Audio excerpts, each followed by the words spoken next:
My name's Kayla. I'm 26, and this happened to my friend Brooke and I last summer, who I totally have permission to tell this story from, by the way. Now, it must have been our 9th or 10th hike together, and we were doing a section up in the Sierra Nevada, specifically the part that starts out near the meadows and heads out north towards Sonora Pass. It's a very beautiful stretch of county with the high desert sprouting up in pine forests and not too crowded on the weekdays either, which is why we picked it for our spot. And we were so hyped that we decided to make a 3-day trip out of it. But now, God, I wish we'd stayed at home. We parked at the trailhead lot on a Tuesday morning, and the weather was nice. Our packs weren't too heavy, but we still had plenty of water, and each of us had a can of bear spray on our belts, which gave us that added warmth of security as we set off into the trees. Now, Brooke was super experienced, and she'd done the John Muir Trail a bunch of times, and I was maybe more of a casual person compared to her, but I was still pumped to spend the whole weekend out there with my hiking bestie. And everything was awesome for the first few hours as the trail wound up into the pines, and we were just chatting, taking pictures, the usual stuff. Now then, around midday, after stopping for lunch by this little overlook, Brooke said that she needed to use the bathroom. And as she wandered off the trail maybe 20 to 30 yards to find some privacy, I just sat there, scrolling on my phone even though service was pretty spotty. 10 minutes passed, and I did think that she was taking a little bit too long, but it wasn't until 15 had passed that I started to call out for her. I yelled twice, but got nothing back, and that's when I started to really worry. I packed up and went looking, following the direction that she went, and then as I walked, I suddenly heard this sort of raspy scratching sound coming from my right. And then what I heard, there she was. Brooke was hanging from a low branch by a rope around her neck. Her face was turning purple, her eyes bulging, but the length of the rope meant her toes were scraping the dirt, which in turn was keeping her from fully choking.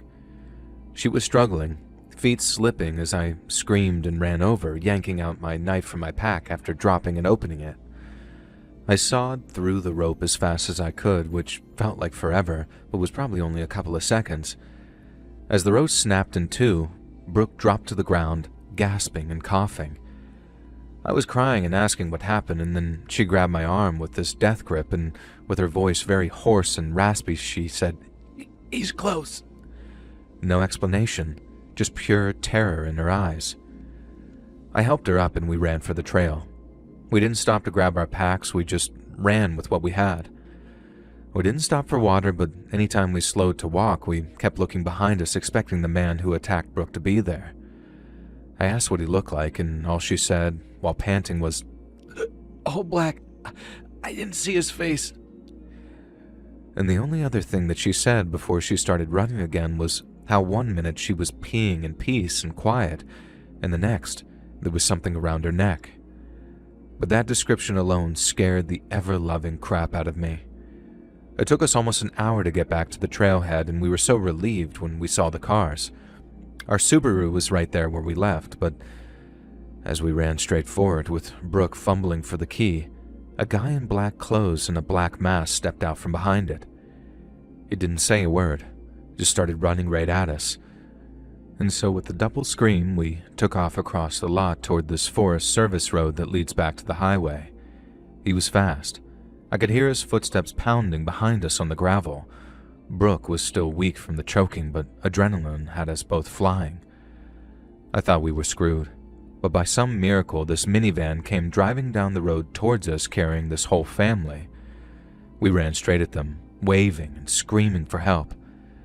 The parents looked freaked out, especially when they saw how terrified we were, but as I turned to point out who was chasing us, there was no one there. And while that was obviously a huge relief at the time, nowadays it creeps me out. He wasn't some psycho. He wasn't crazy. He was cold, calculated, and he knew a losing battle when he saw one. The family let us in their van while we called 911, and the cops came pretty quick considering where we were in the middle of nowhere. We filled a full report at a nearby ranger station describing everything we could, from the hanging to the guy and to the way he somehow cut us off at the car. And they took it seriously and sent some people to search the area, but found nothing. Our packs were still up the trail untouched when they retrieved them later, but in terms of evidence, there was nothing, not even the rope. just footprints that really proved nothing. But those rope marks on Brooke's neck, they were real, and the bruises were there for weeks afterwards. We drove home that night still wired from the adrenaline, and I dropped Brooke at home, and she barely spoke to anyone for a few days. She told me later that when she went to pee, she didn't hear anything like the sounds of anyone sneaking up behind her, but the next thing she knew, someone was around her neck and she was being strung up. Brooke thinks that he was watching us the whole time, waiting for the right moment, and I think she might be right. Now, we haven't been back to that trail since, and honestly, I don't know if I'll ever go hiking anywhere so remote ever again. If you're thinking about hiking anywhere out of the way, especially solo or in small groups, please be extra careful. Tell people exactly your itinerary. Carry some sort of tracker with you, something with SOS, and never, ever let your guard down.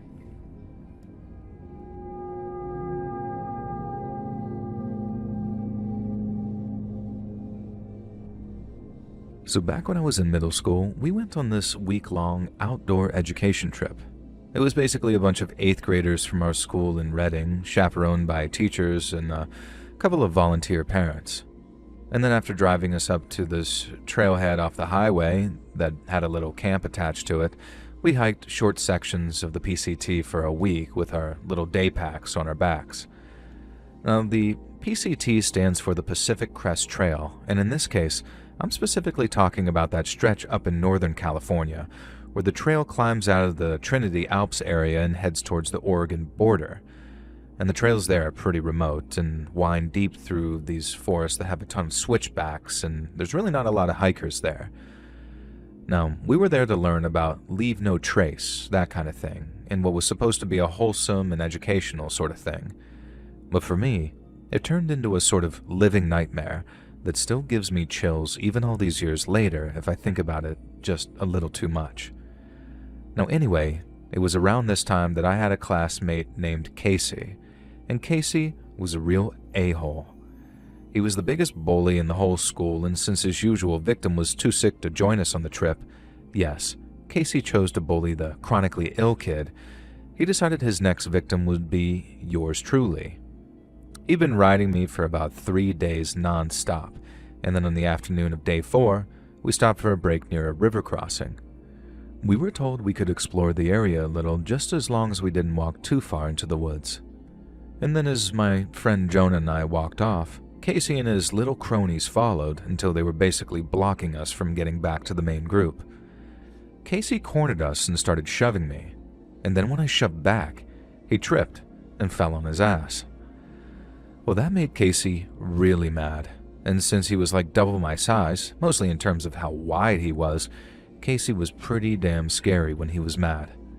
And it was clear he was going to beat the living hell out of me, and I guess I probably should have just let it happen to get him expelled or whatever, but at the time, I was more frightened than a long-tailed cat in a room full of rocking chairs, and so instead of being brave, I turned tail and ran. And I ran and ran, and didn't stop running until my feet hurt and I was totally out of breath. And then suddenly, I was alone among dense woods. And that's when the scared feeling really hit. I tried yelling, but only heard my own voice echo back very strangely, and I started walking faster, and then jogging, but then stopped myself because I realized I was only getting myself more lost. I walked slowly, called out for Jonah, for a teacher, for anybody really, and then I almost pooped my pants when I heard a voice suddenly call out to me. There was an older man sitting on a log wearing old, comfy-looking hiking gear and looking like what I'd now describe as a typical thru hiker. I'm talking big beard, beat-up hat, and with a big old backpack leaning up against a tree close by. He gave me this warm smile as I turned to look at him and then waved me over while asking me what the matter was. I told him that I ran away from my school group and that I was lost. And then in that same super friendly voice, he told me to come take a seat on the log opposite him and tell him what happened. Now, I was kind of nervous, but mainly relieved that someone was there, and an adult too, so after sort of unshouldering my pack and taking a seat on the log, I started telling him my story. I told him I got separated from my school group and that I was being bullied pretty badly, and that now I was scared to go back because I thought that I'd be in even more trouble. He listened, nodded along, and then told me to hang in there because school years were actually some of the hardest of a young man's life. He seemed to hit all of my problems on the head when he said my biggest problem was that I had no control. No control over my time or who I spent it with, and he said that he'd point me back in the right direction and have me reunited with my teachers and fellow students in no time. But first, I had to listen to a story of his, one he thought would help me very much. Now I bet you're all thinking that he told me some Disney-style story that taught me a few life lessons, huh? Well, the man's story sure taught me something, all right, but while the lesson was heartfelt, it wasn't wholesome, not by any stretch. And in so many words, the man started explaining trail angels to me, and how they're folks who help take care of hikers in their spare time, and sometimes full time too, depending on where you are. The man explained how he'd been a trail angel once, a long time ago, but by the time I met him, he did something different. He started talking about this hiker that he'd been keeping an eye on for a few weeks. This strong, independent solo hiker who, by the looks of things, was out there to really test himself. The man leaned in and his tone changed just a little as he explained how he liked to leave food in the hiker boxes at trail towns and in caches along the trail itself. Hiker boxes are these things where kind folks can drop off food and supplies for through hikers, and they do it out of admiration or respect, I guess. But the man explained that neither thing motivated him to do what he did, and that he was no trail angel, but a trail devil. He said it like it was kind of a dark joke, but I didn't laugh. I just sat there kind of nervously as I kept on listening. He said the food he put in the hiker boxes, stuff like energy bars or trail mix, was bad, and that he put it there to make the hiker's journey harder, not easier. Now, he wouldn't use rat poison or anything crazy like that, nothing that'd announce itself too quickly. But with careful doses of stuff like heavy metals, bacteria he'd cultured from dead animals he found in the woods, or even things he purchased online, his little gifts were anything but helpful. He said sometimes he used crushed up pharmaceuticals that would mess with a person's kidneys or nervous system very slowly.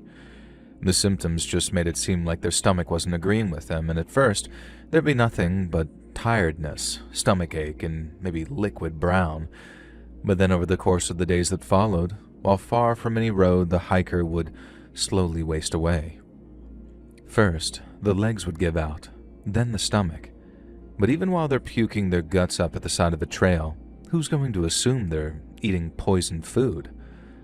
Some hikers catch on, sure, but just as many assume it's nothing but the altitude or bad water. And the ones that pushed on into town would sometimes find themselves standing face to face with the person that poisoned them, as the man said he positioned himself in places hikers usually stopped after long days on the trails. He said he liked to see up close what he'd done to the strong ones, and how he would play the helpful local just to mess with them even more. He would say, "Oh man, sorry to hear you're sick, but let me buy you a coffee to perk you up a little." But he'd have his own creamer or sugar packets with him, stuff he'd lace with whatever poison he was dealing in at the time, giving them a whole new dose of whatever was bothering them while they were still fresh from the trails. I'm doing a lot of paraphrasing here, of course, and what he told me came thick and fast, and so fast I was just frozen with fear on that log. But as he got into more and more detail, I realized the stranger was no friend, but a really bad man. And by the time he started to describe the hiker's slow decline and death like it was the most beautiful thing he'd ever seen, my skin was about ready to crawl off my bones. Now I realized that this wasn't just some made-up story. This was him confessing. He was telling me because he thought that I was just some scared kid who no one would ever believe if he repeated something so incredibly disturbing. And the fear took over then, and I stood up so fast that I almost tripped over my own feet, and I think I said something about needing to find my way back, and I couldn't even bring myself to look as I walked away. All I heard was him saying something like, "Trail's that way, about a half a mile back."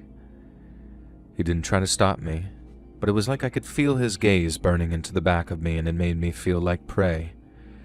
I walked, out of fear that he might chase me, but when he shouted something extra, I bolted in such a panic that I can't even remember what he said. I felt branches whipping against my face as I ran, and my pack was bouncing painfully behind me, and I was sobbing and yelling for my teacher the whole time. My legs felt like they were going to give out, but the fear of what the man would do kept me moving. I burst around a corner and literally ran straight into Miss Ramirez, one of the chaperones. She'd been out searching with a couple of other adults, and when I ran into her, she grabbed me in a hug while I told her everything. The man, the poisoned food, and the trail devil stuff. She got me back to the group, and the police came up from the nearest town that evening. I told them the whole thing, describing the guy the best I could, but I never heard anything back. My parents said the cops probably followed up but couldn't find him, but I was just a kid, so I guess they must have shielded me from a lot of the details since they were the ones talking to them. And I still think about it every time I see those little hiker boxes at the trailheads and the idea that someone out there is playing God, and it makes me sick. The stretch between the Trinities and the Oregon border has always felt a little darker to me ever since, and I'm sure as hell not taking my kids around there anytime soon.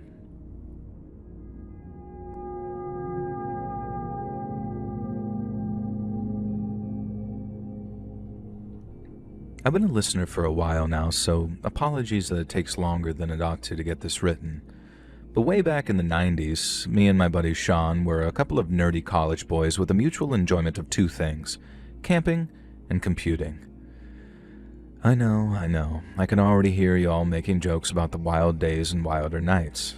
But to us, there is no better antidote to everything that came with being glued to a computer screen for 14 hours a day than the great outdoors. We'd head out to the PCT, either with or without the college hiking club, whenever we were able to, with our intention being to cover the entire Washington section before graduation. Now, some of my happiest memories of my college days were spent out there on the trails with Sean. But then, and by some bittersweet irony, so is one of my worst. So, one Saturday in mid-October, Sean and I drove out into the woods to a trailhead that we'd yet to visit, and then headed out on what was supposed to be just a couple of hours of light hiking. Sean was partially deaf but wore a hearing aid to fill in the gaps, and while it normally worked just fine, it occasionally suffered minor problems here and there. And that's why, as we're walking along and Sean's hearing aid sort of started giving him trouble, neither of us thought much of it.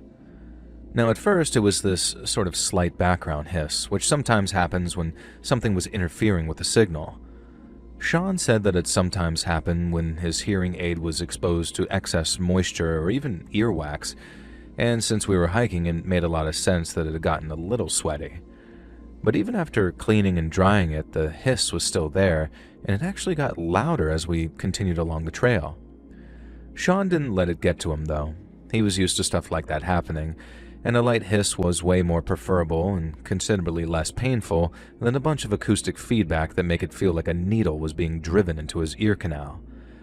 But I guess he spoke too soon, because not even a minute or two later, his hands shoot up to either side of his head, and he starts trying to claw out his hearing aids. But then, and I know this is going to sound crazy, but it was like he couldn't. Whatever was blasting through his hearing aid was so loud I could hear it buzzing into his ears as I rushed towards them. And then as I pushed my own hands past his frozen claws, they were trembling like he was having a seizure. I yanked the first hearing aid from his ear, and he fell back like the shakes were the only thing holding him up. Only then did Sean seem to get more control over himself, and he was able to yank the other hearing aid out. Now both were still screeching in the dirt as Sean turned them off, panting and shaking as he sat in the dirt, and then as I got close and kneeled by him, I noticed that there was blood coming out of one ear. I panicked, thinking that he might have some kind of serious hearing damage from it. I mean, he was already partially deaf, so the idea that some technical malfunction might have snatched away what little hearing he had, it was awful. But as I put a hand on his shoulder and yelled about getting him to a hospital, he shook his head as he just said he needed a minute. I didn't bother asking if he was okay. I mean, it was obvious he wasn't. But in the end, Sean said that he wanted to go home, take a bunch of aspirin, and then take a long nap and try to sleep off the headache. Now, I drove us back home, made sure that he got to his dorm okay, and then returned in the morning to find that he wanted to go to a hospital to get himself checked out. Now, it Turns out that his ears were going to be fine, but that while he suffered a little tinnitus and swelling for a while, it was normally normal considering what he'd just gone through. And he also had to get himself some new hearing aids, which was annoying, but possibly through his parents' medical insurance. Now, it meant that he'd be without a hearing aid for a couple of weeks, which sucked. But Sean was otherwise back to his old self again after a day or two when the headaches and healing were through with. Now, there was just one thing that still bothered him. Something he didn't bring up until maybe a week or so after the incident took place, and that's how, when his hearing aids started screeching in his ears, he didn't just hear static, he heard a voice. Sean said it wasn't screaming. It was just amplified to the point that it made his skull feel like it was about to split open. But it was clear as day, and it was saying something in this sort of Eastern European-sounding language that he couldn't understand. I asked if it was Russian or Polish or what, but he said he couldn't be certain. It was more this vague feeling of an accent being present while he was just locked up in agony. Now, he said he couldn't be sure that he'd heard anything for real, and that even the doctors said that it could have been some kind of auditory hallucination based on the debilitating amount of pain he was in. But no one started to really wonder what the heck had happened out there until Sean's hearing aids came back from the company who made them. Hearing aids were super expensive back then, and I guess they probably still are depending on your bank balance and what tech they feature these days. But back in the 90s, the medical insurance Sean was on said that it'd be way cheaper to get them repaired than buy him a brand new pair, which could affect premiums and future co-pays, etc., etc. Both he and his parents agreed that was fine, and so they sent the hearing aids off to the company who planned on repairing them and telling him what had caused the malfunction so he could avoid it in the future. Well, Sean went without for about 2 weeks, and then when his parents got them back in the mail and they were working just fine, he was excited to be able to use them again. But then here's the thing. The attached letter explained that the company hadn't needed to perform any repairs because there was nothing wrong with the hearing aids. This was obviously good news in a financial sense because they weren't charged for any repairs, just an inspection. But if there was nothing wrong with Sean's hearing aid, then what the hell caused all that loud and painful interference in the middle of the woods? A few weeks passed after the hearing aids came back, and in that time, me and Sean had talked about the incident in the woods extensively. I guess I was so freaked out to see him all seized up from the pain that it lit a fire in my belly, and so any spare moment I had, I'd head down to the school's library and sit there reading books on hearing aids and how they work. And that's how I found out that while it's extremely rare, things like radio towers and even satellites have been known to result in extremely loud interference in certain models of hearing aid.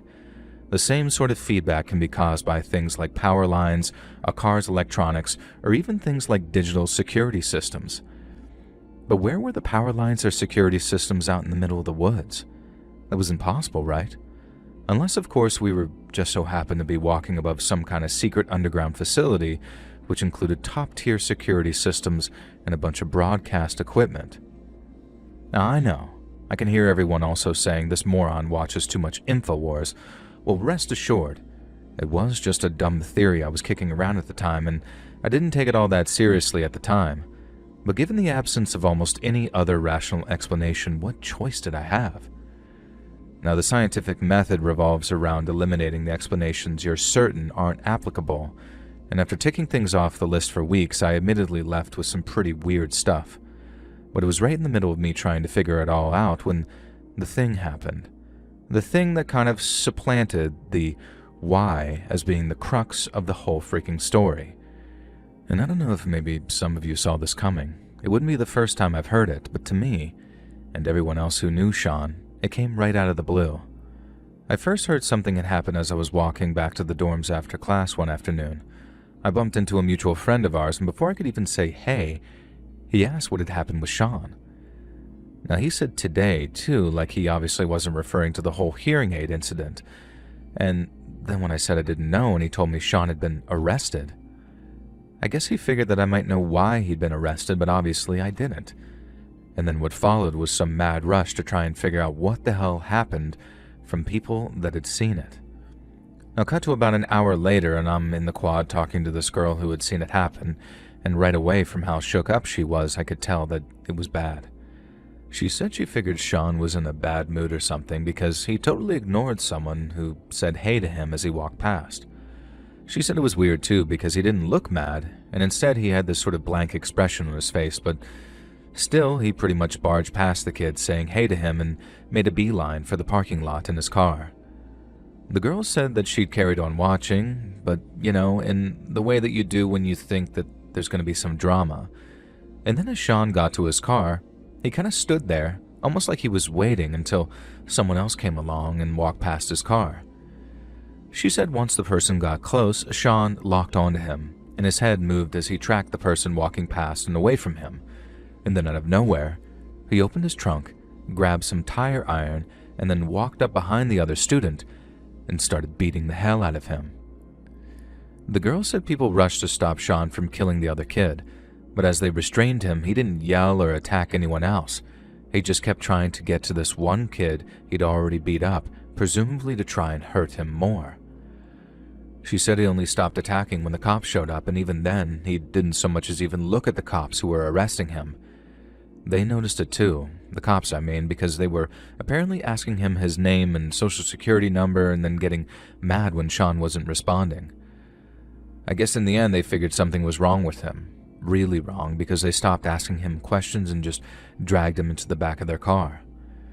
You can imagine how freaked out I was, right? I mean, we didn't even know if the kid Sean attacked was still alive or not, let alone why Sean had just attacked him like that. Thankfully, the kid pulled through, not without a couple of broken bones and a little bit of surgery to fix something in his shoulder, but he lived. And somehow the consequences of Sean's end ended up being way more drawn out and agonizing. I don't say that lightly either, and what made it all so terrible was the issue of why Sean did what he did. Because when asked, all he could say was, "I don't know." He later told me it felt like someone was at the wheel and that he was just sitting there in the passenger seat. He didn't want to attack the kid who walked past his car, but at the same time, he couldn't stop himself.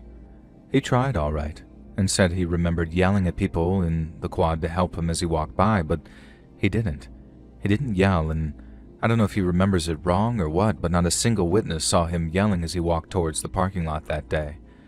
He just walked in complete and total silence. And that's what had me convinced that Sean had suffered some kind of legitimate mental break that day. Like he was so convinced of his own version of events, and it made him even more agitated to know that his own memories weren't correct. His mom and dad helped him get the best attorney they could afford, who advised him to just enter a plea of not guilty on mental health grounds. The guy told the judge all about the hearing aid malfunction, the auditory hallucinations as he called them, and said the violence pointed towards a dissociative episode.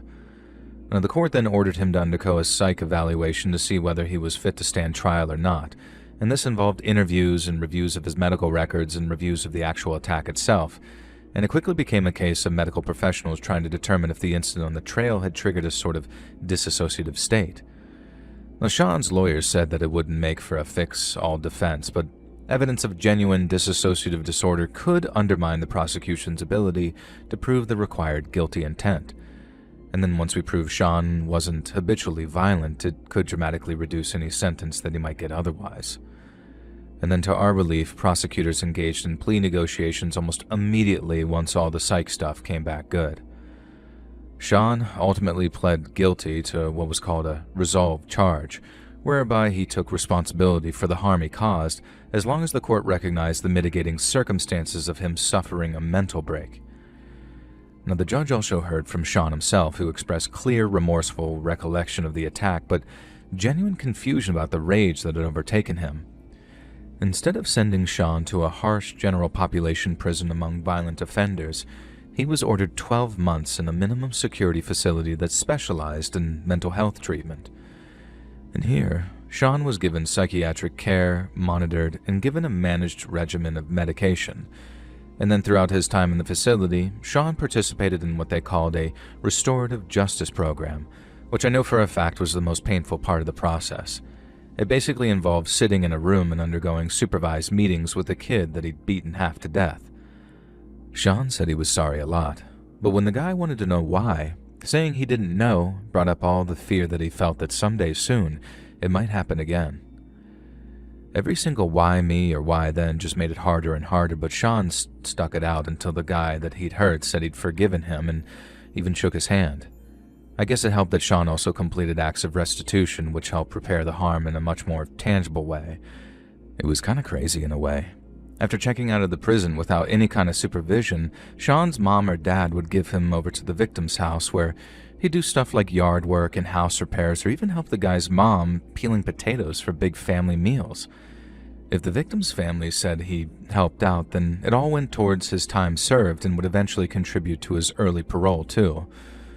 Well, in the end, he got that early parole, and while it wasn't exactly a huge affair, we celebrated Sean's return with a close gathering of family and friends, and after that, it just became something we all lived with. I know Sean stayed in touch with the victim's family for a while after restitution was over, but I guess they drifted apart and lost contact over time, as folks are naturally prone to do. Sean never forgot it, though. The thing with his hearing aid, I mean, and while I know he takes his kids camping these days, they don't go anywhere near the PCT. I guess he's still scared it might still happen again someday, and while we're all confident it was just a crazy one-off, Lord knows, I'm scared too.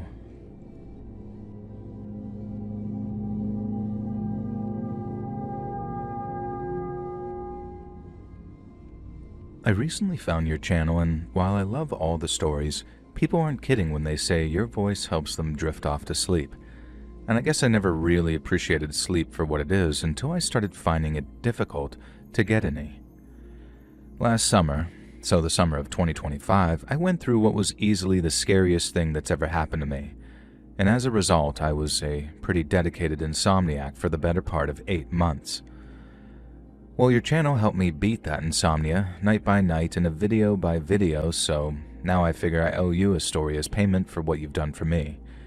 It's not going to be easy for me to tell, so if my storytelling abilities seem a little clumsy or over-emotional in parts, I'm sorry, but here goes.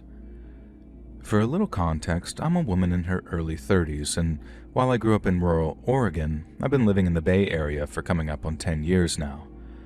Having grown up in the boondocks, I always found city living to be a little stifling. And so every other weekend, plans permitting, I drive out to a park or forest and then just hit the trails for a few miles of some solo hiking. On the day in question, I decided on Lassen National Forest, particularly the section of trails which made up the Lassen section of the Pacific Crest Trail. It makes for some really solid, no-frills kind of hiking and backpacking, and after starting off, I climbed up to the Hat Creek Rim.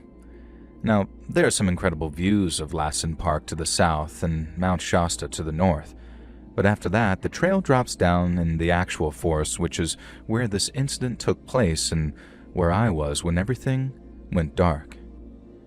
Now, the last thing I remember, I was just walking along the trail, not thinking much of really anything. And now, that's what's so nice about the woods, I guess.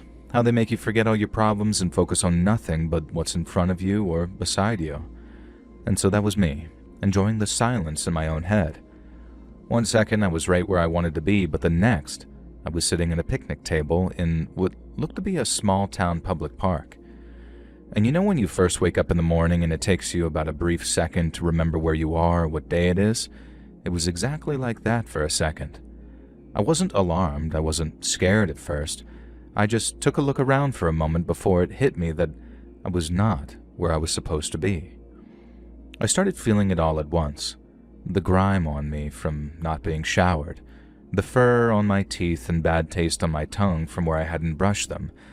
I felt exhausted, hungry, and severely dehydrated. But above all, I felt fear. I had no idea where I was, and then as I checked my pocket and realized my phone was gone, I thought I was about to have a panic attack. The only thing that grounded me, I think, was the confusion over what I found in my pocket instead. There was a small rock and this sort of penknife. They weren't mine. Neither of them seemed to have any blood or signs of anything sinister, and I believe that focusing on these anomalies, these strange replacements for my phone, I think it calmed me somehow, just enough so that I didn't completely break down. I had zero clue where I was, but I also had no idea how much of my memory was actually missing or how much time had passed since I blacked out. And so the first thing I did when someone stopped on the sidewalk and asked me if I was okay was ask them what day it was. So I'd left Saturday morning and had been on the trail since mid-afternoon, but the guy I spoke to told me it was Sunday, just after 12, meaning that I'd been blacked out with no memory for almost 24 hours. I didn't have a full-on breakdown right there in front of him, but I did start finding it difficult to breathe. I sat down on the bench with my head in my hands and then nodded when he asked if I needed him to call 911. And about 30 minutes later, a very kind and compassionate police officer was dropping me off at a medical center.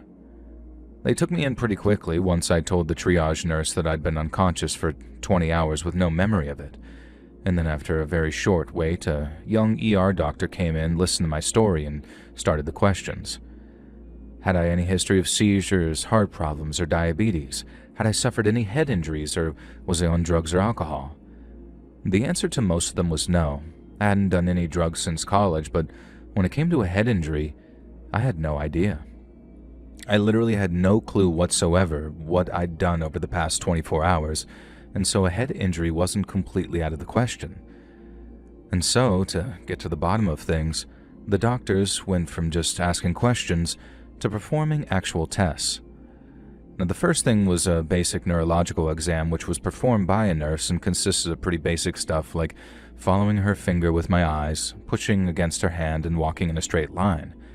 Then came the blood work, where they checked my CBC, my metabolic panel, my electrolytes, and all that kind of stuff.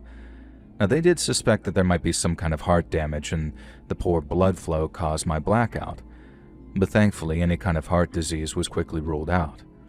Now, next they did some EKG, where they stuck a dozen little sticky pads in my chest and ran a quick tracing of my heart rhythm. They said everything looked normal on the screen, but they wanted to be certain. A chest x-ray followed to rule out anything obvious in my lungs or heart, but because it was a blackout with amnesia, I was sent over to neurology. Now, first up, there was a CT scan of my head just to make sure that I didn't have a bleed or a big clot. And that involved lying in a cold tube listening to the clicks and whirs while trying not to think about tumors or maybe strokes. But the radiologists over there read it as normal, but later they did a full-on MRI for better detail, which involved nearly an hour of loud banging while I tried to stay perfectly still. And the next morning, a tech came in for an EEG. They glued a bunch of wires to my scalp, asked me to breathe fast, and then flashed lights in my eyes to try and provoke any seizure activity. I felt ridiculous, but laying there, hoping something or anything would show up so we'd have some answers. Now, when the doctor came back with the full results, she pulled up a chair. I was terrified that she might have some bad news for me and I was about to receive some kind of life-changing diagnosis, but the exact opposite happened. All my blood work came back fine. My heart rhythm was normal and all the scans of my brain came back clean. There were no masses or strokes or signs of trauma I didn't remember, and nothing at all that I needed to worry about. The EEG showed no epileptiform activity, even the talk screen was negative, so medically speaking, there was nothing at all wrong with me. She said things about how my blackout was most likely a syncopal episode, meaning purely temporary. But like me, she found the prolonged unconsciousness and lack of memory to be very concerning. She said it was most likely caused by dehydration or heat on the trail or even a brief arrhythmia that resolved before they caught it. And according to her, sometimes these things are one-off events and we never find a clear cause. And when I asked about follow-up, she recommended seeing my primary doctor for a Holter monitor, a little portable heart recorder that you are supposed to wear for about a week or two, and maybe a tilt table test if it happened again. Now, she also gave me strict instructions not to drive until cleared, while I should work to stay hydrated and avoid hiking alone for a while, and come back immediately if anything remotely similar occurs.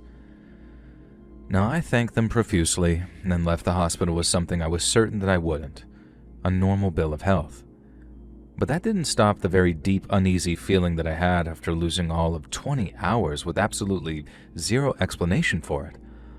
All I got were these clean scans and sympathetic shrugs, which I guess was ideal, but none of it explained what happened to me. And as I said earlier, I somehow managed to lose my phone, and this meant that it wasn't until I was home with access to a computer and my socials that I was able to tell my friends what had happened. And as you can imagine, I opened up my Instagram on my laptop to see if I had like 24 notifications from my 3 closest friends, all asking me to call them within 24 hours or they were reporting me missing to the police. Obviously, the first thing I did was let all of them know that I was okay so they wouldn't continue to freak out, but after that I ended up writing up a lengthy explanation, one that didn't just explain why I dropped off, but what happened to me at the hospital too. I copied and pasted it to everyone I needed to, and in very typical fashion, it was my mom who was the first to call. Now I'm just going to skip over that whole part because you can imagine how that went, and for those that can't, well, just picture a lot of tears. But I'll pick up the conversation I had with a friend about a week later, one in which she suggested 2 very ridiculous things to me.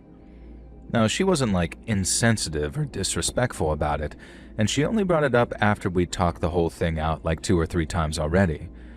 But then after talking about how there didn't seem to be any kind of natural explanation for what happened, my friend Rachel suggested that there might be a supernatural explanation.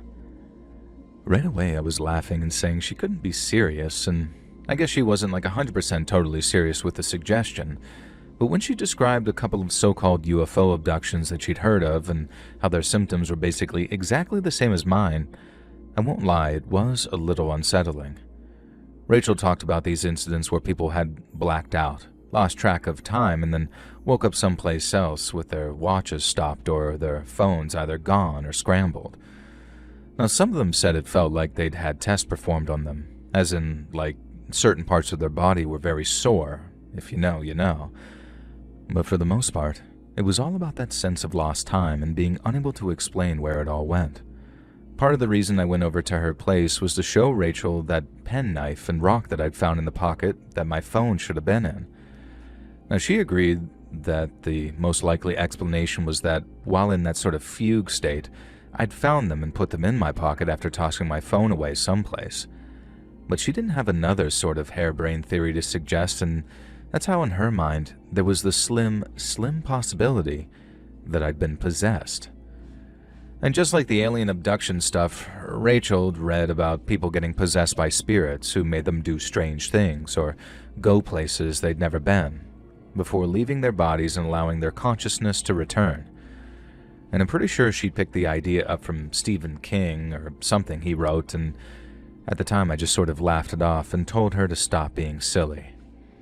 But then, the more I let the idea roll around in my mind, the more I started to wonder if there wasn't some kind of deeper significance to the objects. I might not have picked them up, you know? What if someone slid them into my pocket for me? Maybe even after stealing my phone, I was too brain dead to do anything about it. Like my feet were wet, right? So if I was so zombified I chose to just walk through a stream or puddle, it stood to reason someone just chose to rob me. And there was also the issue of 2 objects being connected, because it also stood to reason that the penknife had been used to carve a pair of initials into the stone, JR. And I sometimes wondered if this JR person was the person that the knife belonged to, and if that was the case, then they might even have my phone too. But there was sure as heck no finding them, not with a total lack of security camera footage and a total lack of memory too. The cops didn't do much for me on that front, and for reasons I just covered too, but even though they gave up on the whole thing, I didn't because I couldn't. The name of the place I ended up at was called Susanville, California, so one day, after a little too much thinking, I drove over there to find the picnic table that I'd woken up at. I don't even really know what I was looking for or what I was thinking for that matter. I guess I hoped that driving around Susanville might jog my memory somehow and drag something useful out of the darkness. It didn't, but I did notice something about the picnic bench that I've been sitting on.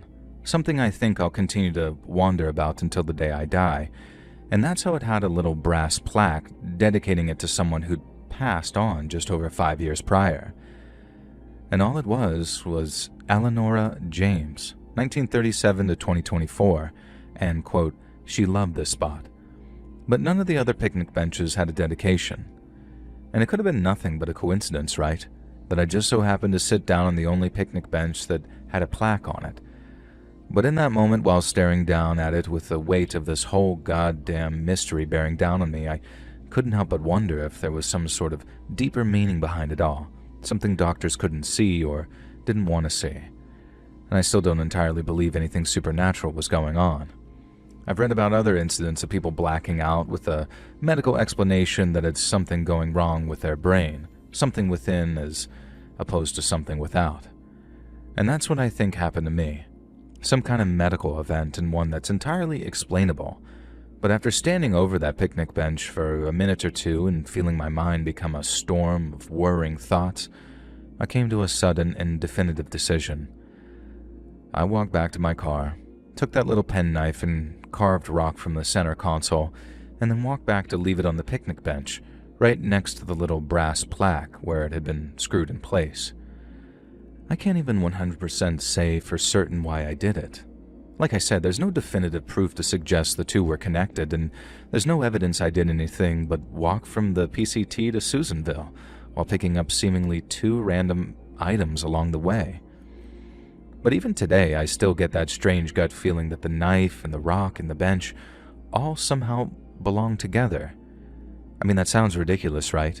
I mean, I left the knife on the bench in the public park. A kid could have gotten hold of it and maybe even done some damage, but like I said, and I'm sorry if it sounds irresponsible, but it still feels like what I did was what I was supposed to do. Or at least the way I try to rationalize it so I don't end up losing my freaking mind trying to figure out why almost a whole day of my life was stolen from me. Hey friends, thanks for listening. Click that notification bell to be alerted of all future narrations. I release new videos every Monday and Thursday at 9 p.m. Eastern Time, and there are super fun live streams on Sundays and Wednesday nights. If you got a story, be sure to submit them over at my email, letsreadsubmissions@gmail.com, and maybe even hear your story featured on the next video. And if you want to support me even more, grab early access to all future narrations and bonus content over on Patreon, or click that big join button to hear about the extra perks for members of the channel. And check out the Let's Read podcast, where you can hear all of these stories in big compilations located anywhere you listen to podcasts. I also have a true crime channel called Saturn Soul, all links in the description below. Thanks so much, friends. And remember, how did you finish so fast? Hear all these stories anywhere you listen to podcasts on the Let's Read podcast.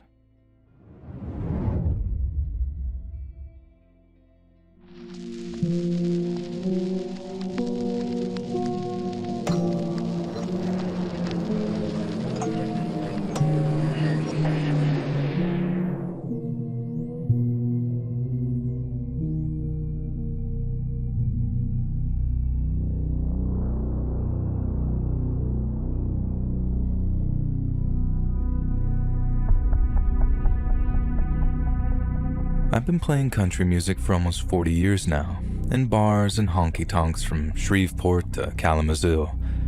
Music has always been my first love, but my second is people, and part of the fun of playing music is getting to meet some of the folks who appreciate it so much. After all, their hard-earned dollars keep gas in our tanks, food in our bellies, and strings on our guitars. So I figured the least I can do is accept a beer or two when they offer to buy and let them tell me all about their favorite Hank song. And every so often, you meet a truly great American, and there's some folks out there I'll remember for the rest of my life. But then sometimes you meet someone who makes you glad to be leaving town the next morning. We were in a college town called Brookings up in South Dakota. Nice place, and for the most part, nice people too. We played for 3.5 hours at a joint called the Wild Hare. They had a good bar and a good crowd and served alcohol until 2 in the morning.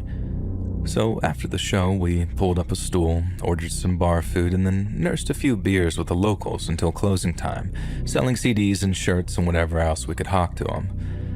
But it wasn't just about making a few extra bucks. You shake a guy's hand after playing his favorite song, and he's twice as likely to come back and see you the next time you're in town. Anyway, about 1:30 in the morning, most of the bar's patrons were steadily making their departure, and even some of the band had called it a night and headed back to the bus. In the end, it was just me sat on a bar stool and our drummer, Larry, trying to convince people to play a round of pool with him. I was getting ready to head out when some old-timer slumps down on the stool next to me and starts telling me how we played a damn good show. I told him I appreciated, And then we got to talking about music and what it's like touring the country and living on the road. I remember how after ordering us the last couple of beers, the stranger asked me if we ever broke down, like out in the middle of nowhere.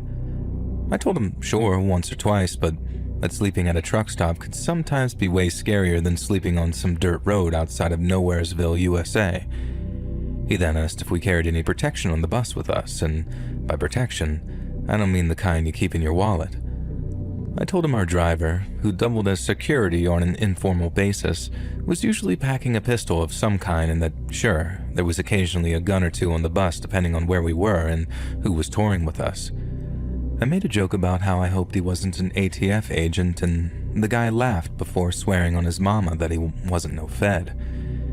He then asked if our driver had ever had to use his pistol. I told him we'd been in some sticky situations and had some real close calls, but that by the grace of God, I'd never seen anyone shot. He then started telling me how not only had he once been forced to defend his life and property, but he'd taken the lives of 3 men who tried to kill him. I asked if he was a veteran, because he looked about the age to have served in Korea or maybe World War II, but he shook his head. Never served a day in his life. It had been a home invasion, and according to him, it was the most significant event of his entire life. The old-timer said that he lived in a big house that he'd bought many years before to house his wife and 5 children, but after a car accident claimed her and their 2 daughters and his sons grew up and moved elsewhere, he was left all alone. That kind of lifestyle suited the old-timer for a while, but then crystal meth got a hold of a lot of the folks around that county and everything changed. Theft and violent crime went through the roof, and once all the gas stations, liquor stores, and credit unions had been hit, the tweakers started targeting people in their homes. The first time the old-timer was robbed, the tweakers took one of his air conditioning units while he was at work. They must have figured that it was just him living there alone, because they start targeting the guy's house at least once, sometimes twice a week. He takes to staying up on his porch with a pot of coffee and a shotgun, just waiting for them to show up. Depriving himself of sleep like that damn near made him sick, but one night, he sees lights at the end of his driveway. Minutes later, 2 tweakers are sneaking up the path, then, just as they come close enough, he fires off a warning shot over their heads. But then, instead of just taking off like scared jackrabbits, the tweakers start shooting back as they run off. The old-timer ducks for cover as bullets come flying at him. Then the last thing he hears before the tweakers drive off is, "We'll be back, you dumb son of a bitch. And when we do, we're gonna kill you." And the old-timer goes to talk to the town sheriff, who tells him that while he'd every right to use lethal force to defend himself against deadly threats, it might not be such a good idea if he was outnumbered and outgunned by a bunch of jacked-up tweakers.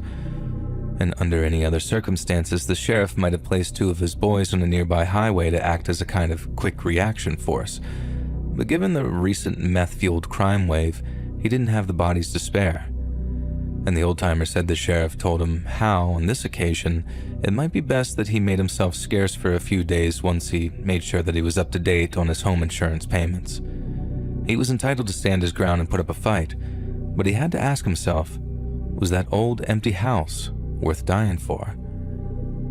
And that old-timer said that he told the sheriff that he was right and that he'd head out of town for a few days before returning home, picking through whatever was left and spiking a for sale sign in the front yard. He even stopped by the sheriff's department to let him know that he was heading out, but not before making a few arrangements and tending to a few pieces of unfinished business.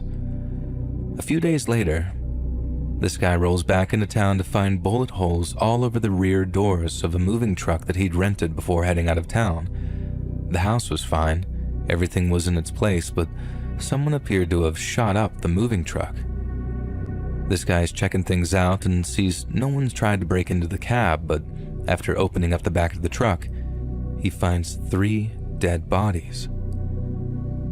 A short while after, the sheriff arrives and this guy said everyone was almost gagging from how bad the smell was inside the truck. But he also said that it didn't take long to figure out why the inside smelled so bad.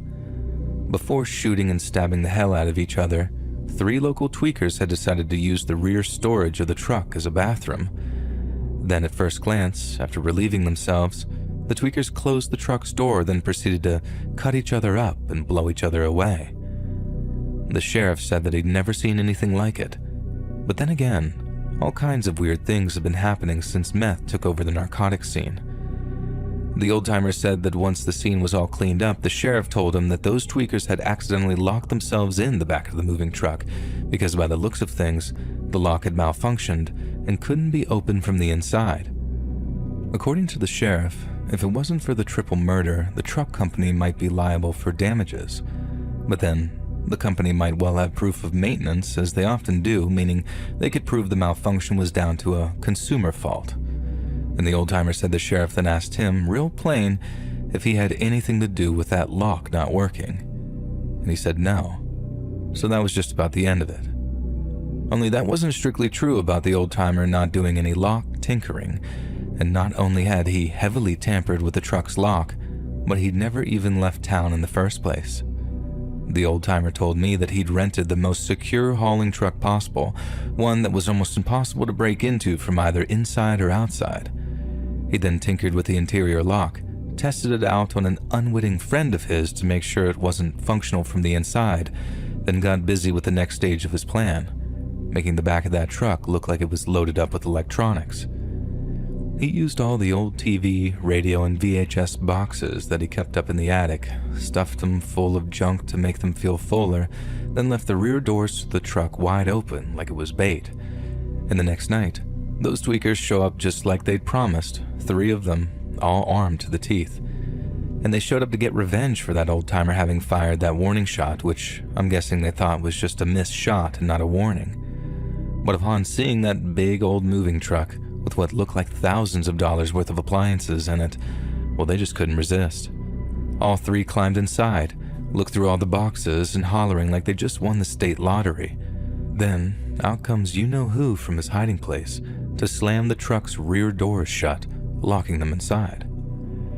First, the tweakers were spooked, what with the doors just slamming closed on them like they did, then they got frustrated when the interior door handle wouldn't function, each of them saying something like, "Here, let me try," and then cussing the thing out when it wouldn't budge.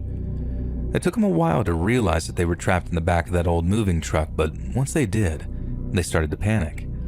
The old-timer said they tried shooting the lock out, and when that didn't work, they tried shooting holes in the doors and then hoped their boots might be able to do the rest. He said they spent hours trying everything they could think of to get themselves out of that truck, but it was no good. There was no way out. The old-timer and his buddy had tested out just about everything, with the buddy being none the wiser, of course, until the old-timer was happy that the truck was inescapable. At least without any serious industrial equipment, and unless they just up and stole it, no meth heads are out there driving with industrial-strength cutting equipment. It took those fools hours and hours before they figured out that they were trapped, and when they did, they started calling for help. And then and only then did the old-timer call out to them and tell them exactly what had happened to them. He said they were furious and tried firing shots in his direction through the side of the truck, but as his presence there before me that night confirmed, those shots flew wildly astray, and he told those foolish sons of bitches exactly how he tricked them into walking into their own tomb. And he says it was only when he used that word tomb that it really dawned on them what was happening. He said they begged and pleaded, swearing they wouldn't hurt him if he'd only let him out. The whole thing had been a big old misunderstanding, they said. Some people were not to be messed with. They just didn't know that he was one of them. They went from promising not to hurt him to promising him hundreds, then thousands, then tens of thousands of dollars as a reward. An old-timer said that he knew it was all bullcrap. They'd have said just about anything to get out of that truck, and unfortunately for them, it was way beyond forgiveness. See, most people would have trapped those tweakers in that truck, called the sheriff, and then laughed their asses off while the deputies dragged them out of the back in cuffs. But that's not what the old-timer had in mind. He let those tweakers sweat it out in that truck with no food or water for 3 whole days, and by then, they were drinking their own pee and eating the cardboard from the TV and boxes to stave off the hunger. After that, he didn't think it'd be much longer before they turned on each other, and when they did, it went off like the 4th of July in there. I'm not saying that those boys didn't get what they deserved. There sure is something poetic about them getting stuck in a kind of man-sized rat trap. But what really sent a chill through me was how proud that old-timer was of himself, and how he laughed until he wheezed thinking about them begging for help. He said that they were praying, crying for their mamas, and he was grinning like a madman telling me the things that he'd say to them. He used to talk about them eating each other, wondering who was going to draw the short straw. He did his best to make sure that they went slowly crazy without any food or water until they finally just snapped. As I mentioned already, I'm not saying those tweakers didn't get what was coming to them, but it was the way that old-timer was describing the whole thing, how he was proud as a peacock for what he did. That's what I found so chilling. If he wanted to deal with them to a permanent end, he could have shot the truck full of holes or set it on fire or driven the thing into a goddamn lake. But he let those boys starve and dehydrate and slowly lose their goddamn minds until the thought of eating each other drove them over the edge. At first, that old-timer had seemed like a good man, and I guess he was in so many ways. But to think that he had that kind of cruelty in him, that kind of darkness, I'm not ashamed to say that it terrified me. I also know that if those tweakers had gotten their hands on that guy, they would have done equally terrible things to him. But you expect that kind of behavior out of those kinds of folks. I didn't expect that guy to have ever done something like that, and certainly not to find it all so hilarious neither. I mean, he laughed himself into a coughing fit after he mimicked one of the tweakers wailing, "Mama, Mama, I'm so sorry," and I shuddered just imagining it. Again, I'm not saying that that guy didn't do the right thing. I'm just saying I think he went about it in a completely wrong way and lost a piece of his soul in the process.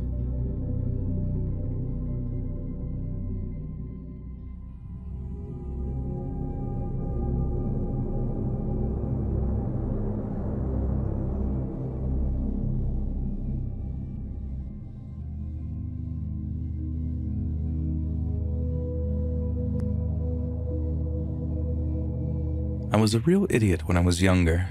I got hooked on Oxycontin, got in trouble with the cops, then ended up faced with two choices: either go to jail or take part in a state-mandated rehab program called The Farm. The Farm was, unsurprisingly, a farm, and I'm guessing its owner had friends in high places because he managed to wrangle himself a deal whereby he could get himself all the dirt-cheap labor he needed, so long as they were all troubled youths facing jail time.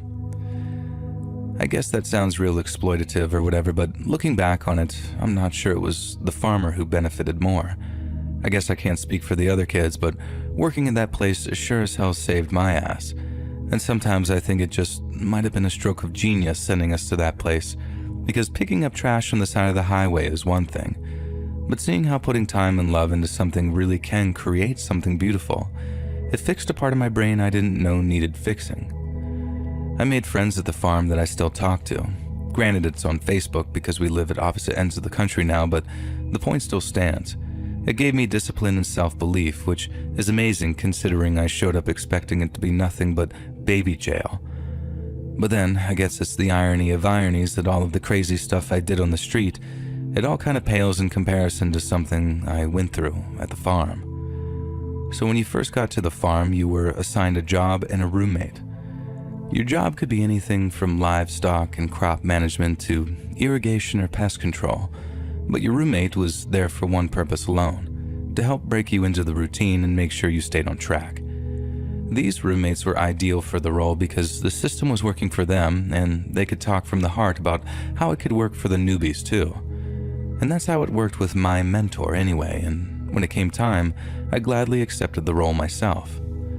I knew it'd be a challenge, and I'm sure I myself was a challenge when I first arrived, but I also knew that I had to give something back before I left the program and moved on with my life. Not everyone made it to mentorship level, and as cheesy as it might sound, I considered it an honor and a privilege. For the first time in my life, I felt truly appreciated and wanted to share my own appreciation in return. So around 9 months into the program, I'd risen to the position of livestock supervisor and had been given my own 2-bedroom living quarters in preparation for receiving my mentee. Obviously, the dorms were very strictly divided by gender, so I knew my mentee was going to be female. But what I didn't know, and had no way of knowing until I met her, was how cooperative she was going to be. If she was chilled out, repentant, and receptive, then the next month would be an absolute breeze for me. But then if she wasn't, I knew things could get very rough. I'd already heard a bunch of horror stories and how troublesome uncooperative mentees could be when the rubber really hit the road, and in 1 or 2 classes, fights had broken out between the mentors and their roommates. I really didn't want that to happen, so my whole game plan focused on pacification and building a rapport between myself and my mentee. Pretty much the exact same tactic my own mentor took back when I first arrived at the farm. So, the day my mentee was due to arrive, I was actually really excited to meet her, and I wasn't in the least bit discouraged by her attitude upon arrival. Now, she obviously didn't want to be there, but very few did upon first touching down, so I understood her reticence and took it in my stride. Since I was still in livestock, she accompanied me on a few days' work with the animals after her induction was finished. And although she really didn't take to it at first, she warmed up with time and showed rapid improvement. She was due to be with me for a month, and the month could have either been very short or very long, and by about week 2, it was looking like it was going to be the short kind. Shauna, my mentee, was fitting and well, and although her attitude needed major work sometimes, we were making some major breakthroughs together. And then came the day that the cops arrived, 2 of them, and I spotted them talking to a very concerned-looking group leader.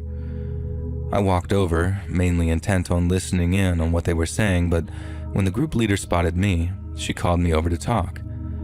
I found out the cops had driven all the way out from the city because they were looking for someone, and that someone just so happened to be my mentee, Shauna. They didn't just want to talk to her either. She had a warrant out for her in another county, and they were there to arrest her.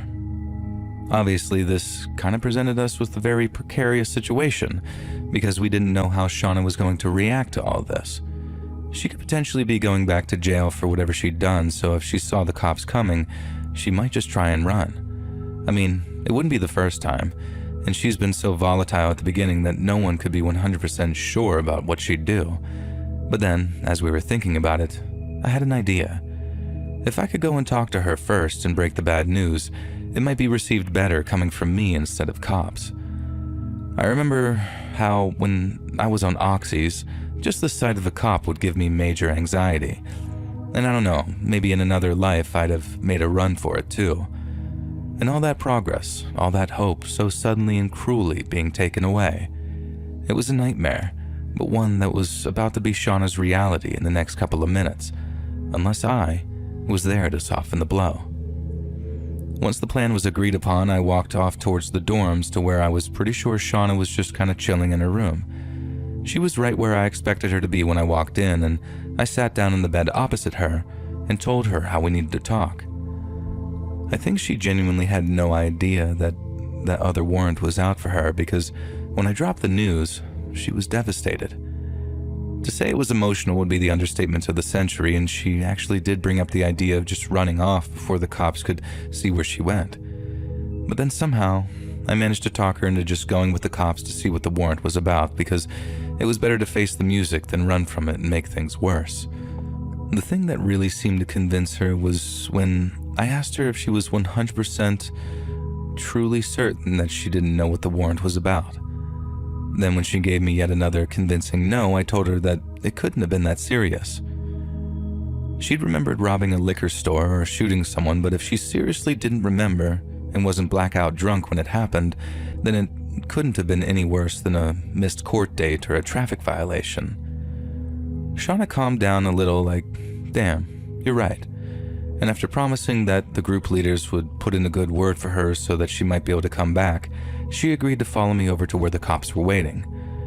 I remember how we were walking side by side after we left the dorms, but when we turned the corner of the community hub and the cops came into view, Shauna slipped from my side and started to drop back just a little. It was obviously just a little hesitancy on her part, but I figured we were over that and kept encouraging her. But when I looked back in her direction after she totally slipped from me, I didn't notice that she was reaching for something. But she must have been because I looked back towards the cops and the next thing I know, there's a knife at my throat. I just froze for a few seconds, And feeling the knife to my throat was one thing, but realizing it was Shauna that was holding it was another thing entirely. I was completely blindsided, and all I could do was just stand there as Shauna held my head with one hand and the knife with the other, as cops drew their weapons and started to approach. Shauna started telling me to walk backwards, which I did, but I think the movement kind of kicked my brain into life because the words, "What are you doing?" just started tumbling out of my mouth. I said stuff like, "Shauna, what are you doing? Shauna, think about what you're doing." And she responds, "I know what I'm doing. I'm not going to jail. I'm getting out of here." All the while, the cops are screaming to put the knife down, but all Shauna seemed focused on was walking backwards and not cutting my throat on accident. I remember telling her, "They're going to shoot you, Shauna. They're going to kill you if you don't stop." And she just yelled at me to shut up and keep walking, which again is what I did. Kids had come running to see what was going on because they could hear all the yelling. And so as we're walking backwards, almost hip to hip, there's this big gathering of kids all watching from near the community hub. And it was chaos. But I never once believed Shauna would ever do me any harm. It was just a desperate attempt to avoid going to jail, and as soon as she got to the trees over near the livestock fields, she was going to make a run for it. But that's not what happened. There was about a minute where I was trying to convince her to let me go, but Shauna was too busy trying to get the cops to keep their distance. She was yelling at them to stay back and all this other stuff and totally ignoring anything that I had to say to her. But then there was this moment when she stopped, and it was like she came back to me for a second. At first, she told me to shut up again, but I kept telling her how what she was doing wouldn't work. If the cops didn't catch her on foot, she'd end up running from them on her own in a place where she was unfamiliar with. If she stuck to the roads, she'd be in cuffs within hours, but if she stuck to the woods, it'd be her versus the bears and cougars and Mother Nature. And I told her again, "This won't work, Shauna." And in reply, she told me, "Yes, it will, because they'll be too busy trying to save you than to chase me." I could write all night, I guess, and still not even get close to how terrified those words made me feel. And like I said, I was 99.999% convinced that Shauna meant me zero harm and had just panicked when she realized she was going to jail. But maybe she even remembered what the warrant was about and remembered that it was way worse than she first thought. Who knows? Not like she's around to ask her either. And the last thing she yelled as she intended to draw the blade of that knife across my throat was, "I'm sorry." But she didn't just say it, she yelled it. And I guess that was all the cops needed to hear. She yelled that apology, and I felt the blood hit my face. But it wasn't mine. It was Shauna. After one of the cops heard her cry, took aim and pulled the trigger. I had a tiny cut where the knife nicked me as she fell, but other than that, I was completely unharmed. Shauna, on the other hand, was probably dead before she even hit the dirt. The cop put the bullet right through her brainstem, and there was a hole in her face between her nose and her eye. I just started screaming. Like I didn't know if I had been shot, how bad the cut to my throat was, because, like I said, it was bleeding a little and I was in a state of complete hysteria. I got down on my knees and started trying to wake Shauna up, like shaking her. I thought that there'd be a chance that she'd survive the shot. I mean, people survive crazy head wounds sometimes. But I think I just knew, maybe from the look in her eyes, that there was no more life inside her anymore. That day was the worst of my entire life. It's not something I'll ever get over either. I've just learned to live with it. I know Shauna had to die so that I might live, and I heard the sureness in her voice, and I know in my heart that she might have been about to kill me. But that doesn't mean that every single day I don't think about her and wish that she'd made a different choice.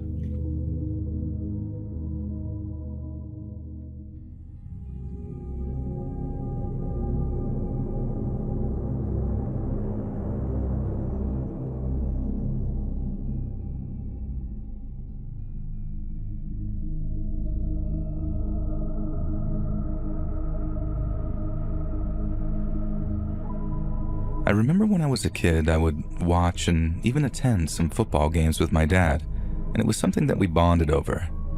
When he passed away when I was in the 10th grade, I stopped watching football though.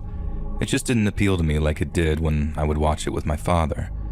And a few years ago, I fell in love with the game all over again. Now, for some context, I was 27 years old when I started following football again. I would watch the games with one of my best friends and his wife, and Sunday nights became a tradition at his house.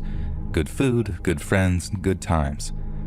Falling in love with the game again started to bring back so many fond memories that I had with my dad. I know a lot of people out there may not enjoy sports, especially American football, but sometimes the memories you can make can go far beyond the game itself. However, the memories are not always good. And this story that I'm about to tell you happened last year, and instead of a fond memory, I was left with a very lasting nightmare. As I mentioned a moment ago, I got back into football a few years back, but I wasn't able to attend a game until last year. My buddy surprised me on my birthday with tickets to an NFL game, and I was beyond pumped. This was going to be the first game I attended since before 10th grade. My town unfortunately doesn't have an NFL team, and the closest stadium is almost 3 hours away. I didn't want to drive all the way home after the game, so I decided to actually book an Airbnb close to the stadium. My friend who got me the ticket was also attending the game with me, and he was bringing his wife as well. They didn't want to stay after the game, so they planned on driving home after. And this was honestly fine with me. I was actually looking forward to the quiet evening to myself.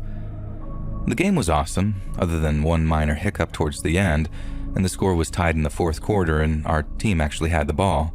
And a crazy series of plays transpired, and as you might expect, the crowd was going insane. So insane that someone actually bumped into me and caused me to spill some of my beer onto the gentleman in front of me. And he wasn't pleased. And I apologized, but he continued to lay out this very verbal assault. After a minute or two of getting yelled at, the man went back to watching the game, as did I. Not long after the game ended and our team came out victorious, and we cheered and celebrated with the rest of the home team fans. I won't say what the team was for my anonymity, and that night I got back to my Airbnb and just kind of hung out and relaxed. I decided to order myself a pizza and just sort of enjoy my little scenic getaway. The place was very cozy and on the outskirts of that town, and it wasn't like in the middle of nowhere or anything like that, but it definitely felt kind of secluded. I'm not exactly sure what time I fell asleep, but it was late, after midnight for sure, and at some point during the night, I woke up because I thought that I could hear this very strange noise. I sat in bed for a minute trying to focus, and I didn't know if it was just my imagination or if I actually had heard something. A few seconds later, I heard it again, and then again right after. This wasn't creaking floorboards or any of the other things that people say when they think you're being paranoid. This was, without a doubt, the sound of something being thrown at the side of the house. Something small, almost like a rock or a pebble. I got out of bed and turned most of the lights on, mainly because I was a little spooked, but also because I didn't know the layout of the house and I didn't want to stumble my way through the darkness. I'm a bit clumsy and I have a knack for breaking things, and I made my way to the window that was on the other side of the house. And that's where I had heard the sound coming from. I cupped my hands and looked into the darkness, but I didn't see anything, and I was convinced that whatever I had heard was probably nothing, and being the anxious person that I am, I just decided to go investigate outside. I understand this may seem like the worst idea in the world looking back, but I had convinced myself that nothing was out there except maybe some wildlife, and I just wanted to make sure. I spent a few minutes outside, walking around, having a smoke, and I didn't see anything weird or out of the ordinary. I did see a few small rocks on the side of the house where I had thought I had heard the sound, but it was a pretty wooded area and those small rocks could have just been there the entire time. I decided to chalk up this entire ordeal to just my anxiety and nerves and being away from home. I started making my way back to the house, and that's when I froze. Because I had turned a lot of the lights on, I was able to see inside the house from outside. And there, walking through the kitchen, was a person. Someone who was wearing a hood. I was able to see them through the room clear as can be, and I immediately took cover behind a tree, ducking down. Thankfully, I had my cell phone with me, and immediately I called 911. While I waited for the cops to show up, I just sort of watched this figure through the windows slowly creeping through the house. He seemed to be opening doors and even checking closets. I had my small duffel bag on a little table in the kitchen, and this person went through my bag. He even grabbed my wallet and went through it a bit, but didn't even take anything. After a couple of minutes, this person started to move a little faster. He was whipping open doors, and he looked like he was looking for something, and he looked frustrated. He must have heard the police, because as soon as the cop car showed up, he jumps out a window and starts to flee into the dark. I came out from behind the tree and flagged down a cop and tried telling him that the intruder had just ran, but they were very focused on calming me down in that moment. Finally, the police were able to take my statement, but by that time, this intruder was long gone. To my knowledge, they never caught this person, and nobody knew what he was doing or who he was looking for. The owners of the house were alerted by the authorities, and they claimed that they had no idea why anyone would do that, and I believe them.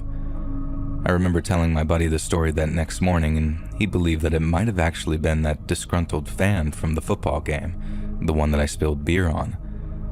I think it would be outrageous and borderline improbable for an intruder to have followed me all the way home, but the more I thought about it, this person did fit the profile of that crazy fan. He was even wearing the same color as the team, but that might have been common for the area as well. And this all could have easily been a coincidence, but I don't know. It really made me think. And it's really scary that sometimes people out there can just do things like this, and we truly will never know why.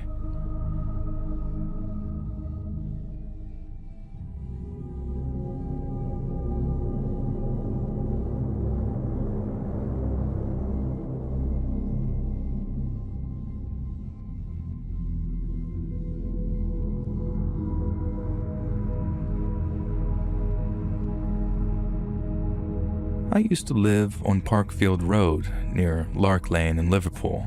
My local supermarket was the Tesco on Agberth Road, so every time I needed to buy food, I'd walk all the way down Parkfield from my flat, which was in a house at the very top of the road near Prince's Park.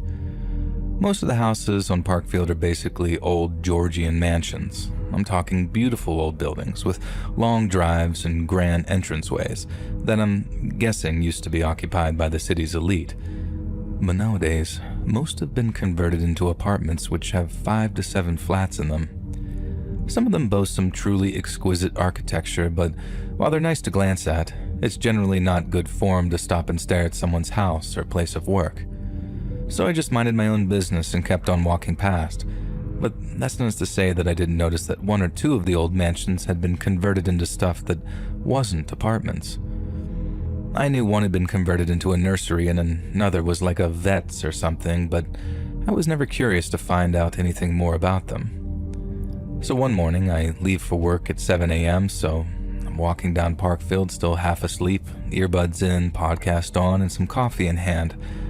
And I was about halfway down the road, headed for St. Michael's train station, when I saw a guy standing still on the pavement in front of me.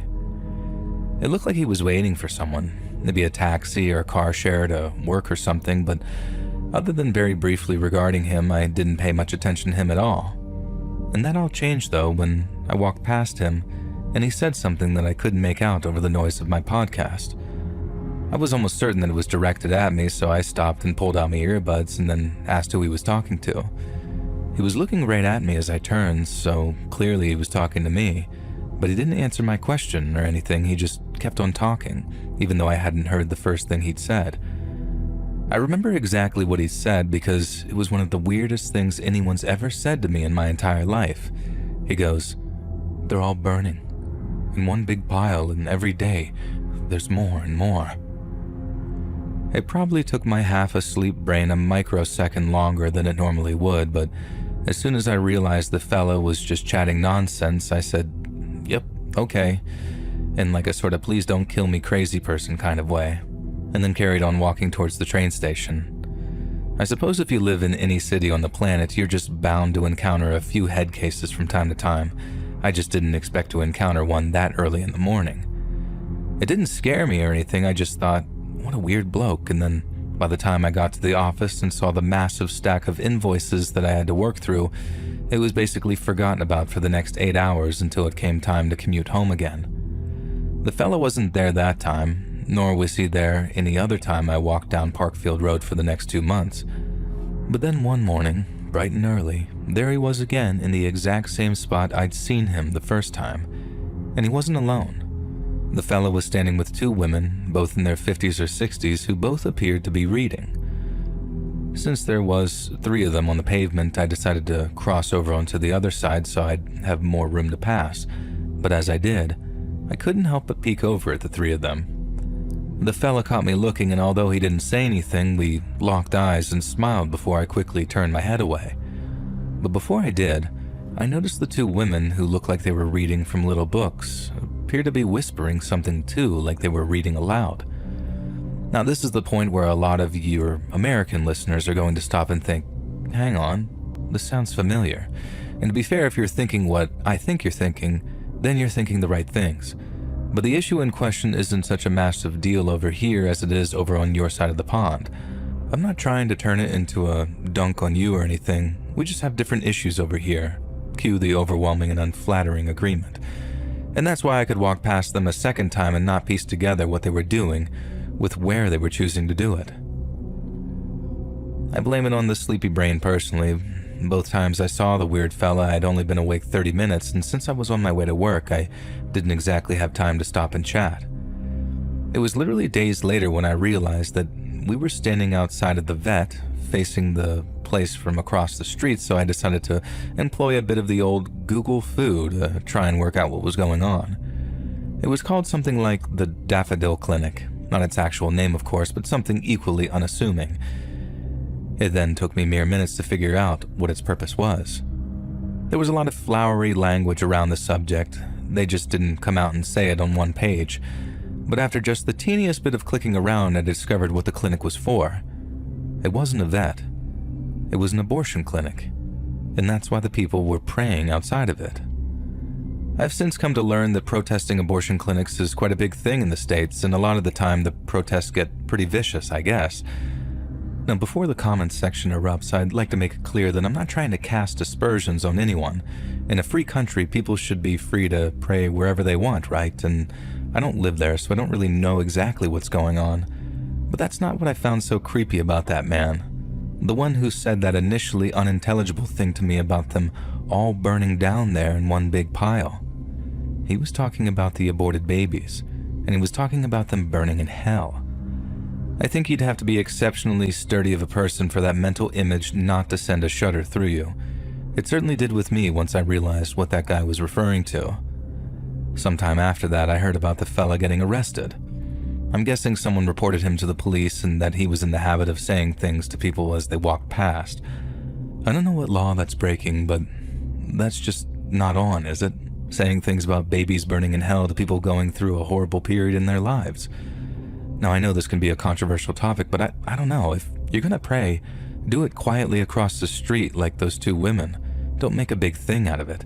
And certainly, don't go telling passing strangers things about piles of babies burning in hell.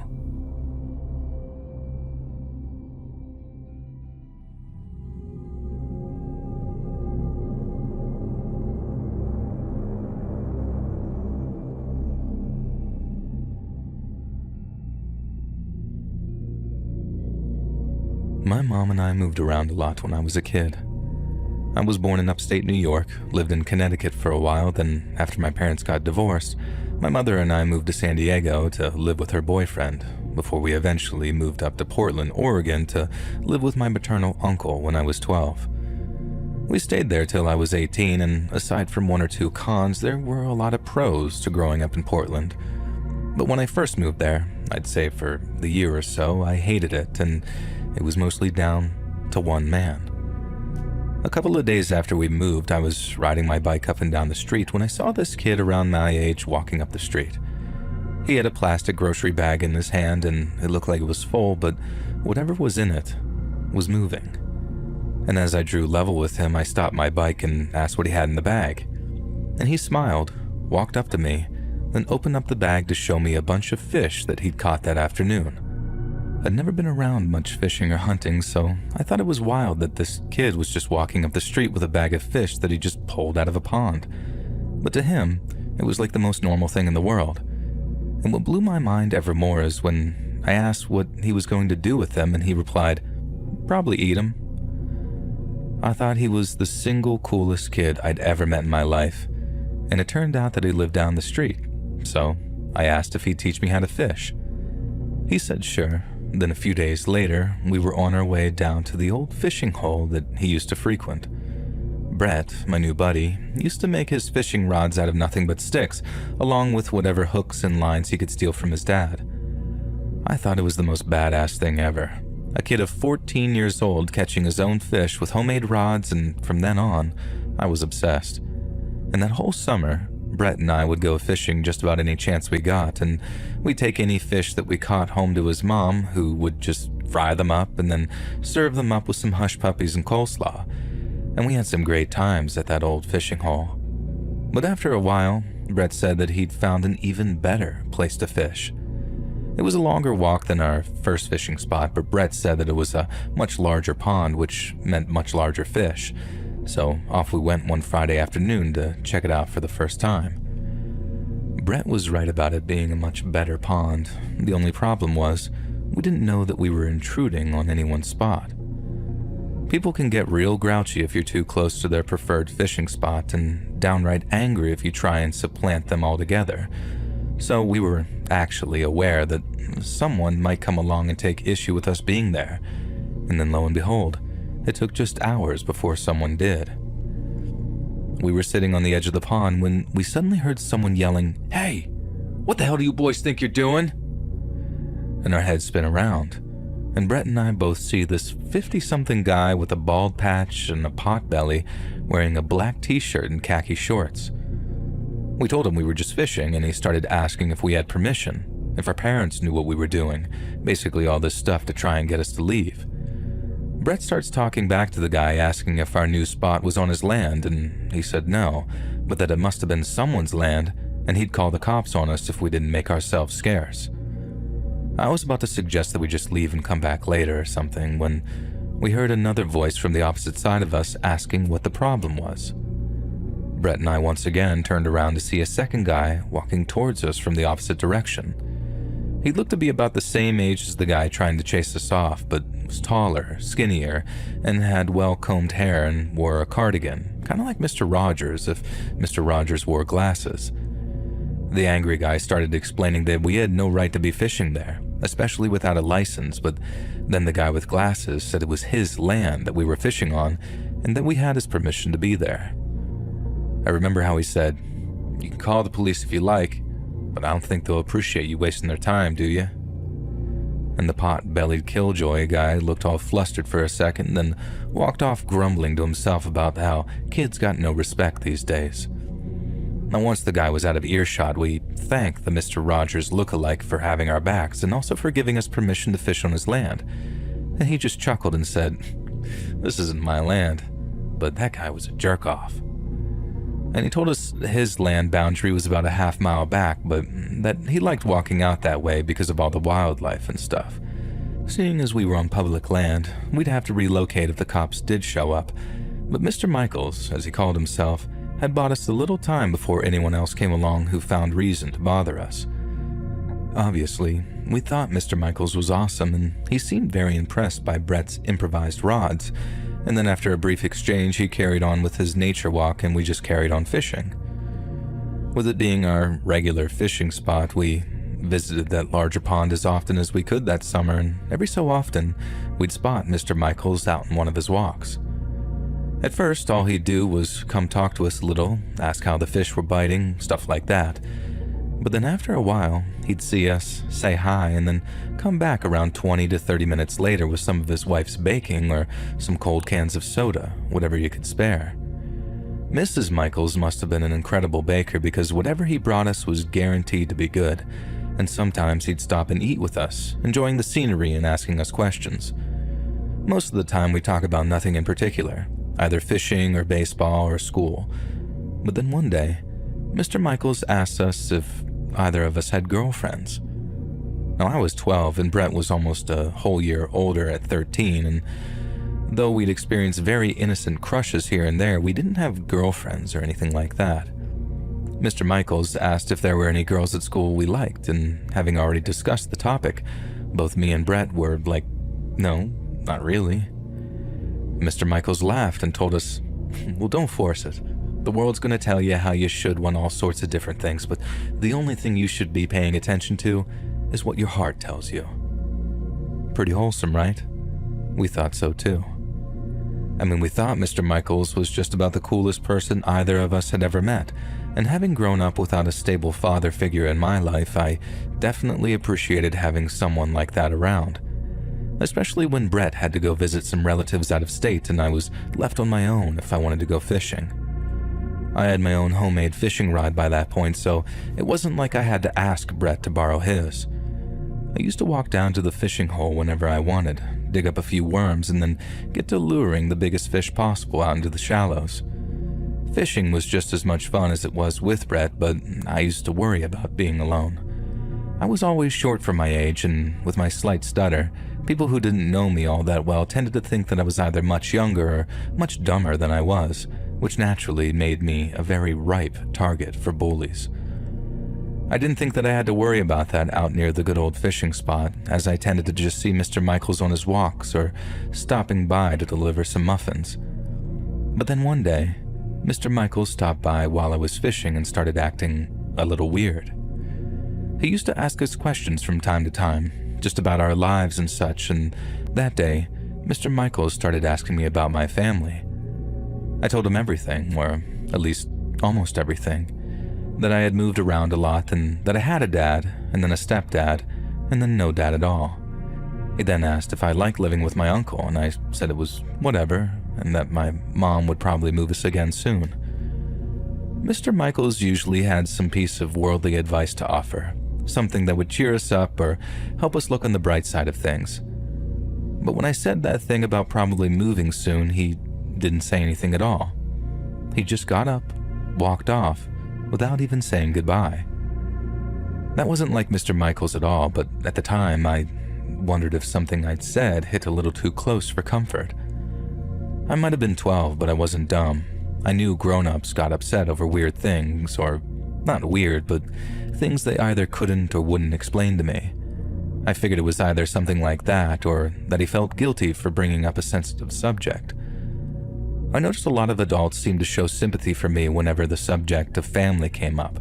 It was something I've been dealing with ever since my parents' divorce back when I was like 6 or 7. So maybe Mr. Michaels just felt bad all of a sudden and walked off because he was kind of choked up.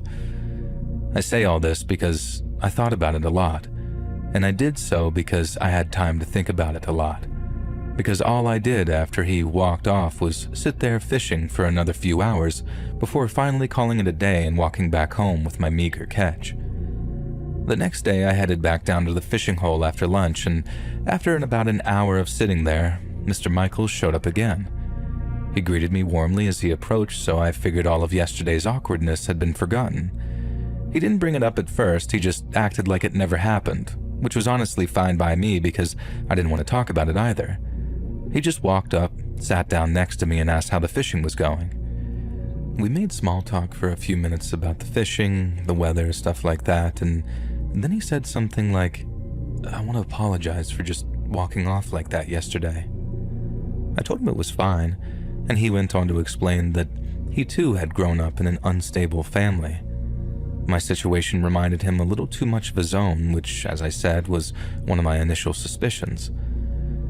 Mr. Michaels then said that family wasn't always a matter of blood, and that the best part about growing up was that, at least to a degree, you got to choose your own family. I figured that was probably the poignant, life-affirming thing that he wished that he'd said the day before, and I appreciated it all the same. And I also appreciated it when he said that if I wanted to, I could consider him a member of that chosen family, but only if I really wanted to. I told him sure, and thanked him, but I knew it was kind of a platitude. He just felt bad hearing a kid talk about the same kind of childhood he went through, and all he wanted to do was make me feel better about it. But like I said, I'd been experiencing the same thing almost all my life, so while I knew to just be polite and thank people for whatever it was they'd said, it wasn't like it was some Hollywood moment where I burst into tears like, "Well, gee whiz, Mr. Michaels, does that mean you're gonna be my new dad?" Instead, I asked Mr. Michaels if he had kids of his own, and he said yes. He had 2 girls, but they had all grown up and moved out, one to the city and one to college. I thought I'd figured out another reason why he liked me and Brett so much. We were like the two young sons that he never got to have. The next time that I went down to the fishing hole, it was Saturday. Brett was due back from his relatives on that Monday, so it was my last solo fishing session for the foreseeable future, and I was pretty sure that I'd see Mr. Michaels at some point with it being a weekend. I was there for maybe an hour or so before he showed up, and when he did, we did our usual thing of making small talk and watching the world go by, until he turned and asked me a question. He asked if I thought about what he'd said, about a chosen family, and I said, sure, a little. He then asked if I liked the idea of him being a kind of father figure to me, and while I said, sure, I guess, it wasn't entirely out of courtesy. I liked Mr. Michaels, and so did Brett, and although the whole chosen family thing seemed kind of cheesy to me, I thought it was coming from a good place, so I figured I'd just go along with it. But then, Mr. Michaels started acting strangely again. He told me that the bond of family came with a certain kind of love, and I just sat there wondering where he was going with that. And then he went on to say that over the previous few weeks, he'd come to develop feelings of familial love, and that he'd been wondering if those feelings were reciprocated. He spoke real fancy like that at first, and I guess because he was beating around the bush. But I think that he must have saw the look on my face and figured it was there because I didn't understand him, because in the next moment, he just straight up asked me if I loved him. There was a brief pause before he clarified that it was that familial love that he was talking about, and I remembered giving him a very reluctant, sure, I guess so. But he wasn't done. This is the point where I think Mr. Michaels was another one of those adults who thought that I was a little slow because of the way he was talking to me. It was like he was talking to a much younger kid, or maybe one with a learning disorder or something. 12 isn't 18, but I was still like, why is he talking to me like this? I knew something wasn't right. I just couldn't see exactly what was happening. Not until Mr. Michaels began to talk again. He told me that people who love each other sometimes touch one another as a way of expressing that love, and that's the point where I started to feel truly uncomfortable. Mr. Michaels saddled up to me a little, and I remember feeling my body tense up as he did. I realized where he was going and what he was trying to do, and it made my skin feel like it was going to crawl off my bones. Mr. Michaels then asked in this sort of shaky voice if he could touch me as a way of expressing his love. And the moment he finished his sentence, I got up and walked off without saying a word, just like he did the day before. I remember walking back to my uncle's house, and at the risk of sounding overly dramatic, it was almost like that part from the opening of Saving Private Ryan, if you know that movie. Do you remember the part where Tom Hanks is just kind of sat there on the beach and he's having some kind of episode where his ears are ringing and everything seems like it's really far away? That's honestly what it felt like walking back to my uncle's place. I just felt kind of numb. Like I was so trapped in my own thoughts that everything else seemed far away or like sort of background noise. And I walked into the kitchen via the back door, which was kept unlocked during the day so I could get in and out at will, and I walked straight past my mom and up to the guest bedroom without so much as even looking at her. And that gave her a clue that there was something wrong, so she followed me up and asked me a few questions, and then it all came spilling out of me, along with many, many tears. I think one of the worst things about it was I was old enough to actually understand what was happening. It's a terrible thought, but I guess some kids get touched so young that it becomes sort of a repressed memory. I'm not a psychologist, but I know that's a thing. But that obviously wasn't the case with me. And the second Mr. Michaels mentioned touching after asking if I loved him, my first thought was basically, oh my Jesus titty slapping Christ, Mr. Michaels is a predator. I wasn't confused on what his intentions were, even if he was trying to put such an innocent mask on such an ugly thing, and honestly, it absolutely destroyed me. It was the idea that someone so nice, so seemingly nice anyway, could have such vile intentions, and that he could be so cunning about it. I mean, he'd been slowly, steadily, and patiently grooming us for almost 2 whole months. He'd been working to earn our trust, waiting for the right moment, and then when he'd heard that my mom and I moved around a lot, and possibly coupled with an assumption that I was a little slow, Mr. Michaels figured that I was the perfect target. He was wrong, of course, and I got away before he could do anything, but simply the fact that he considered me a target was something I found incredibly disturbing and upsetting.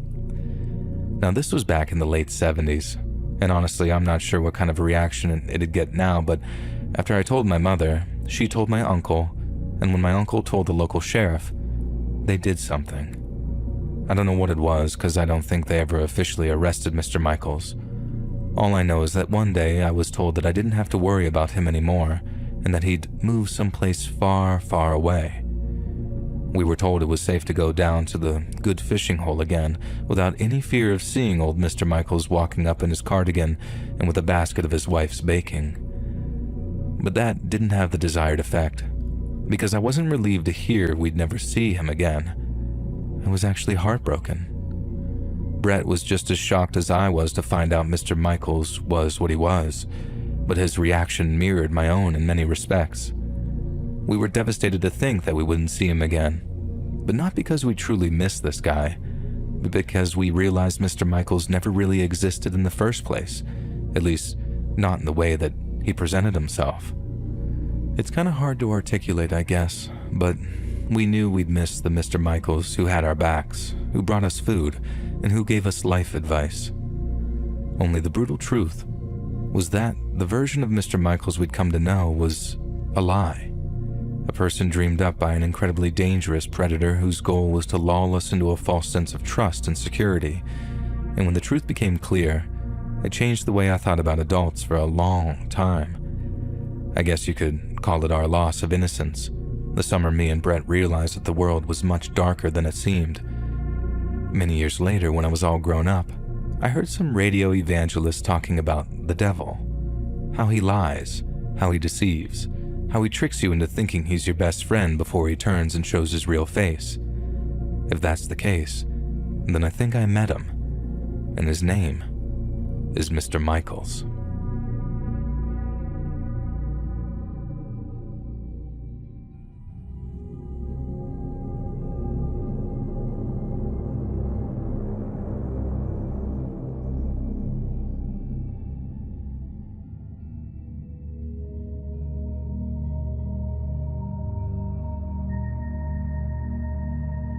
I was a university lecturer for the better part of 20 years, and in that time, I've met some great students and some not-so-great students.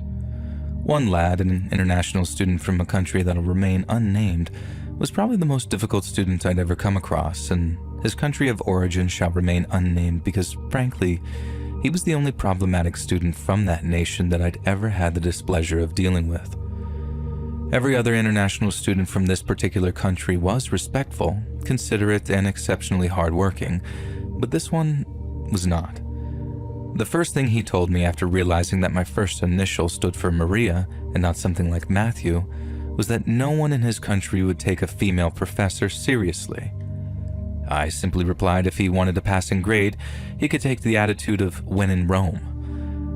He seemed to find that amusing, and while he claimed that he'd show me all the respect I deserved, he did so with a deeply patronizing tone that suggested that he would never have done the same if we were in his nation of birth. And when it dawned on him that he'd actually have to work to get a passing grade, the student in question became incredibly ill-tempered and his performance dropped off completely. He became more and more problematic as the weeks went by until one day he simply stopped attending lectures. Initially, I had absolutely no issue with this whatsoever because it had gotten to the point where he could be rather disruptive from time to time. But after a while, I started to wonder what was happening with him. I ended up asking a colleague if she'd heard anything about him, and I'll never forget the look on her face as she asked me, "You haven't heard?" As it turns out, the surly student that I'd had problems with had been arrested by the Cambridgeshire police on charges of kidnap, false imprisonment, and grievous bodily harm. It took a while for the whole story to come out because, at first, no one knew anything other than the crimes he'd been charged with. But it didn't take long for people to piece things together and link it to another worrying on-campus incident. About a week before the problematic students stopped attending lectures, someone had filed a missing persons report with the police. This person claimed a friend or housemate of theirs, a female Taiwanese student, had gone out for a drinks date with a fellow student and then failed to return home.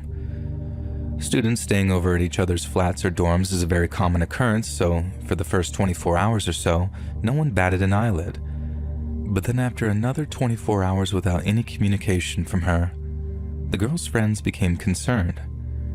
They contacted the police and gave them the name of their friend's date, and officers were dispatched to the date's home. And the date turned out to be the same student I'd had problems with, but he claimed to have no idea where she was. The police then tracked the girl's mobile phone and discovered it was within just 50 meters of the guy's flat. So back they went to ask him a second round of questions, but not before acquiring a search and seizure order from a local judge. This allowed them into the student's flat, where upon entry, they found their missing Taiwanese girl. After accompanying the male student for drinks, the student had followed the male back to his flat. He'd been perfectly nice and charming through the course of their evening, but upon arriving back at his flat, his demeanor must have changed completely. When she expressed a desire to leave, the student became violent, and when things became physical, he restrained her, tied her wrists and ankles, and then proceeded to beat and torture her with a cigarette lighter. The victim was told that it was her education on why she shouldn't leave him, and the sooner she accepted that she was his property, the sooner her ordeal would end. From what I understand, the whole thing caused something of an international incident at the university, and the girl's family wanted to see their daughter's abuser prosecuted to the full extent of the law, and he was. It's just the punishment wasn't anywhere near in line with the crime. Instead of being sent to prison, the student agreed to pay the victim a hefty sum in compensation before being deported from the UK and given a lifetime ban from returning. I know that's at least something. But hearing that he'd basically gotten away with it was just as shocking as hearing about what he'd done in the first place. There must have been an awful lot of diplomatic wrangling going on behind the scenes, and although I've only a cursory knowledge of it, I know the word of international relations can be a murky one indeed. It just makes me sick to think of that poor girl, of everything she went through, and know that the person who did it was simply able to buy their way out of a prison sentence. Because for men like that, prison is the only place for them.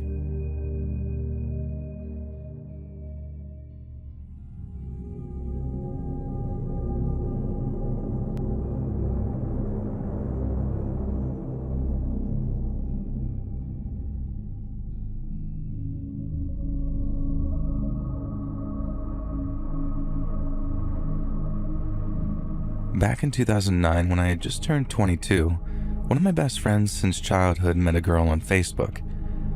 Dean was a bit of a trailblazer in many respects because back then, we thought of him having a Facebook girlfriend as pretty sad, whereas nowadays, meeting on dating apps or sliding into DMs on social media is a totally normal way for couples to find each other. We used to joke about her being a catfish before catfishing was even really a thing.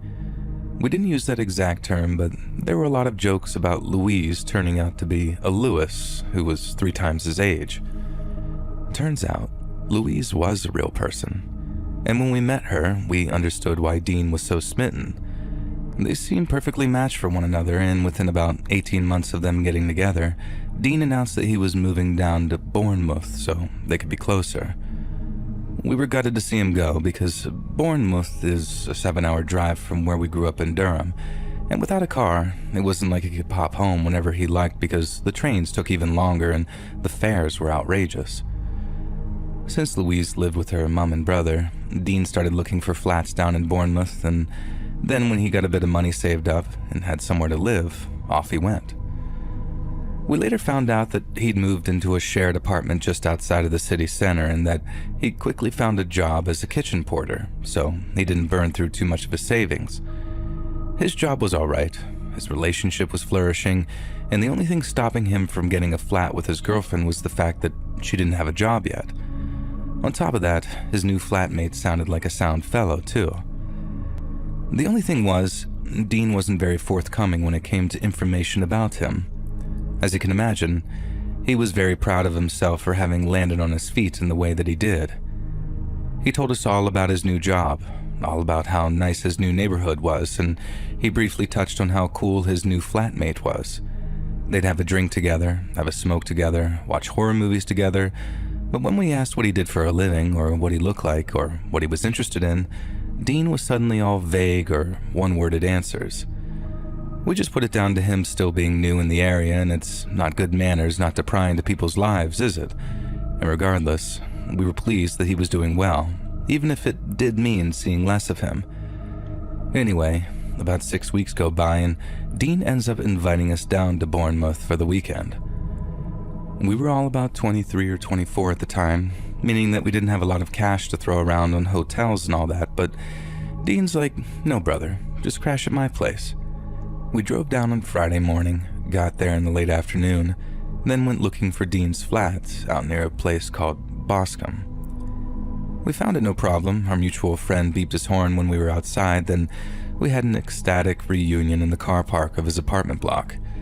We hadn't seen Dean in nearly 2 months, so we were over the moon to be reunited. But after he invited us inside for a cup of tea and a chinwag, we realized something wasn't quite right about him. He looked pale, he looked like he'd lost weight, and he looked like he wasn't sleeping very well either. And not only that, but the flat that he was living in was an absolute pigsty. We didn't bring it up right away, but we were too busy chatting about this and that and trying not to break into our beer stash too early. But in the end, I asked him if he was feeling up to a few drinks that night because he looked a wee bit peaky. And I'll never forget how he let out a deep sigh before talking, and when he did, he told us that the last 2 weeks had been some of the most difficult of his whole life. Dean's new flatmate had started out as a sound fella, but then after a few weeks, he'd started letting his true colors show. The flat was in such a sorry state because Aaron never, ever cleaned up, and the only way Dean had been roped into living there was that the landlord had scrubbed the place down and made sure Aaron was out of the flat during the viewing. I wouldn't go so far as to say that Aaron and his landlord conspired to trick Dean into signing a 6-month contract because, from what I gathered, they loathed each other with a passion. But they both had something to gain from Dean living there, so I suppose there was some degree of collaboration. You see, Dean hadn't moved into a cozy apartment with an eccentric but playful older roommate. He was living with a mentally unstable alcoholic who never paid his rent and was prone to violent, psychotic outbursts. He just hadn't realized it until it was far too late. Dean said that when he first moved in, he met an Aaron that liked the same kind of music, liked the same kind of films, and who made him feel as welcome as possible by handing him a can of beer every 5 minutes. But then Dean started to realize that Aaron drank pretty much all day, every day, and that by work, Aaron meant that he went out stealing. He didn't tell Dean what he did to make money at first, but once he seemed on the level, he told him that he shoplifted, burgled, went out stealing money from blackout drunks on a Saturday night, just about anything but make an honest living. He also refused to pay any rent, refused to vacate the apartment, and once told Dean that the police would have to come in and drag him out of there, and that's only if one of them fancied losing an eye. The only reason Aaron gave Dean an easy ride, which he didn't seem to give anyone else, was the fact that he was apparently his new drinking buddy and smoking buddy, and if Aaron had anything to do with it, they'd be sharing other things before long. According to Dean, Aaron didn't just drink and have a bit of puff. He did all sorts. Whatever he could get his hands on, and the harder the stuff, the more volatile he became. Dean said that just a few nights before, he'd come home to find Aaron smoking spice, this sort of synthetic cannabis stuff. He said he was out of his mind on it, and then after playing his stereo way too loud for hours in his bedroom, Dean said Aaron came out of his bedroom with an effing samurai sword and started doing moves with it. I don't know what you'd call it. I'm sure the Japanese have a word for it, but Aaron was waving the sword around like he was practicing a fight, but in slow motion. Dean said he retreated to his bedroom immediately and locked the door, then just hoped that Aaron would decide to leave him alone for the night. Aaron never turned his music down when he partied like that, and his neighbors had long given up on making him try. Dean said he learned to live with the incessant droning of industrial metal late at night, but had never gotten used to the sound of Aaron throwing fits. He'd start randomly screaming, or he'd kick or throw something against his bedroom wall, and Dean told us the random and violent nature of the sound would always wake him up. Aaron ate disgusting, smelly food. His hygiene was atrocious, and on more than one occasion, Aaron had tried to climb into bed with Dean in the middle of the night. He'd obviously needed to start locking his door, but he couldn't spend his entire life in his bedroom. What Dean really needed was help getting the hell out of there at a time when Aaron couldn't notice he was leaving. Apparently, Dean had already raised the prospect of moving out after he and Aaron had a minor disagreement over something, and Aaron exploded. He asked what his problem was, if he didn't like him, and if he didn't like him, he should just come out and say it so they could settle their problems like men and not little girls. Aaron's words, not mine or Dean's. Dean had managed to talk his way out of that one, but he realized that if he was going to make an escape, it had to be a quick one, and without Aaron being aware. And that, ladies and gentlemen, was the real reason he'd invited us down for the weekend. Not for a little reunion with the boys. Dean was planning a not-so-great escape. Now, he told us all of this, and we still hadn't met Aaron yet. But by that stage, and to be perfectly honest with you, I was a bit nervous about the prospect. I mean, once we'd heard about the whole samurai sword thing, a replica but still sharp, and how he was so quick to go and grab it, that definitely added a scary dimension to the whole thing. It wasn't a case of just helping Dean move some boxes. We had to plan the whole thing like some type of military operation. And what's worse, we had to wait 48 hours until Sunday to do it, as Aaron would most likely be in the apartment until Sunday afternoon, at which point he'd go out stealing and try to earn a bit of drug money. Then suddenly, right as we agree that Sunday is the day that we help Dean move, we hear keys sliding in the flat's lock, signaling that Aaron had returned home. The door slams, he walks down the little hallway towards the living room where we're sitting, and the whole time, I watched Dean just sort of shrink. I'd never seen him act like that before, ever. His bark was definitely a lot worse than his bite, but Dean wasn't some pushover. So to see him subtly but definitely cowering at this Aaron fellow as he was approaching, it was quite something. Aaron walks into the room, and Dean and I's mutual friend lay eyes on him for the first time. He wasn't quite what I expected, in that he looked more like a metalhead than the kind of shoplifting pawn life we were used to up in Durham. He was covered in tattoos, had shoulder-length, dyed black hair, and had one of those bull-ring nose piercings which he removed to look less conspicuous while on the rob. We were obviously a bit wary of him, but at first, Aaron seemed really friendly and welcoming. Apparently he had no idea Dean had invited us, but he also didn't seem to have a problem with it either. In fact, not only did he seem keen to have us stay for the weekend, he thought it was a good excuse to throw a party. Dean played along, as did we, as Aaron talked about inviting some girls over, getting a few bags and bottles, and all meeting back at the flat in a few hours once it had gotten dark. Dean then says that he wants to walk us around the area a bit, show us the pub that he liked to drink in, then we popped out after saying our goodbyes to Aaron. Now, as you can imagine, first thing we bring up when we're out of the flat was something like, "What the hell are you doing agreeing to a party tonight? This fellow goes mental when he adds a few lines and you're putting us in harm's way. Blah, blah, blah, blah." Aaron then replies that no, it's perfect, because if Aaron blew all the cash that he had on that Friday night, he'd then be forced to go on a shoplifting spree the next day, because he always started craving crack when he's hungover. And our jaws were just on the floor. We're at an age where the cure for a hangover was like a McDonald's breakfast, and in his desperation to be closer to his Facebook girlfriend, Dean had managed to become the flatmate of an actual crackhead. We understood that if we had a blowout that night, we'd be able to move Dean out of that flat and into his girlfriend's mom's garage, which could serve as temporary accommodation, but there was a lot we couldn't reconcile. We each had at least 24 questions for him. I mean, that walk to the pub turned into a proper little interrogation. But all of the questions we asked, like, why didn't you leave earlier, or why don't you just get the police involved, all of his answers came down to one of two things. Number one, Dean was legitimately scared for his safety, and if everything he'd told us was true, especially the stuff about the samurai sword, then he had a right to be. And number two, he needed his friends. He was in a brand new place, knew next to no one, and he was tired, depressed, and afraid. Dean said what little time he got to spend with his girlfriend, he was so exhausted that all he did was catch up on sleep. He needed our help and he needed it badly, and by God, after all was said and done, we were ready and willing to give it to him. A few hours later, we've got a few beers in the fridge and Aaron returns from picking up his sniff with his girlfriend in tow. She had a similar look and lifestyle to Aaron, but unlike her boyfriend, she seemed a bit soft and dopey. No offense to the girl, but she seemed a bit slow, like she'd only ended up being Aaron's girlfriend to begin with because he found her easy to manipulate. And that might sound a bit harsh, but that's honestly the reading I got after meeting her, and it's also my way of saying that while Aaron was a maniac, his girlfriend was just a bit daft. Now anyway, we're all sitting around and drinking, and while Aaron thinks we're having a party, me and Dean's mutual friend were basically there as bodyguards. Aaron was nice and friendly at first, but as he worked his way through beer after beer and started doing some harder drugs with his girlfriend, he started to get more and more aggressive. It started when he was doing lines. He offered Dean and me's mutual friend some, and when he declined, he started berating us about how we were no fun.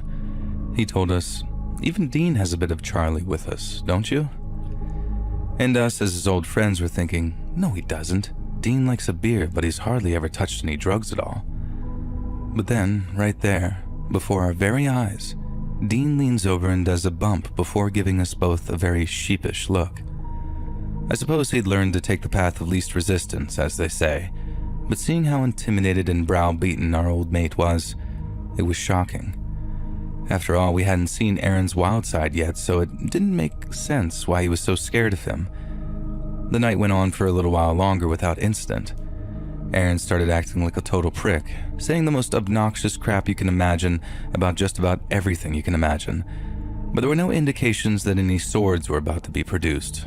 So me and Dean and our mutual friend all stayed quite chilled out, and more beers were getting drunk while Aaron's working through his bag of sniff, and then eventually he announced that it was time to put some music on. I suspected he was about to put on something very loud and fast, and I wasn't wrong, but he turned the volume up so loud that we had to literally shout to make ourselves heard. This didn't seem to bother Aaron though, and he actually thought it was funny that the music was ruining what little vibe we'd got going, and set about trying to make us sing the lyrics to songs we'd never heard before in our lives. Shortly after, Aaron was up dancing, if you could even really call it that, while we just tried our best to get through it in the assurance that it meant getting out of there a day earlier than planned. We kept the drinking to a minimum, knowing we'd be moving boxes or whatever come the following day, but being forced to listen to Aaron's shite music made me want to get blackout drunk. He was content to dance on his own for a while, but after a few songs, he asked his girlfriend to dance with him. And she joined in, but very awkwardly, like she was scared of what he might do, and it wasn't long before Aaron showed exactly why she seemed so anxious. They were dancing at first, but then Aaron started getting rougher and rougher with her, until some of his dance moves consisted of him just choking her from behind. I don't mean like putting his hand around her neck either, like you could see on his girlfriend's face that she couldn't breathe. He did it a couple more times and we're getting ready to step in because he's choking her for longer and longer each time, but then his girlfriend suddenly elbows him, shoves him off, and slaps him. And then, all hell breaks loose. We later found out Dean had been a witness to a lot of this sort of behavior and had always tried to intervene where possible, but he could only do so much knowing that he had to live with the bloke, and by that I mean he couldn't just deck him like he'd wanted to. But then, since me and his other mate were there and knowing we had his back, Dean launches himself across the room as Aaron starts throwing punches at his girlfriend's face. We followed in his footsteps, and within a few seconds, we had Aaron restrained. Dean starts shouting at his girlfriend to leave, but she didn't move. She just stood there, frozen, like she didn't know what to do. I joined in shouting at her to call the police, but instead of snapping out of it and calling 999, she ran off into Aaron's room and slammed the door shut, leaving the three of us basically sitting on top of him. We do a bit of shuffling about, then I'm able to get off of him, grab my phone, and call the police. I told them that we had a mental case in our hands. A bloke had gone berserk and he was going to hurt someone because we couldn't restrain him all night. The lady on the phone said that she could hear Aaron screaming about how he was going to kill us and that she'd get someone out to us as soon as possible, which she did. Aaron was still screaming bloody murder when the police got there, and after he tried attacking them as well, that was it. He was off to the cells for the night, giving us a tidy 24 hours to move Dean's stuff out into his girlfriend's mom's place. It'd be cramped, but Aaron had no idea where the house was, so there'd be no tracking him down, and sharing a bathroom with 3 normal people was better than sharing one with a dangerous and violent psychopath. We got Dean out of there, so it was mission accomplished, and then we went out to celebrate on the Sunday before we drove back to Durham. But now I look back on it, the celebration feels a bit bittersweet. Aaron made things easy for us by trying to bite a policeman, and so it was a quick in and out, and Dean was able to end a miserable little chapter in his life. But I sometimes think about Aaron's girlfriend, how even after choking and punching her, she'd run into Aaron's bedroom at the first sign of trouble and just stayed there. We shouted at her to leave, to call the police, but she chose to run into the bedroom of her abusive boyfriend and lock the door. And sometimes I really worry for that girl's future. But with the attitude she's got, I suppose there's only so much you can do. And that being said, I hope someone gets her some help, some proper help, before it's too late.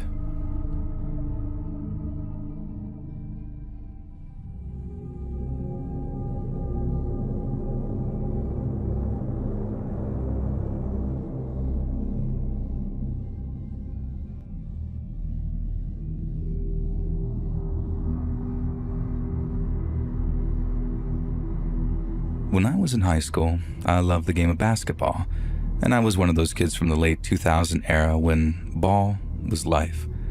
I knew I was not good enough to play at the next level, but it didn't stop me from playing the game I loved when I was back in high school, and I played with the same group of guys for years. And by the time we became seniors, our team was making a run for the playoffs, and it was a very exciting time and the whole community was buzzing around it.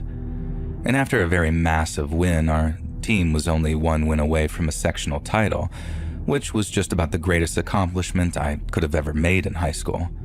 And the sectional game was 6 days away from our last win, and our coach did something a little unorthodox. He set up a scrimmage for us so we could stay in game shape. And for anyone who doesn't know, setting up a scrimmage this close to a big game is kind of a recipe for disaster. As a coach, you're risking your players' durability and potentially opening them up to an unnecessary injury. As players, we didn't really care though. We wanted to play as much as we could. We were high on winning, and any chance to improve our game, we wanted that. And the main reason our coach set up this scrimmage was to really test our skills and start to push us to the limit. The team we were set up to play was a team made up of players from all over the state. They didn't belong to one school, and these were essentially the best players in the area. It was going to be a test for us. If we were able to hang with this team on the court, we could be more than ready to compete in the sectional game. The game was on a Thursday evening after school, and we played the game at a neutral location. And the gym was nice, but the surrounding area had seen better days. It was one of those sort of rundown parts of the city. One of the downfalls of the gym was that it only had one locker room, which the other team used. And my team was forced to change in the basement, and basketball season is in the winter for anybody who doesn't know, so let's just say that the basement of this building was absolutely freezing. Not only was it freezing in the basement, but it was very dark. Even with all the lights on, it felt kind of dim. Something about the basement was just off though. It was creepy down there, and not just because it was a dark basement. From the moment I got down there, I was joking around with the team that this basement felt off and was weird, and most of the guys just kind of laughed it off and called me paranoid, which I'll be the first to admit I am kind of a paranoid person by nature, listening to podcasts like Let's Read. And while we were in the locker room before the game, we were all joking around, just being typical high school idiots. I continued to press my teammates about something just not being right about this place. And one of my teammates was using his cell phone to shine a light in the dark corners of the basement, but it just looked like junk and boxes everywhere. This was 2009, so the flashlight on the phone wasn't as powerful as it is today. And eventually the coach joined us, and once we got focused on the game, I forgot all about that creepy basement. And after the game, which we lost by the way, we went back into the locker room to discuss plays and talk about what went right and what went wrong in the game. After our coach gave the final speech, he left the locker room with the other 2 assistant coaches, and my team got dressed and continued to talk about the game. And one by one, the players started to filter out of the locker room until it was just me and another player. And just as we were finishing up, we heard a loud crash come from the back of the room. It was a loud and very jarring sound that caused us both to freeze in our tracks. And as soon as I heard that loud crash, that horrible feeling about the creepy basement started to come back. My buddy asked me if we should go investigate, which I was completely against, and I didn't want to scream like some coward, so I just sort of went with him. Now this time it wasn't paranoia. As he shined the weak cell phone light into the back corner of that basement, standing as still as a statue, was a man. A man I would say was maybe in his 30s at the time. He looked very disheveled, and he looked angry. And my friend and I both just stopped and sort of stared at the man, and all 3 of us now just stood completely still. These few seconds felt like the longest stretch of time I had ever experienced. And just as my friend tried to say something, the man just started to scream. It wasn't even words. It was this weird growl of a scream, and we both decided to run. Whatever was happening, we didn't want to find out the result of his screaming. As we sprinted towards the stairs, this man ran after us, and he was fast. Fast enough that he was able to grab my hand and yank me down to the ground. Fortunately for me, he fell on the ground in the process of pulling me down, and with the momentum I had from both of us falling, I was actually able to bounce back up pretty quickly and continue running out of the basement screaming. My friend and I ran into the parking lot screaming our heads off, and the rest of the team and the coaches were waiting outside. I couldn't speak, but somehow my buddy was able to concisely explain to the coaches what had just happened to both of us in the basement. One of the assistant coaches stayed outside with us and the rest of the team and called the police, while the head coach and the other assistant coach ran inside to confront this man. I still have no idea why they did this. I'm sure in the heat of the moment they probably felt compelled to defend us, I guess. And a few minutes passed and the police showed up and ran into the building. It was the first time in my life that I had ever seen the police spring into action like that. We were all freaking out because during that time the coaches never came back outside. A minute or 2 after the police ran into the building, the 2 coaches finally emerged. The assistant coach had his arm around the head coach, who was holding his arm as if something had happened to it. From our vantage point, we couldn't really see exactly what was happening. The only thing we could see for sure was that the coach had what looked like blood all over the front of his shirt. And not long after the 2 coaches had come out, the police came outside with that man handcuffed. It didn't seem like he was struggling or resisting at all. I do remember that he had this sort of wicked smile on his face as he just sort of stared blankly ahead of him. And that's where the nightmare ended on that specific evening. Now, it wasn't until years later when I ran into my old coach at this fundraising event that he finally told me what happened. And he told me that he and the other coach ran into that basement shouting. They thought that we made it up at first because they didn't see anyone down there. And while we were standing near the stairs, the man jumped out and cut the coach's forearm with some type of switchblade or something. The coach thought that it could have been a box cutter. Right after he got cut, the other coach tackled the man to the ground and basically detained him by sitting on him until the police showed up. The coach had to get stitches in that arm and all types of blood tests because they didn't know if the blade was actually clean. Thankfully, he was fine. And it was arguably the scariest part of the story was that nobody knew anything about this guy. He seemed to have no identification and he was clearly not right in the head. And the area that I live in unfortunately has always had issues with people with drug issues, and as far as my old coach knows, this poor man was just another unfortunate soul whose mind was lost on the streets. And if it wasn't for my assistant coach, my head coach might not have been alive to tell that story, and that's something that still freaks me out today.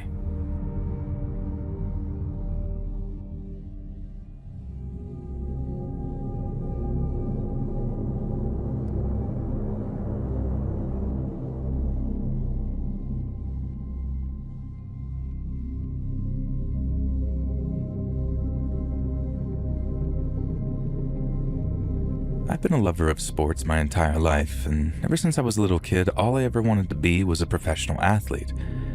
I was really good in high school and received a scholarship to play football in college as well, and I went on to have a good college football career actually, but nothing near what it would actually take to get to that next NFL level. I was able to make a little money after college doing commercials for local businesses and doing some autograph signings, but that quickly faded away and I moved on to life after sports. I've had a pretty successful career as a working professional, but my biggest accomplishment and the pride of my life has to be my family. My beautiful wife and our amazing daughter. My daughter has taught me how to be a better person, and I love her more than anything else in this world. And I'm sure if some of you reading this are parents, you can relate to those sentiments. About 2 years ago, I was invited back to the small town where I played college football for an event surrounding the completion of their new facilities on campus. They were going to do a tour, a dinner, and obviously some drinks and snacks in between. They invited alumni, sponsors, and some higher-end boosters to try and get everyone together to network and, more obviously, to fundraise, as I'm sure the new facilities were not cheap. I really didn't feel like going, but my daughter seemed interested in taking a trip with me, so I figured that we'd go and make a little daddy-daughter date and have some fun and head out of there early. Once I arrived, though, I wondered if I had made a mistake. The last thing I felt like doing was schmoozing with all the boosters and talking about the good old glory days. I prepared myself for having the same conversation about a dozen times, but since I had my daughter with me, I figured most of my attention would be devoted to her and I wouldn't have to really entertain a lot of other conversations, at least for a long period of time. There was one person I didn't recognize who seemed to keep giving me a bit of a side eye or looking at me like he seemed annoyed that I was even there. Every time I caught him staring, I would look over in his direction and he would immediately look away. As I made my way around the room, I felt like this person was kind of shadowing me, always staying a fair distance away, but every time I looked up, it felt like I could see them, which I hadn't noticed with any other person at the event. I was so busy that I eventually shook it off and made sure my daughter was having enough to eat and drink and that she was having a good time. And as soon as she got bored, I was going to head out of there and just take her home. She really enjoyed our tour of the new facilities and even got to see the mascot and take a picture with them. We got some free swag, which she really enjoyed as well. It was well worth attending to see the consistent smile across her face. And my daughter and I were sitting at a two-person high-top table, and the dean pulled me aside for a conversation. I got up from the seat, grabbed my daughter's hand, and told her that I was going to be right there, and that I was just standing up to talk to a few people. My daughter was still directly to my left, so I could see her while I was having a conversation and shaking some hands, and the dean introduces me to the new head football coach, and we make some small talk and share a few laughs. I'm making sure to every few moments look back at my daughter, who is playing with a team-branded fidget spinner, and I entertained the conversation what felt like another 30 to 45 seconds and said, "Well, I'm going to get back to my daughter and see if she wants to hit up the dessert table with me." And as I go to sit back down, I realize my daughter isn't there. My stomach immediately hits my throat as I dart up on my toes to see if I could see if she walked away or maybe she's hiding under the table. I saw her walking about 50 feet in front of me down the hallway, exiting the main room and heading towards the new facilities or the exit. And she's too far away for me to see who she is with, but it's clear that she's with another man. I yell out to her and beeline through the crowded areas, barging through people and yelling my daughter's name. It makes quite a bit of commotion and I can hear people begin to get quiet to see what's going on. I catch up to her and pick her up and ask her what she's doing and if she's okay, but she's still smiling and as happy as can be. And my attention immediately turns to the well-dressed guy who is seemingly escorting my daughter somewhere. Seeing his face, I realized this was the same guy who had been staring in my direction all night. I ask him what the hell he was doing with my daughter and contemplate knocking his teeth in before he even gets a chance to answer. He gives me some weak answers, and to be honest, as shocking as it is, I don't remember exactly what he said. I just remember saying that I'm calling the cops. Apparently this guy was some big donor to the school and was known by most of the people there. And before the police arrived, I absolutely ripped into the dean asking him what type of people they allowed to donate to the school. I don't think I could have done anything more to show my disappointment and outrage. All the while I was trying to do all of this without making my daughter upset. The guy must have weaseled his way out of the room when a lot of the commotion was going on, because I didn't see him again after that. I did make sure that I talked to the police and that all his information was provided to them, as a lot of people at the event knew who he was. I got out of there shortly after and took my daughter for some ice cream, letting her know that nothing was her fault, but that in new places she should always stay with me and never walk away, especially with people she doesn't know. I don't know whatever came from the incident. I don't know if any laws were broken, and I don't know what excuse he actually gave. I would assume, and I hope that this matter would have been taken seriously, but once I got back to my home many towns over, I never heard anything back from the authorities or asked for any additional information or statements. Looking back, I'm just glad my daughter was safe and that I was able to step in before anything terrible happened. It just goes to show you that no matter how diligent you are, you need to be even better to protect your children.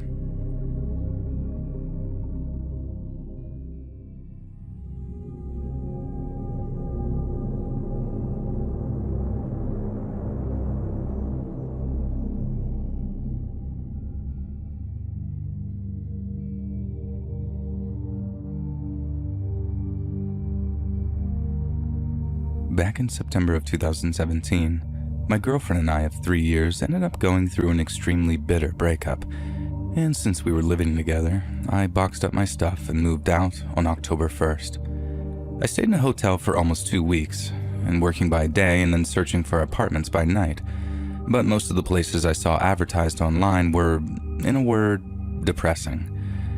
My initial searches excluded all shared apartments because I did not like the idea of having some random roommate. But as time went by and my hotel bills started creeping towards 4 figures, I started dropping more and more of my search filters.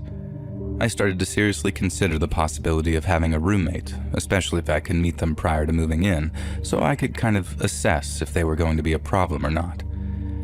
Everyone I talked to on the phone seemed either sketchy, unreliable, or a combination of the two. But then, right when I'm about to give up, I met Florian. Florian was seeking a roommate to help pay the rent on his 2-bedroom apartment in Bushwick, and when I clicked on the photos of his place, I was shocked.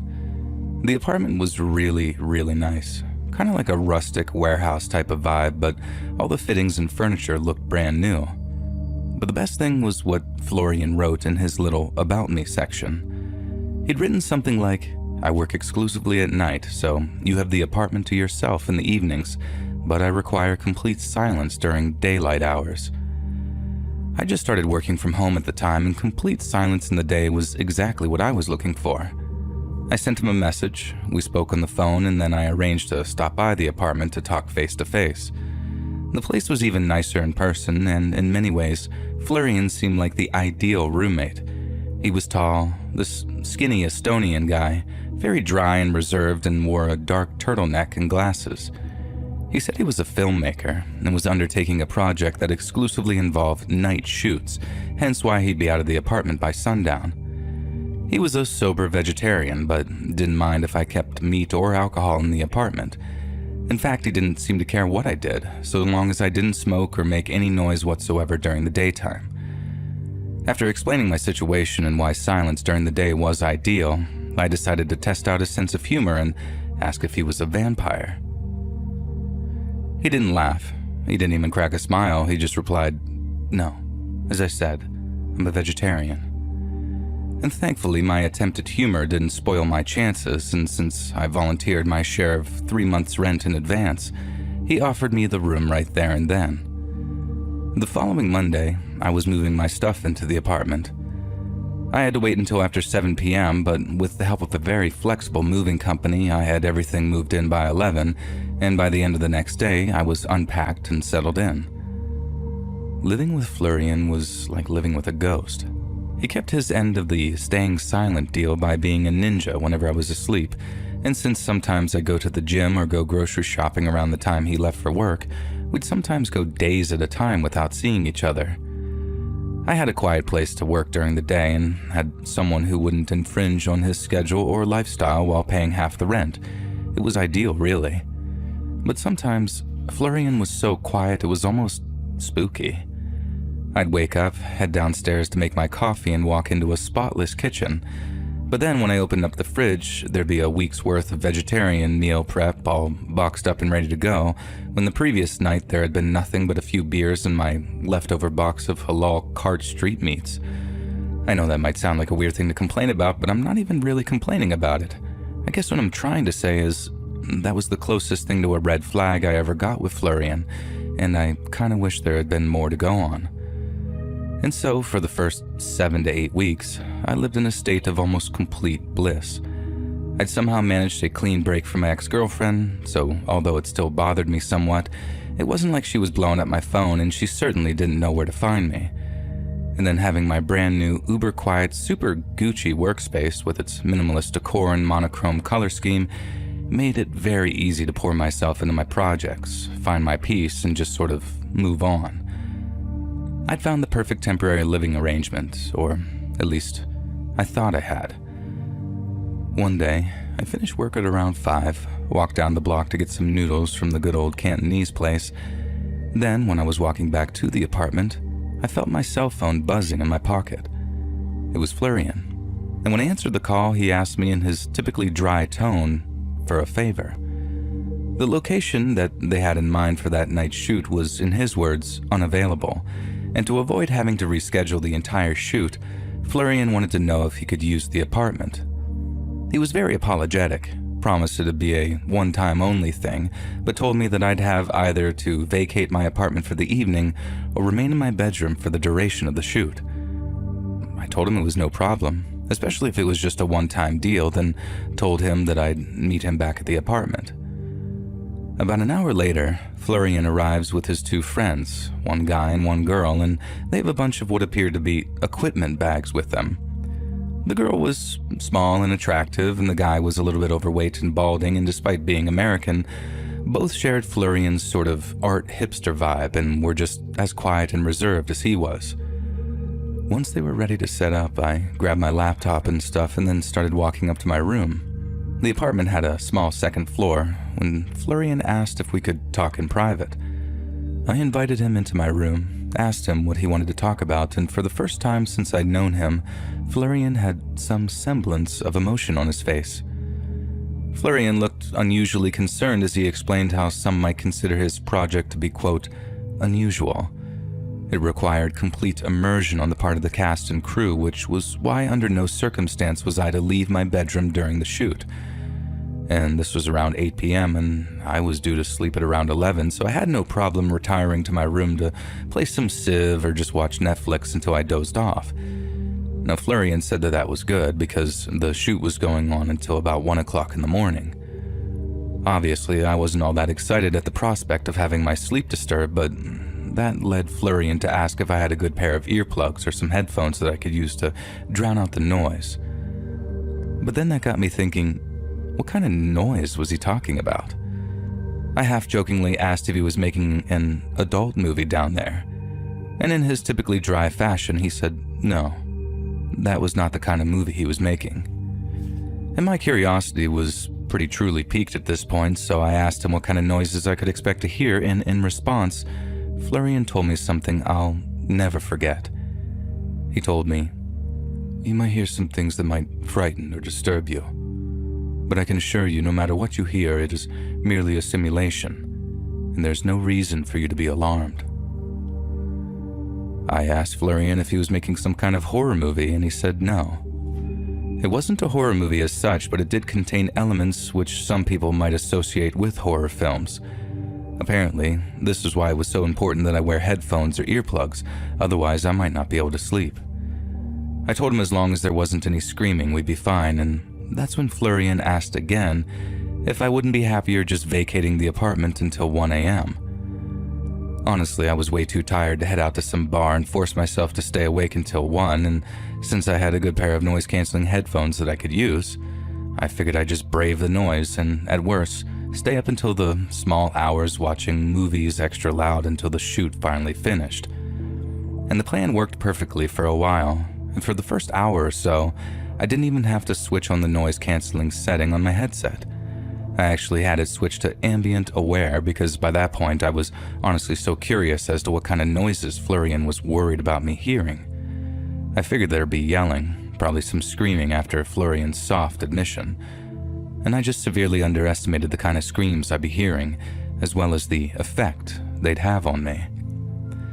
Now, I've been playing Civ 5 for about an hour and change before I started to hear the first noises coming from downstairs. It was the sound of a woman sobbing, like these drawn-out sounds. And since Florian had already told me that she was an actress, the sound only made me uncomfortable, not frightened or disturbed. Then I switched my headphones to noise canceling and turned up the background music on my game and found the combination instantly drowned out the sobbing noises. I think that lasted for maybe 20 to 30 minutes until eventually I started to hear another kind of sound. One so loud it started to cut through the noise canceling feature on my headphones.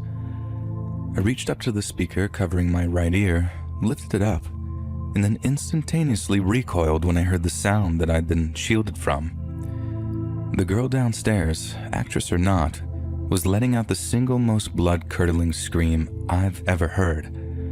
I could hear the exact moment she ran out of breath as the scream kind of weakened and died, and then she started up again right after with yet another ear-splitting screech. She did this over and over, and at one point I clearly heard someone yelling louder at her, but I couldn't tell if it was Florian or his friend.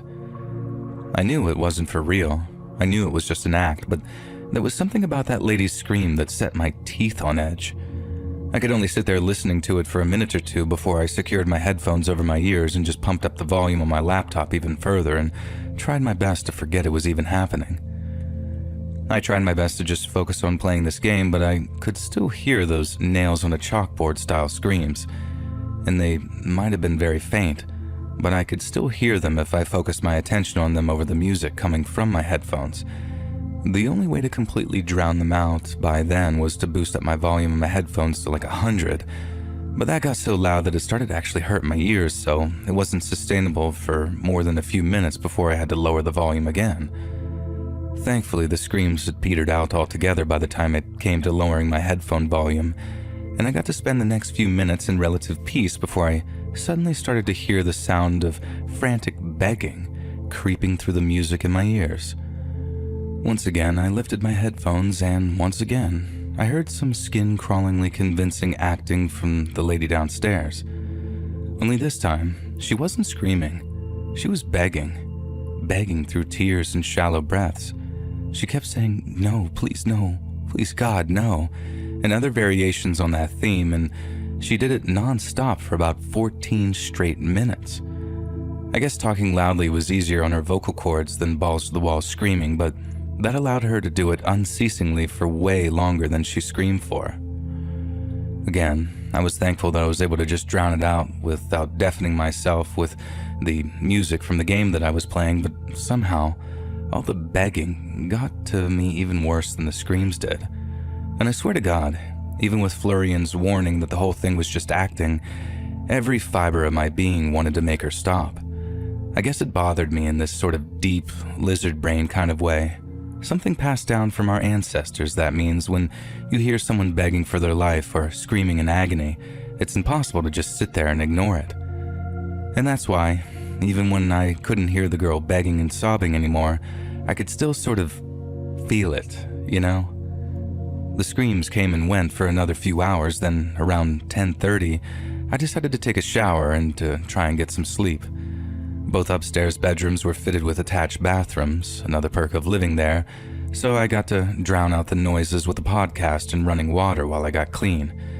But then, once I got out of the shower, there was a brief window where I had to get my hair dry before putting my headphones back on, and in that time, I heard the most disturbing thing yet.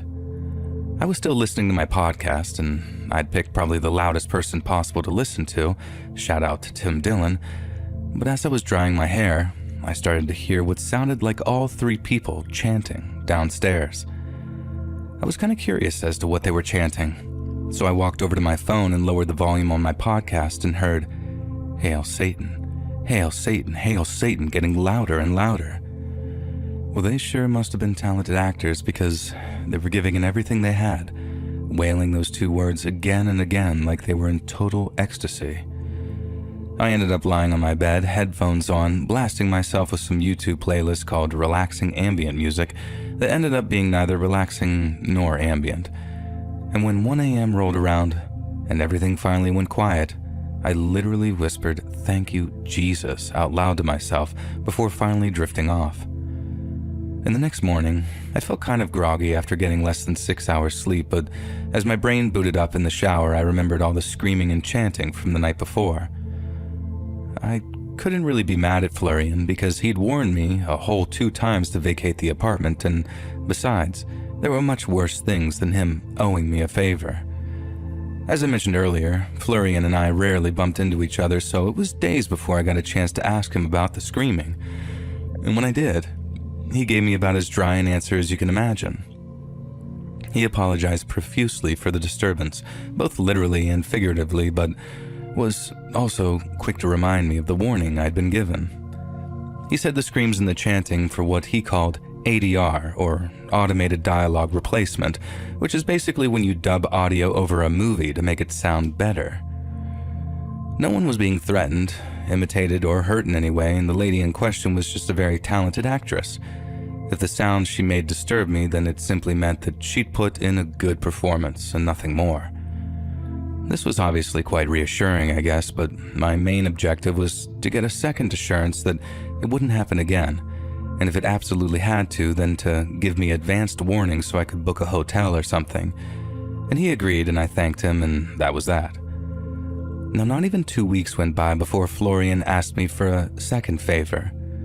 I had a feeling it'd be related to using the apartment for his work, and lo and behold, I was right.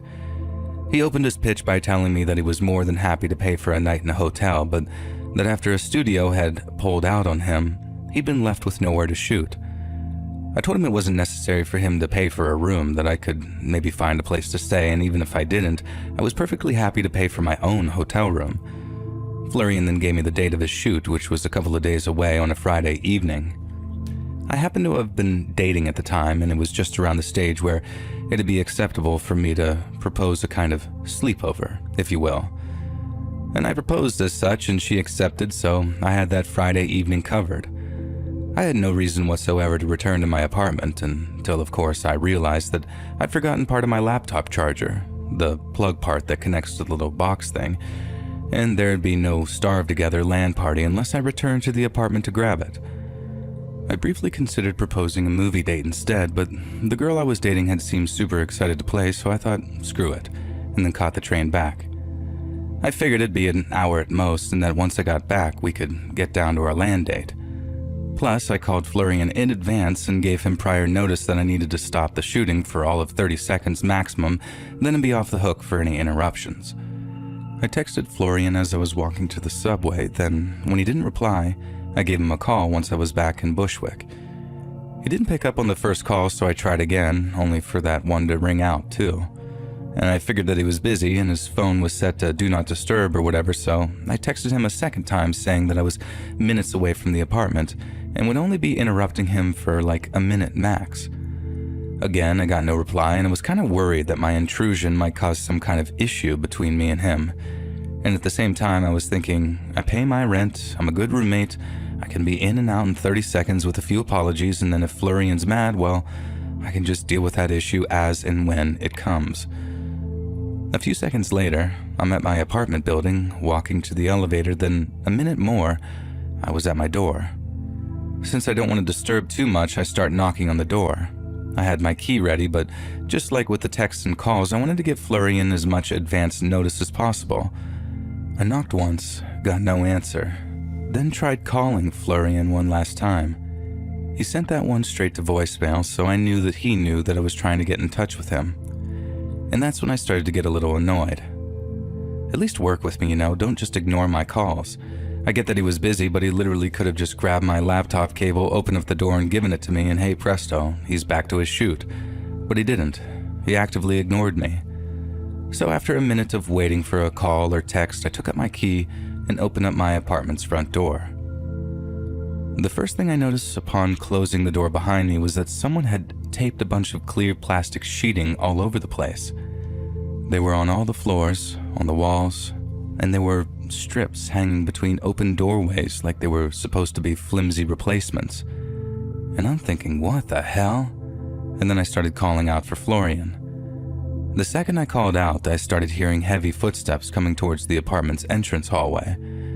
They were walking with urgency, so right away I'm thinking, uh-oh. And I'm halfway to unleashing a string of apologies when 2 masked men stepped into view. They looked like nightclub security or something. Black suits, black shoes, black shirts, and black ties, all very well fitted. And the only difference was, these guys had these matte black masks on, real thick plastic by the looks of things, and the moment they saw me, they started power walking in my direction. And I'm like, wait, who the hell are you guys? But they didn't say anything. They lunged towards me, gripped me up, and then the next thing I know, they're slamming me down onto the floor so hard it knocked the wind out of me. I'm lying there for a moment trying to catch my breath, then when the fight comes back to me, I'm trying my best to buck them off, and I'm failing miserably. The whole time I'm yelling at the 2 guys, who at the F are you doing? Get the hell off me. But again, they just completely ignore me and start yelling, intruder.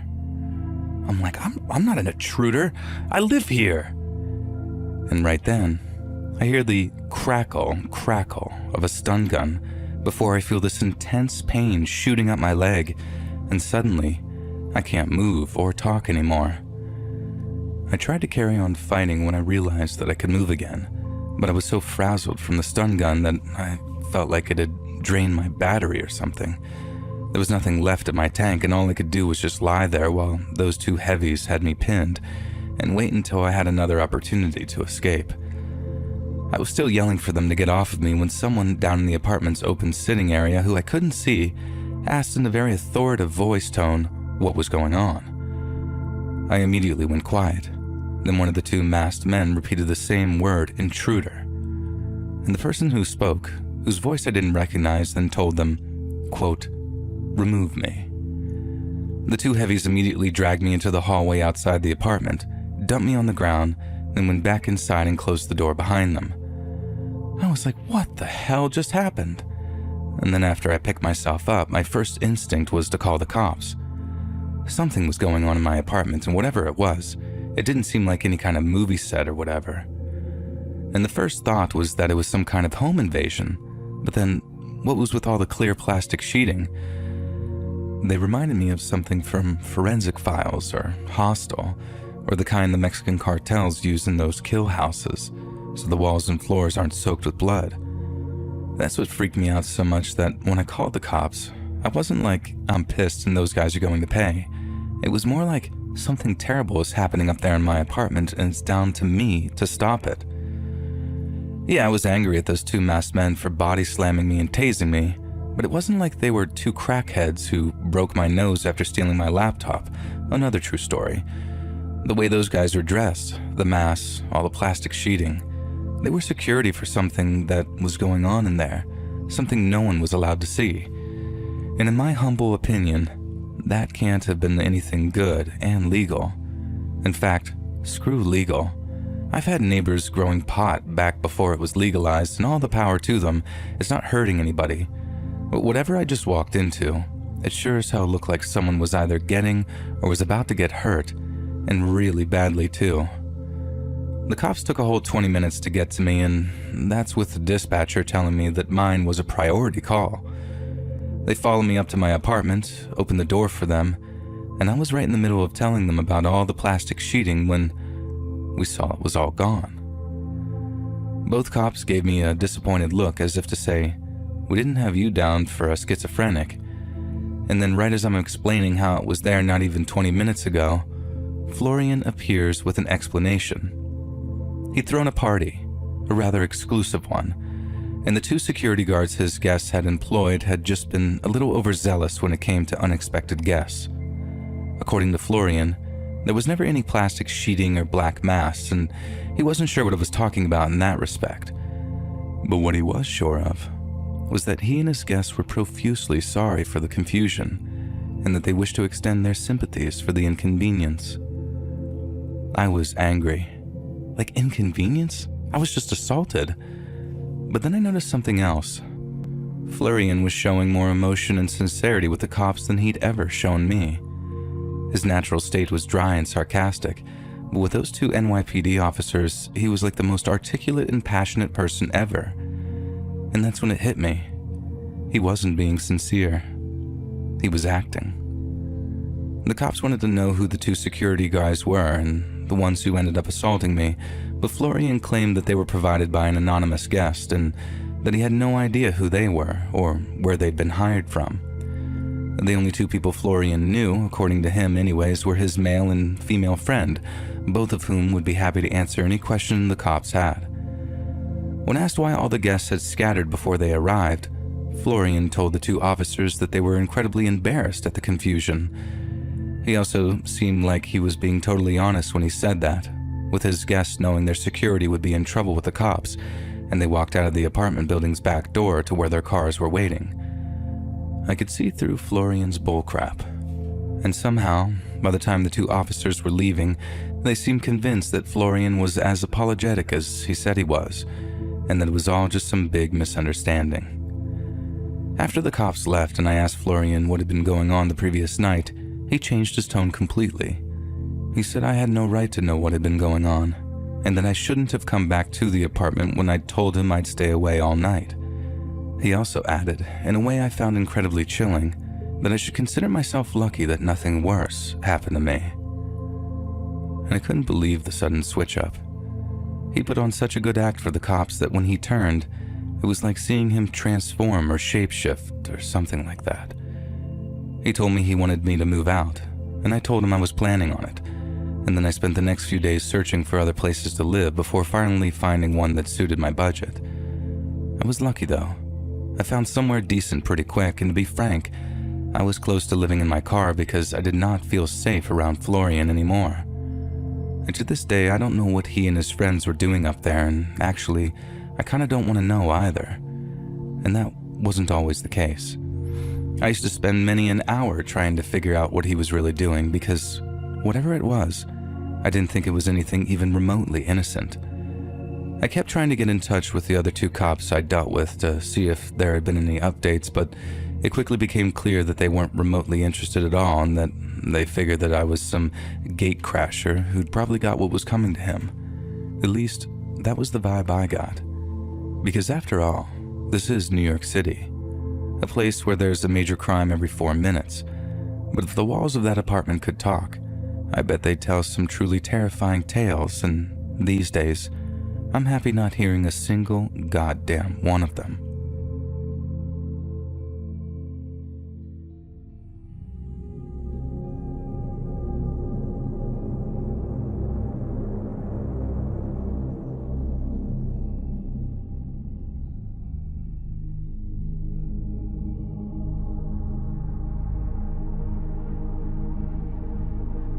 There really isn't an atmosphere like a college sports game. The student section alone usually makes the ticket worth the price of admission. Even people who don't like sports know how contagious it can be to be a part of that atmosphere.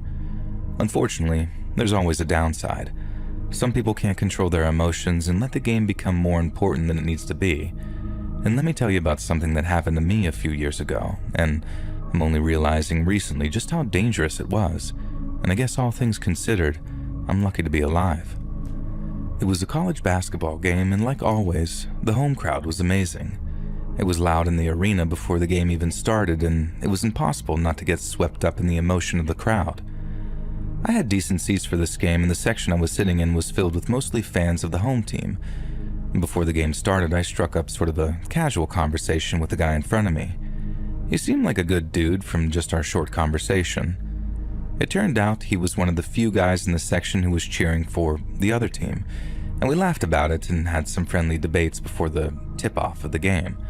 And once the game started, we gave each other a sort of fist bump and tuned in. The game was late into the season, so the outcome kinda had a lot of weight on the remainder of the season. It didn't take long for the crowd to start getting borderline hostile to the other team and the referees. I admit, I was caught in the heat of the moment and I started to chant along with the crowd.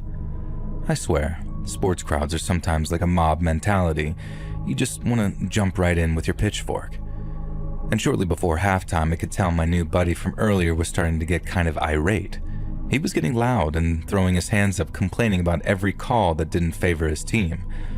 I could feel the legitimate anger in his voice, and there was a specific call right before halftime started that caused the whole arena to erupt with cheer, and as a result, my new buddy threw his hat on the ground. I know what I did next was wrong, but like I said, I was caught in the heat of the moment, and I put my arm on his shoulder and said something like, "Sorry, dude. Maybe we'll get better calls in the second half." I definitely said it with sort of an arrogant attitude. He violently shifted his entire body to get my arm off his shoulder, and he screamed, "Shut up, get your hands off of me." I was more surprised than anything else, but just sort of laughed it off and headed to the concourse to grab another drink. I got my drink quickly, and on my way back to my seat, I ran into a couple of my old friends. I stopped for a little while and caught up with my friend before the beginning of the second half. While I was standing in the concourse, my new buddy bumped into me aggressively and said in a clearly ironic voice, "Oh, I'm sorry about that, buddy. Maybe next time I'll see where I'm walking." I was annoyed, but just ignored him. I could smell the alcohol in his breath, and I just assumed he was drunk. My friends laughed and were confused by the weird interaction, but I just shrugged it off and told my friends it was just some salty drunk guy. And the rest of the game went much like the first half. My new friend would get angry and say some passive-aggressive comment, and the only difference from before is that this time, I was just completely ignoring him. I could tell that this guy wasn't right, and I didn't want to enrage him or make him angrier than he already was. After the game, I was walking to my car, and you'll never guess who came up behind me and continued to try and verbally spar with me. That's right, the guy from earlier. And I ignored him all the way to my truck, which wasn't easy. Imagine a big burly guy yelling at you at the top of his lungs in a packed parking lot. And I bet you would struggle to ignore him as well. And when I got to my truck, I finally turned around and told the guy to get away from me. He started to laugh and just stood there as I got into my truck and started to drive away. I thought this annoying ordeal was over when I finally got home that night, and it took me 40 minutes to get out of the parking lot traffic. And so between the drunk fan and the traffic, I was all done and just wanted to unwind on the couch and watch a movie. Before I knew it, I had watched 2 of the Batman movies and realized that it was after 2 in the morning. I wasn't tired for some reason, so I decided that I was going to put on the 3rd film in the trilogy. Only a few minutes into the movie, I saw these bright headlights shine in through my window several times. I lived on a pretty quiet street. It was rare to see headlights at even 7 at night, and it was extremely rare to see them at 2 in the morning, but not impossible. But then I saw them again a few minutes later, and then a few minutes after that, and something felt wrong. After the 3rd time, I decided to glance out of the window, and I couldn't believe what I was looking at. Someone was out there, looking into the windows of my truck, which was parked across the street from my house. None of the houses on the street had a driveway, so the residents just parked in the road. I could see the person trying to open my truck door. Thank God it was locked. And once he gave up on the truck door, I saw him looking around, and that's when I noticed his face. It was that dude from the basketball game. And I was even in more shock now. And I grabbed my phone and called 911, and while I was on the phone, I saw the man making his way to the house directly across the street from my own, the house where my truck was parked in front of. It was clear that the man was trying to break into the house. He must have thought that the house across the street was my own, and that's what I told the dispatch woman. And I could see from my living room window that he was ramming his shoulder into the door trying to get it open. What I find most disturbing now, and didn't realize was that big of a deal back then, was that he clearly had some kind of weapon in the back of his waistband, something I'm sure in his wacky state of mind he wanted to use on me. Thankfully, the police showed up quickly, and thankfully they arrested him before he successfully broke into the house of my neighbor across the street. When the cops were taking him away, it was clear that this man was belligerently drunk, and honestly, in my opinion, he may have been under the influence of something else as well. When he finally sobered up, this guy had no memory of the game or the horrible events that followed. I have no idea what horrors this man had intended for me. And even more terrifying is that this man didn't even know what horrors he had planned. And it's scary to ponder what his intentions were in his messed up state. I also have no idea how he found my house. I guess the true horror here is just how a seemingly normal and nice individual can turn into a literal demon.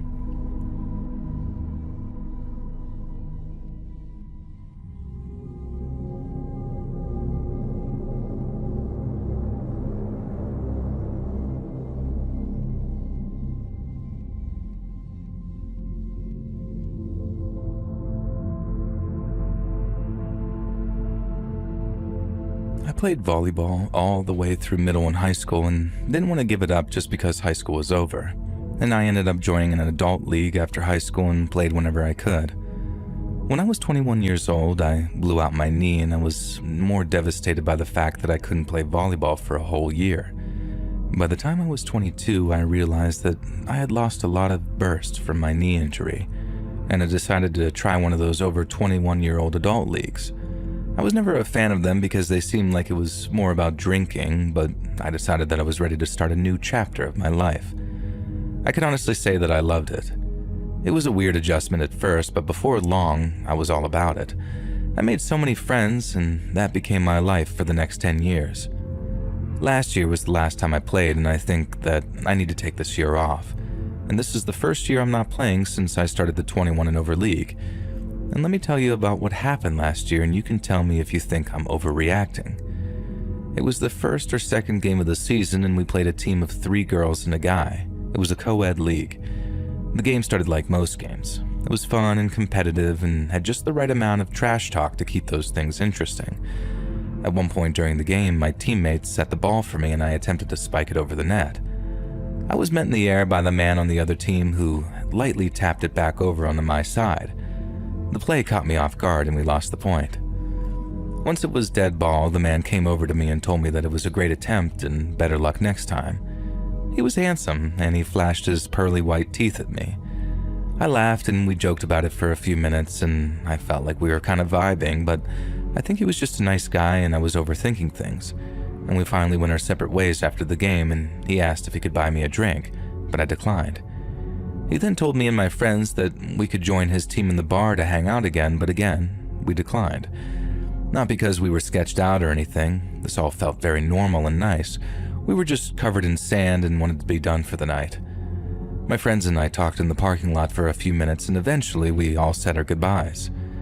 I was standing outside my trunk putting my bag away and getting ready to leave when I heard someone clear their throat loudly behind me, like the type of noise you make when you want to get someone's attention.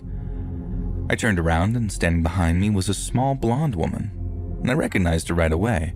It was one of the players from the team we just played. She wasn't saying anything at first and she was just kind of looking at me, and I asked if I could help her with something and she just continued to stare at me. I ended up just saying whatever and got into my car and drove off. That was weird. I looked into the mirror once and the woman still seemed to be just creepily staring at me. It wasn't objectively scary or anything, but it was very creepy. And that night I got a bunch of phone calls from a restricted number. I answered a few times, but it ended up just being breathing. And I also got some DMs on Facebook from a clearly made-up profile that started calling me some pretty offensive things. I was annoyed, but just ignored my phone for the rest of the evening. And this went on for a few days, but then stopped completely on the 4th day. I figured whoever had a problem with me was over it by now. The next week came and so did our volleyball game, and after the game, we decided to hang out for a little while before calling it a night. Inside the bar, I saw the handsome man from the previous week. He said hi to me and I simply waved back, and that's when I noticed the blonde woman standing behind him. And I started to put together some pieces. He's probably dating that woman and she's jealous. Well, I didn't want to be some homewrecker, so after my little wave, I just pretended like I didn't see him. And the rest of the night, I could feel her staring daggers at me from across the room. It was uncomfortable and I just wanted to leave, and so eventually I did. Those restricted calls came back that evening, but I just turned off my phone. And nothing happened all week until it was time for volleyball once again. The night was like all the others, except I did feel a little anxious. I didn't want to see that handsome guy again and then just be weirdly stalked by this strange blonde woman, and I was doing my best to focus on just the game, which was going good for the moment. And at some point during the game, I heard someone yell behind me, "Watch out." and I turned around and saw a volleyball fly by my head. And before I could see what was happening, that small blonde woman ran from the side with a bottle and smashed me over the head, screaming at the top of her lungs. I felt the bottle crack my head, and I vaguely remember trying to get myself into sort of a fetal position so this woman couldn't cut me or anything with that now broken bottle. To me, this all felt like slow motion, but it was only about 10 seconds. Two of my teammates grabbed this woman and held her down as she tried to whack me again with this broken bottle, which would have done some major damage. She wasn't saying words either, just screaming like a banshee. The cops arrived after they subdued her and arrested the woman. I was being looked at by the EMT, probably going to need stitches, when that man came over and apologized for her behavior. And he went on to tell me that she was not his girlfriend and never had been. She was a friend of one of the girls on his team, and she apparently was obsessed with him. He had to tell her several times that they weren't together because she kept telling people that they actually were dating, and she even made a joint Facebook account for the both of them, even though there weren't any pictures of them. I'm not sure why they kept this woman on their team, but it was clear to me that her marbles were messed up from the very beginning. And I'm lucky I left that altercation with just a minor laceration because it could have been much worse. Anyway, I'm done with volleyball for now. I don't want to show up to that bar one day and take a shot to the head from a bottle. And I hope that woman found the help that she needs, because you can tell by just looking into her eyes, she was not well.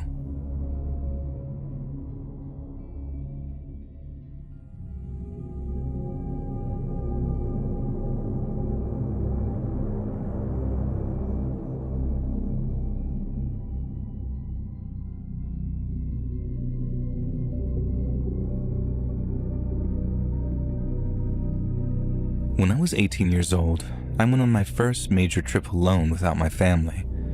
While I wasn't completely alone, I was with my friends Mike and Stan. It was 2013 and we made the voyage to a small town on the outskirts of New Jersey for WrestleMania. And let me first say that the three of us are huge wrestling nerds and still text about it to this day, even though we all live in different states. Back in 2013, this was going to be the greatest weekend of our lives. For those that don't know, WrestleMania is kind of like the Super Bowl for wrestling fans, and this event was going to be at MetLife Stadium, which is where the New York Giants and Jets usually play. The main show was on Sunday, but the entire weekend was filled with special events. The hotel that we were staying at offered a free shuttle service anywhere within 10 miles, which was pretty amazing, and we planned on taking the shuttle on Saturday into town to do some of the activities. Stan got the address of one of the venues, and we gave it to the man who provided the shuttle service. There was a clear language barrier, but after a little bit of back and forth, we figured out where we needed to go. The man dropped us off, and we got out of the shuttle like three excited idiots. We didn't even look where this man dropped us off. Once all three of us were out of the shuttle, we realized that we were clearly not in the correct location. We were in a sort of rundown and sketchy part of town, it seemed like. Everything looked abandoned, almost condemned. Stan called the hotel and told them that we needed a pickup, but the lady on the phone told him that it was going to be a little while because the shuttle service was already on another call. We begged her and told her that he literally just left less than a minute ago, but she didn't seem to care. And us being younger, we didn't really fight it and just sort of accepted that we were basically stranded in this sort of almost abandoned part of town. We wanted to get mad at Stan for giving the driver the wrong address, but we honestly didn't know if it was our fault or his. And we put the address into the GPS of where we needed to go, and it was about a 10-minute drive from our current location, so we didn't want to walk it. And this was also before Uber was a very big thing, so we couldn't just easily Uber ourselves. And being young and naive teenagers, we decided to walk around this sort of beat-up area. It was scary and unsettling just being in this area, and we saw people living on the streets who were pretty messed up on something. It was scary, but truthfully, it was just kind of sad, and while we were blissfully walking along, Mike noticed that someone had been kind of following us for a few minutes. He told us that classic line of, "Don't look now, but it looks like someone's kind of tailing us here." Stan didn't care, but me and Mike started to feel a little uneasy. We started to move a little faster and noticed that the person following us was matching our speed, though, and it was obvious now that whoever this person was, they were on our tail. It wasn't long until we broke out into a straight-up sprint, and to none of our surprise, this person actually began to run after us. Mike and Stan were both great athletes and were able to create some distance from the guy, and I, on the other hand, am a horrible athlete, and the man was closing in on me pretty fast. I didn't know what to do, so I decided to stop and step up to the man, and that was a horrible mistake. This guy didn't stop when I did, and he just barreled into me, knocking me to the ground. Now, while I was down, with no warning or threat, he buried an elbow into my eye with a lot of force. He hit me so hard that everything just went black for just a second, and while I was down, the man grabbed my wallet and ran back from the way he came. Mike and Stan ran back and helped me up. They called the cops, who showed up but didn't do anything. They told me that this area is very bad and people get mugged all the time. The likelihood of me getting my wallet back is slim to none. I was defeated and heartbroken and just wanted to get back to the hotel. Stan and Mike were shaken up as well, and they decided that we'll just hang out at the hotel and watch basketball or something and get ourselves excited about the big show on Sunday. They told me not to worry about the wallet until after the show, and then they would help me replace my ID and figure everything out. The cop I reported the mugging to was at least kind enough to drive us back to the hotel. I really did try and forget about that mugging, but I just couldn't get the guy's face out of my mind. Not to mention my face felt like it was smashed with a shovel. That night, all three of us were woken up by the sound of a very loud bang. As I jumped out of bed, I saw the single worst thing I could ever imagine. It was someone trying to open our hotel room. They had the door ajar, but thankfully I locked the latch so this intruder couldn't get inside completely. I ran to the door in an attempt to slam it shut, and in the brief moment before shutting the door, I saw someone on the other side. I screamed, telling Mike to call the police. Stan tried to be some hero and unlocked the door to chase after this intruder, but by the time Stan got to the hallway, all he saw was the door to the stairs slamming shut. While we waited for the cops, we were trying to figure out what had just happened, and then it dawned on me. Someone might have stolen my wallet, and inside the wallet maybe there was a room key, which not only had the name of the hotel, but also a little piece of paper with the room number on it. I don't know. The cops came and we all just reported the incident to the hotel, which was able to move me and my friends to another part of the hotel. And I didn't sleep the rest of the night. I remember looking out the window at one point in the middle of the night, and I saw a man walking around the parking lot. I called the hotel lobby because, being young and stupid, I was scared to call the police a third time. And by the time I got off the phone, this guy was gone and I never saw him again. We did get to the show on Sunday, but I couldn't enjoy it. Every person I saw with a dark coat made me freeze up. And when we got home on Monday, Stan and Mike helped me to pay for a new ID and even lent me some money until I got back on my feet. Somewhere out there in the world, some guy has my wallet, and even thinking about it now makes me cringe. I'm just happy that I remembered to latch the hotel room door that night. Maybe it wasn't related, maybe it was someone completely different, in which case, that might have been the worst night of my entire life.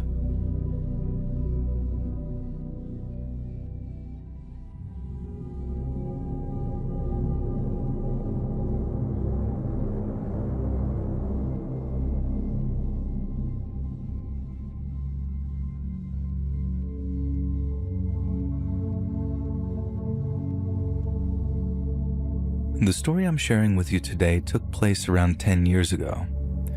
I've always been a huge sports fan, from watching my favorite teams or playing sports throughout high school and into college. As a summer job during college, I became an umpire for a softball rec league. Baseball was always my best sport, so I figured my game knowledge would transfer easily to umpiring, and from what I remember, I think I had to take a brief course to be qualified to ump, but there were no other qualifications other than experience within the sport and maybe a high school diploma or something. The league was desperate for help, so I was brought on right away. And this story takes place literally while I was umping my first game. Everything seemed to be going well. I shook off the first game jitters and was settling in. The game itself was back and forth, and we hadn't gotten any arguments or comments from players or fans. Fast forward to the final out of the game, and there is a close play on a catch in the short outfield, and I immediately called out. Now, from my angle, it looked like the ball was trapped in the glove and caught for an out. I was pretty sure that I got a great look at it, which is why I made the call. And at the same time, the head umpire called safe and waved his arms saying that there was no catch. And both teams are yelling and looking for clarification, so the head umpire comes up to me to discuss it. Again, this is the last out of the game, and the head umpire says that he had the best angle and that we're going to have to stick with his call. Being my first game, who was I to argue? So I just let him make the final call. He then told me that I should get out of there quickly because people were probably going to be upset and that he would try to take some of the heat off if needed. We clarified the call and stuck with safe, which allows a winning run to score, and the team that had the call reversed was beside themselves. They were screaming, jumping up and down, and rushing onto the field. I immediately head to my car and get out of there as fast as I possibly can. I don't really know what happened, but remember some of the things being shouted at me as I made my way to my car. Now, I'm a very anxious person already in my daily life. It's something I've tried to deal with and also been medicated for. I couldn't stop dwelling on the game and how upset the people were, and as hard as I tried, I wasn't able to shake it out of my mind. It was consuming my every thought, and I couldn't focus on anything else. I knew the best things were allowing time to pass and distracting my brain with something else. I decided to try and run some errands to preoccupy my mind and distract myself. I grabbed some groceries and snacks at my first stop, and as I got back to my car, I could barely get into my driver's side door. The truck parked next to me was so close that there was barely any room for me to get in. It was a black truck with some rust, and it had one of those stickers of the cartoon character peeing on a sports team logo. The dashboard was also a mess, and I mumbled something under my breath as I tried to get into the car since I was already in a bad mood. Next stop, Barnes & Noble to grab a few books since it was close to the grocery store. Looking around the store did help temporarily get my mind off of things, and I grabbed a few books that were on sale that I figured I could start later that night. Now, for some reason though, I couldn't shake the feeling of being watched. As I was reading the synopsis and walking through the aisles, I had this uneasy, tense feeling, but agreed that it was my anxiety taking over and manifesting itself into different forms. I walked back to my car, got in, and as I got ready to leave, I saw that same black truck was parked across from me in the parking lot. Weird, I thought, but no one was in the car, so I chalked it up to just simple coincidence. I grabbed some food, just wanting to get home and curl up on the couch and watch a movie. I got home, closed the blinds, put my phone on the other side of the couch, and turned on the movie Clue and just started eating. About 15 minutes into the movie, I heard a loud noise. It sounded like a car door, but the sound was so loud that it sounded like the door fell off the damn car. 5 minutes later, I heard the same noise. Annoyed, I got up to look out of the blinds, and there was a truck parked directly across the street on the curb in front of my driveway. I rolled my eyes thinking like, well, I guess I'm not going back out tonight, so I don't have to worry about backing out of the driveway. I headed into the kitchen to get more food and felt like I heard it might be raining outside. I didn't think there was supposed to be any rain. I thought that was kind of weird, and then the rain turned into hail, and it sounded like it was smacking off my roof. I looked out the back sliding glass door, and the motion light turns on, and I see no rain, and the noise also stops. I headed to the front door, opened it, and saw that a person was standing at the truck, aiming something at my house. I immediately slammed the door shut and ducked for cover. I called the police and let them know what was going on. They stayed on the phone with me for a while, but it seemed like it was silent outside. Then I heard someone yelling outside my house, but I couldn't make out what was being said. I screamed out that the cops are on the way, and then heard the man say something about being lucky. I look out the window, and the truck door slams and starts to peel off. I immediately turned my cell phone to video and actually was able to grab an image of this guy's license plate. I tripped over myself trying to run to the door after the car had started and began moving. I zoom in as much as I can on the back of the truck as it screeches down the street, and I run back inside the house waiting for the cops to arrive and try to rewatch this video to see if I can actually get the plate. As I'm playing back the video, I noticed the same sticker that I saw on the black truck from earlier that day, and my heart felt like it skipped or momentarily stopped. I don't know if I was having palpitations or a shot of adrenaline in my system. It all clicked that it was someone following me around from the game earlier, Some deranged lunatics took adult sports way too seriously. I couldn't believe that's why they were following me, and why they were screaming and shooting outside of my house. I was able to figure out the license plate, or at least what I thought was an accurate license plate in the video. The police arrived shortly after, and I filled them in on all that was transpiring and what I thought happened, and gave them a vehicle description and also a copy of the video. They had to calm me down a few times as my anxiety was causing me to stutter and shake. They were extremely nice and seemed like they took that threat seriously. The cops did an inventory of the damage to the house and came back to me and said that thankfully it looked like it was only paintballs and maybe a pellet or a BB gun as well. There was paint, but it also looked like some small indentations on the siding that would have been made by a BB gun or something similar to it. It made me feel better, a little bit, that someone wasn't shooting an actual gun at my house, but it still took me a very long time to get over the incident. I never heard anything back from the police, which I thought was surprising, but I'm honestly glad that I never have to deal with the person or that interaction ever again. After it happened, I just wanted to forget and not have to deal with that person or an escalation of the incident ever again, and I never officiated any other game. These days, I just stick to pick-up baseball or open gym nights with my friends. I'd be interested if anyone else has had any crazy experiences with a fan or player from an adult league. Feel free to reply to the story below and let me know what happened to you.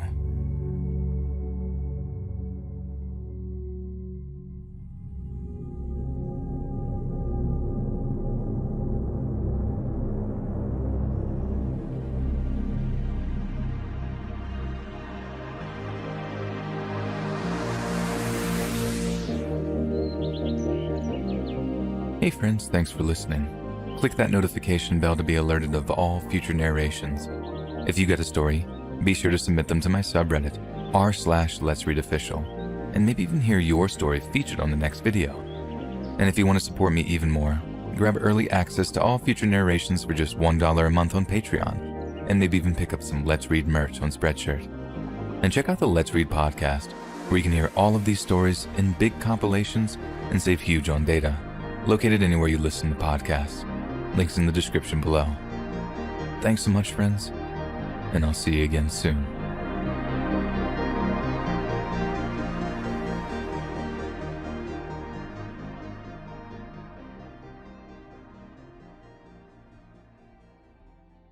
Since 2007, human feet have washed ashore along the eerie coastlines of the Salish Sea.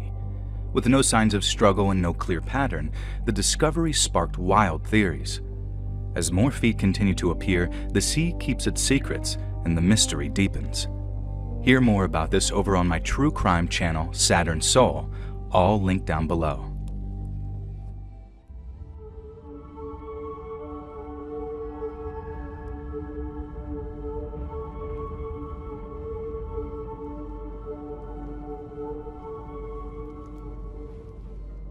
My name is Joseph, and I'm from Austria.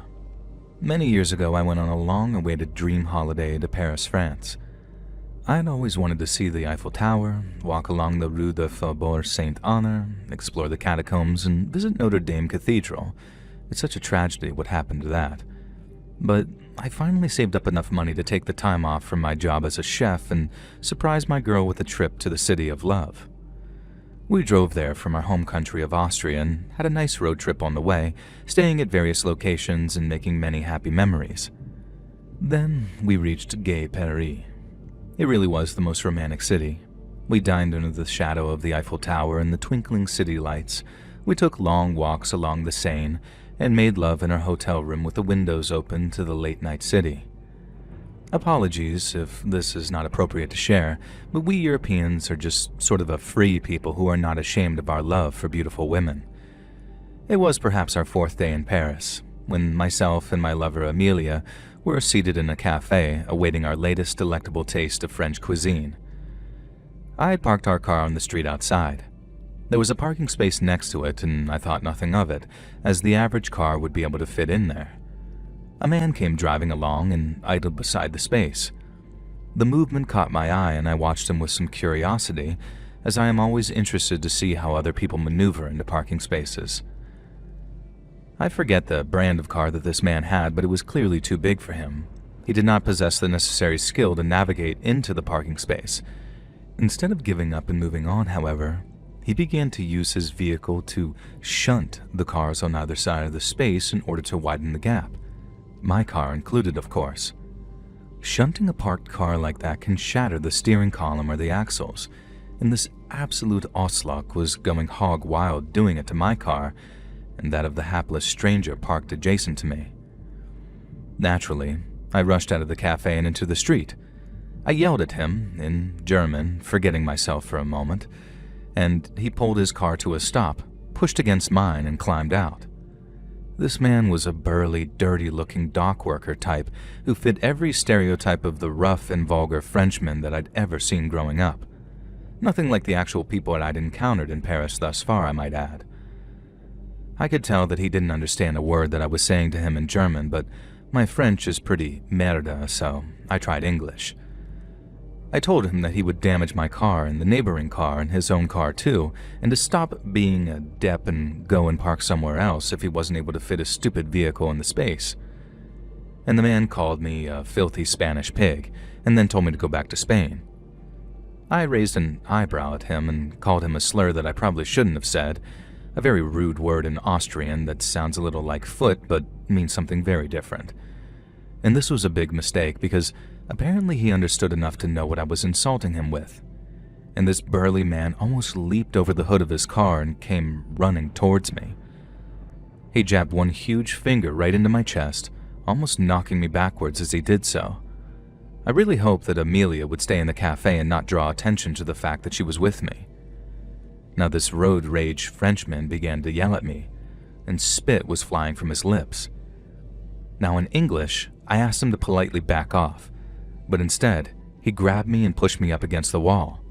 He put one fist next to my head in a clearly threatening gesture and began screaming right into my face. In that moment, I understood why they become road rage incidents, because I felt the anger burning inside me too. How dare this boorish man yell at me and get spit in my face? I was a visitor to his city.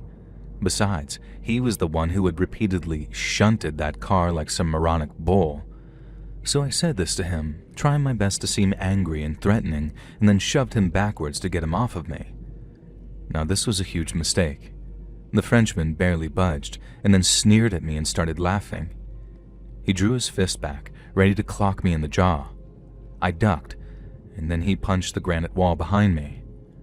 Now no sooner had he started to howl that I delivered a kick to his nether regions and ducked under his arm. Now I probably should have kicked him harder because it did absolutely nothing to slow the enraged Frenchman driver down. He reached out to grab me, and I could see actual murder in his eyes. He was snarling and frothing like some kind of drunken animal, and I'm sure he was indeed plastered even though it was only 3 in the afternoon. My moment of confidence was over. I bolted, running from that angry driver down the street calling for help. Paris, which had once seemed such a romantic and wonderful place, now seemed hostile and uninviting to me. Passers-by looked on with just blank dismissal as I thundered down the sidewalk, my lumbering aggressor behind me. Thankfully, I was fitter, healthier, and smarter than him. I darted through a crowd, then across a courtyard, and eventually found myself looking at the Louvre Pyramid. An art gallery and museum seemed like the perfect place to lose a man such as this, so I darted past the glass structure, ducked into a building, and quickly found a public toilet. I hid in there and called Amelia on my cell and asked her to keep an eye out for the guy. She told me she was still in the cafe and that the police had been called, and the man's car was being clamped and towed. I stayed in the line with her as she described the next scene. The angry driver returned to his car and saw officers milling around the vehicle. I suppose in his drunken stupor, he mistook one of the officers for me and began to grab him, and then got forcibly thrown to the ground and subdued with batons. Amelia described it to me as I cowered in the bathroom, and I have never been more grateful in my life to miss out on something. The man and his car were carted away, and I have no idea what became of him, and I really don't care to know. Thankfully, our car was undamaged and we enjoyed the rest of our trip to Paris, but I have never trusted French drivers to park their cars properly to this day.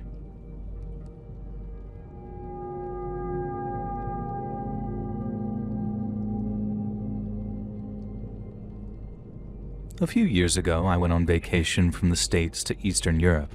Now, I don't want to say exactly which country I went to, because it was most definitely wonderful and I don't want to give it a bad name.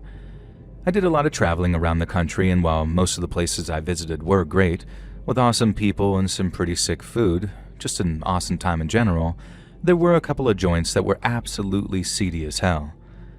One of them was a town I'll just call Hellville. I stayed here for a week when I was backpacking, and I was meeting a female friend a week later and planned to spend a bunch of time with her. So for now, I was just kicking back and exploring this little town of Hellville that I found en route to our digs. I could tell that it was a sketchy place as soon as I hopped off the bus into town. It had a vibe kind of like Eli Roth's Hostel, and my dumb self found that pretty exciting. I'd joked the whole time before my vacation that I was going to stumble across some backwoods village where the locals kidnap tourists for the entertainment of rich sickos, and I was almost excited by the fact that this place looked like it had potential. Yes, I know that I was, and am, an idiot. The first night I got way too drunk in the local Hellville dive bar and almost got into a fight with a Chechenian ex-military guy until we realized it was a big misunderstanding and ended up dancing and singing through the streets. Matthias became a good buddy then, and we exchanged cell phone numbers.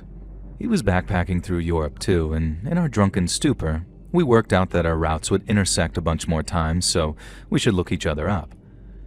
Feeling good for making a new friend, especially a badass Czech former soldier, I collapsed into bed in my hostel, being snapped at to shut the F up by more than one angry traveler. The next day, I went exploring Hellville. There wasn't really much to explore. Just a few unhygienic-looking bars and cafes, a central square with an honest-to-God village well in it, which I was certain would give me cholera, and then a bunch of farmland. I took a stroll through the countryside to see if I could find any of those classic European milkmaids hard at work in the fields. Sadly not, but I did spy a few gruff-looking farmers and a group of teens in tracksuits that I didn't really like the look of. They were sitting on a fence, chattering in their language, and I could tell that they were talking about me because they were pointing at me and then whispering to each other and laughing. Despite being my arrogant self, I decided to make like a tree and split. I tried to look as casual as possible, but quickly broke into a jog.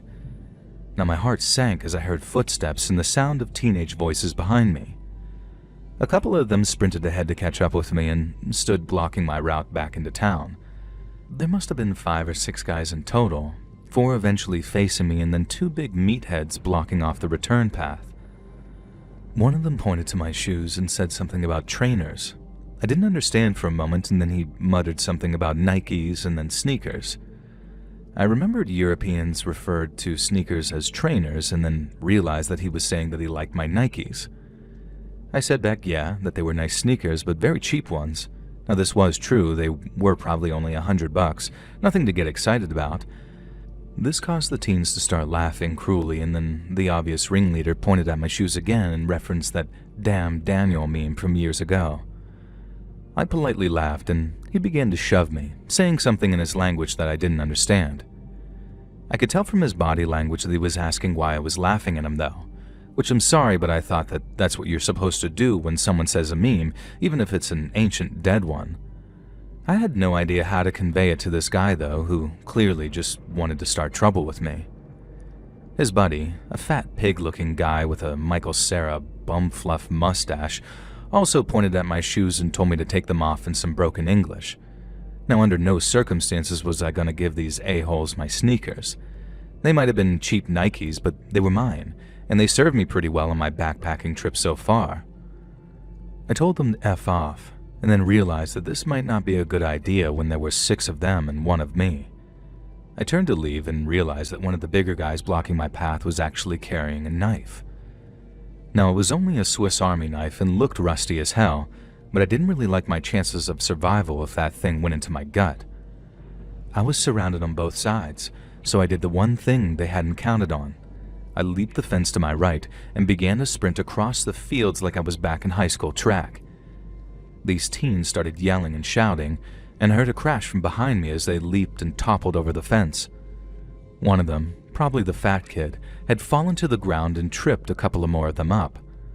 I continued to sprint, glancing over my shoulder and saw that 3 of them were still following, including the leader and the one with the knife. Now, this knife guy wasn't that fast, but the leader was leaping over ditches and all sorts of stuff and clearly knew the land better than I did, so he was gaining on me.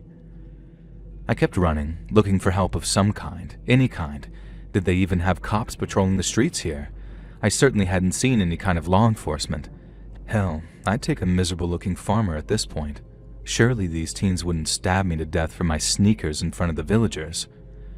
I had no idea what the place might be like, though. My mind went back to how I'd joked about looking for a town like in the movie Hostel, and I cursed myself for being such an idiot. I wasn't even going to die in a cool way by having my eyes cut out or my wiener fed to dogs or anything. I was going to get murdered in the middle of some ass-backwards nowhere place just because these kids wanted my $100 sneakers. Hell no, I thought. I doubled my efforts and leaped across the fields, vaulting a fence or two in order to escape my pursuers. A stone whistled past my head, and then another, and I realized the teens had stopped to scoop up projectiles at some point, and I was now in serious danger of getting my skull cracked as well as a knife between my ribs probably. A voice in the back of my head told me that maybe I should just hand the sneakers over, but my ego wouldn't allow it. Instead, I managed to run to the village. The first place I thought to go was the local bar, and thank all that is holy, my ex-military pal Matthias was actually sitting at the bar, just nursing a Coca-Cola or something and chatting to the barkeep. Now, I quickly ran up to him and told him that the kids were trying to kill me. He started laughing, patted me on the back, and said that he was sure that I could look after myself. And for some reason, he thought that I meant little children were trying to kill me. And I frantically insisted that no, it was a gang of late teens, one of them had a knife, and they were also throwing rocks. And the door burst open, and the 3 pursuers came in. The bartender said something in her language that I could tell was probably derogatory, and the ringleader of these youths snapped something back. Matthias jumped to his feet, knocking a stool over, and stood towering over even the biggest of the 3 teens. In that moment, I saw F Around and Find Out playing out in real time. Matthias reached around the back of his belt and produced a small bag, which I realized was some kind of military-looking club. He slapped it against his palm and stepped forward. The kids froze, unsure whether to size up to Matthias or run. In the end, the bartender made the decision for them. He stepped out from the back room, shotgun in hand, and pumped it and pointed it at them. The boys started frantically apologizing, and the barman yelled something that I later found out meant, "I'm going to tell your fathers and you'll be getting the beating of a lifetime." Matthias and the barman explained to me that American sneakers are a valuable commodity to the teenagers in that country, and I should probably wear older, crappier-looking shoes if I'm going to travel around there. And Matthias even promised to hook me up with a pair of his army boots, which later he did. Now, they were 3 sizes too big for me, but I wore them with pride and still own them to this day. That night, Matthias and the barman treated me to a few drinks, and Matthias regaled me with some tales from when he was in the military. And all I can say is that I'm glad he and I did not get into a fight the night before, and I'm almost happy for the teens that they backed down when they did. Man, Matthias can be scary at times, and I'm still in touch with him to this day via email sporadically. He travels Europe like some kind of Jack Reacher drifter, only without the wild adventures, but I like to think that if he needed to throw down, he would. Now, I moved on from Hellville the next day and went to visit my female friend early.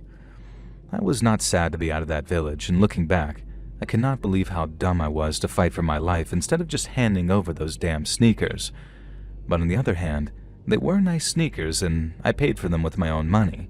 No deranged European kids get to steal my shoes.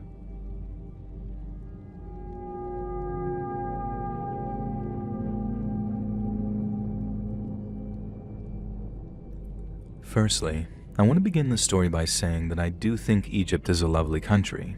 It's populated by many wonderful people, and I have friends that are both immigrants and natives. I have visited the country again since the incident I'm going to tell you about, and I enjoyed my time there.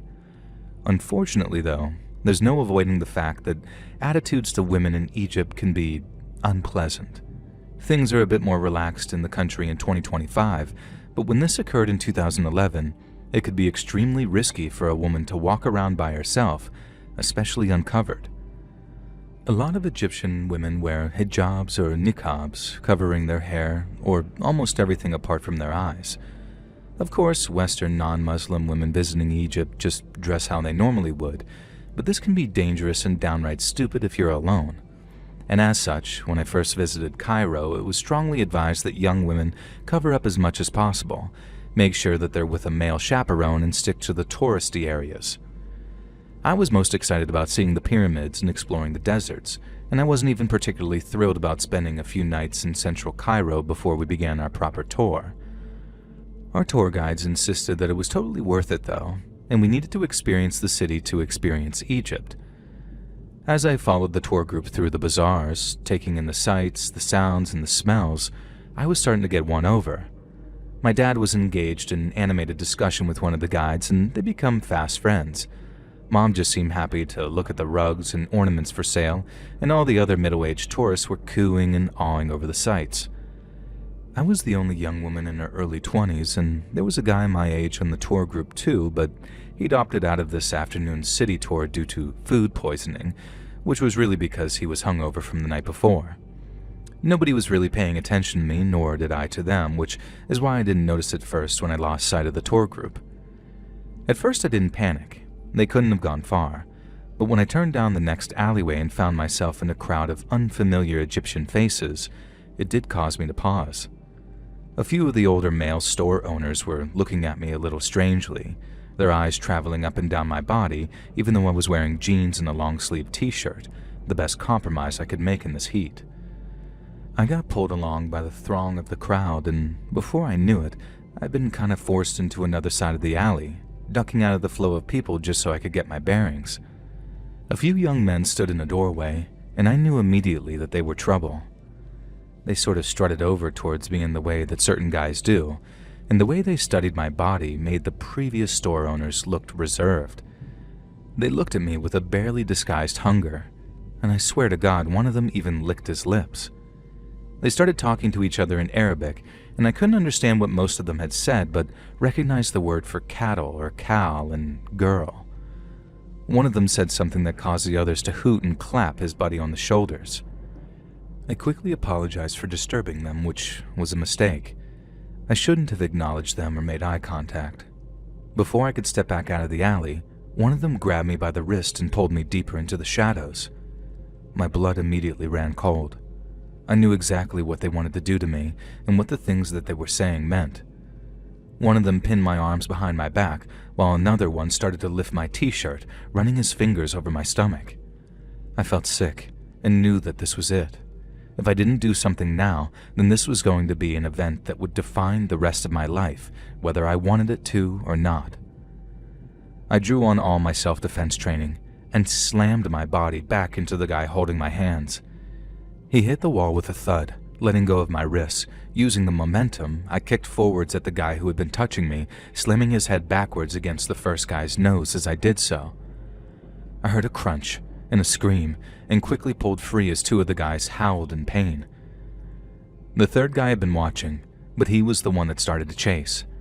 I had no idea where I was running to or how I could find safety. There was every chance that I'd just run into more angry young men who were looking to tear me apart. I can't even describe the chase because it was all some blur. All I know is that the man chasing me grabbed my hair and shirt at least a few times, including one where he tore a chunk of the hair out of my scalp, causing me to cry out in pain. It felt like I'd never escaped him. Everywhere I went, crowds were surging forward, and it was only later that I learned that I was on the outskirts of a goddamn armed riot. And I think that's what saved me. Eventually, I burst into a courtyard and saw my parents and the tour group. They all looked frantic and defensive, and I guess that's why our one tour guide who'd befriended my dad was holding a brick. He barely paused as I came sprinting into the courtyard, followed by a guy who was clearly chasing me. The tour guide pulled back his arm and let his brick fly straight and true. I heard it hit my pursuer's head with a loud, hollow clunk, and he just sort of dropped to the floor like a discarded sack of potatoes. The tour guide said it was better that we got out of here because something was clearly going down. So he and the other guide led us down some more side streets and away from what he explained was turning into a full-scale riot. I asked if we should tell the cops about the guys who tried to assault me, and he just sort of laughed. We made it back to the hotel, which was gated and had armed guards. The next day, it was time for the tour group to move on anyway, and we spent the rest of the vacation at a luxury resort near the pyramids, where we lounged by the pool, relaxed, and went on various day trips to ancient historic sites of interest. Now, I love Egypt, and like I say, I've been back there since, but this was the most terrifying experience I've ever had, and one that could have changed my life, all because some people see others as less than human.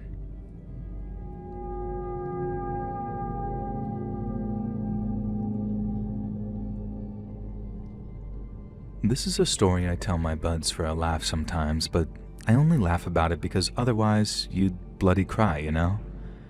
Everything turned out okay, but honestly at the time, I thought my entire life was over, and I'd spent the rest of my days rotting in a Dutch jail. So it all started because me and a mate, Milo, got really into mopeds. We both got mopeds while we were still in school.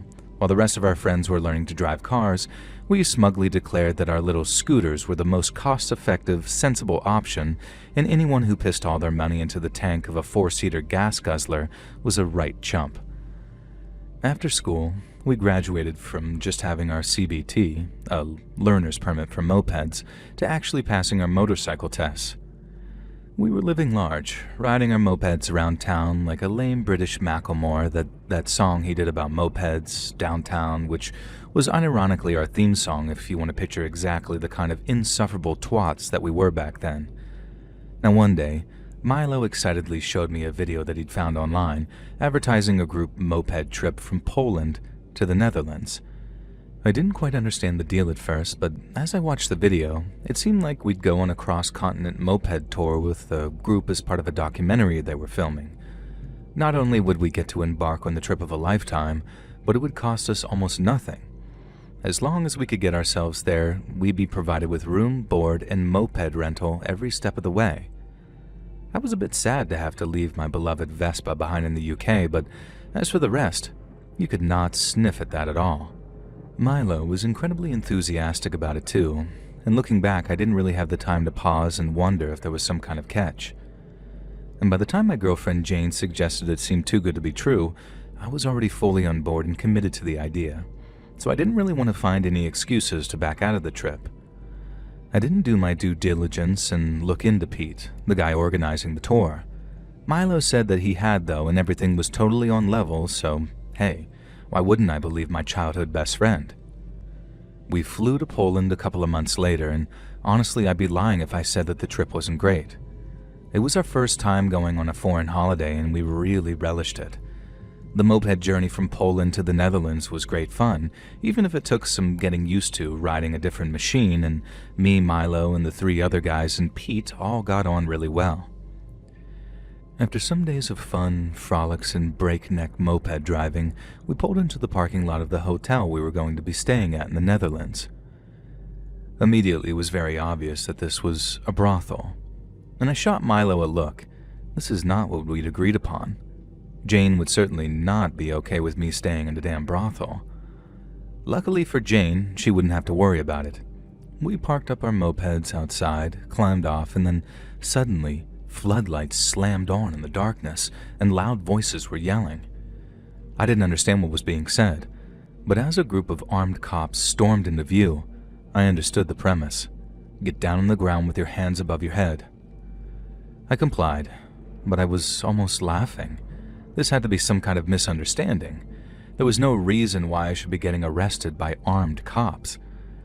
My confidence remained as they forced open the seats of our mopeds and threw our stuff to the ground. Some changes of clothes I'd stashed under the seat, nothing of note. One of the officers yanked the backpack off my back and emptied the contents onto the ground. I watched in dawning horror as an armed cop snatched up my passport and pocketed it. Then another cop began slicing open the seats of the mopeds. That's when my confidence really dissipated. I stared open-mouthed as they pulled 2 duct tape packages out of the seat cushioning that I'd spent the last few days sitting on. I didn't have to ask to know what I'd been sitting on, though. Struggling to look around at Milo, who was being nailed on by a cop, the look on his face caused my heart to completely sink. The absolute imbecile was not at all surprised to see the drugs. My best friend had implicated me in a freaking cocaine smuggling operation without my knowledge. No wonder it had been too good to be true. No wonder Pete was such a nice guy. I had known Milo had a few dodgy contacts and dabbled in very light dealing back at home, but I had no idea he'd done anything like this. Protesting my innocence did not help, though, as I was dragged into a waiting paddy wagon and then booked and processed in a Dutch jail and thrown into a single cell where I had nothing to do but sit, fret, and poop myself in fear. Not literally. I'd never even been in trouble with the law before, and the idea that I could genuinely be going to prison, that I had actually committed a serious crime, even unwittingly. The next few days were a blur of terror and anxiety. I could not make an international call to let Jane know what was going on. I could not get a hold of Milo and wring that idiot's neck while demanding he explain things. All I could do was talk to a couple of Dutch cops who barely spoke English, but knew just enough to tell me that I was in a whole heap of trouble. In the end, it was Pete who proved to be my savior, even if he was the ringleader and the guy to blame in the first place. Milo clammed up, refusing to say anything in my defense, but in the end Pete spilled everything and cut some kind of deal where he ratted out his suppliers. Part of the deal involved telling them that myself and two of the three other guys were just clueless patsies, brought along to drive the extra mopeds. Only Pete, Milo, and a third guy, Jacob, were actually part of the drug smuggling. The day that a guy from the UK embassy came to visit me in my cell and told me I was going home, I genuinely fell to my knees and wept. I went home and hugged my mom and dad and had a bang-up Sunday roast. My homecoming to Jane wasn't quite so grand, though. I don't think she ever quite believed me that I wasn't involved in the criminal enterprise, and honestly that really hurt. I'd never done anything to make her distrust me, and after 6 months of constant jibes and jokes about my complicity, I couldn't stand it anymore, and we actually ended up breaking up. Even though the Dutch law accepted that I had no knowledge of the drug smuggling, I was still deported and banned from entering the Netherlands for 10 years. That time's just up about now, and not sure why I'd ever want to go back though, unless for some reason I wanted to visit Milo, who's still serving 2 more years on his sentence. I have no sympathy for that idiot. Even after Pete spilled the beans, Milo pleaded not guilty and got a much longer sentence because of it. It's like the American Wesley Snipes said, "Some mother lovers always trying to drive a moped up a hill."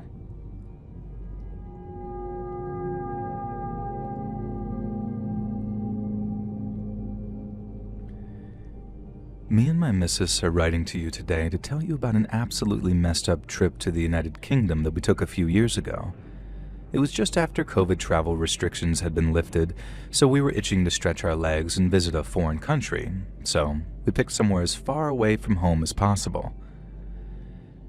We didn't really have a plan for our UK holiday. It seemed like a nice place, so we opened up a map of Britain, stuck it on the dartboard at the bar that I co-own with my brother, and I threw a dart at it. Well, we missed, and I would have had to vacation in the Bristol Channel, so we threw another one and landed on Sussex. We didn't know anything about Sussex, and apparently it's not really a massive tourist destination, but we picked the funniest sounding place that also seemed a bit touristy, Bognor Regis. We figured if it was crap, it wouldn't be too hard to shoot up to London early, which we planned to do for the second half of the holiday regardless. Bognor Regis was actually great. We hit the town in July, dead in the middle of the Australian winter, and despite what we'd heard about the UK, the weather was bonzer. Me and the missus spent our days sunbathing on the beach, buying crap from the seafront stores and getting sunburnt. Then, at night, we hit the bars and the clubs and tried our best to paint the quiet seaside town red.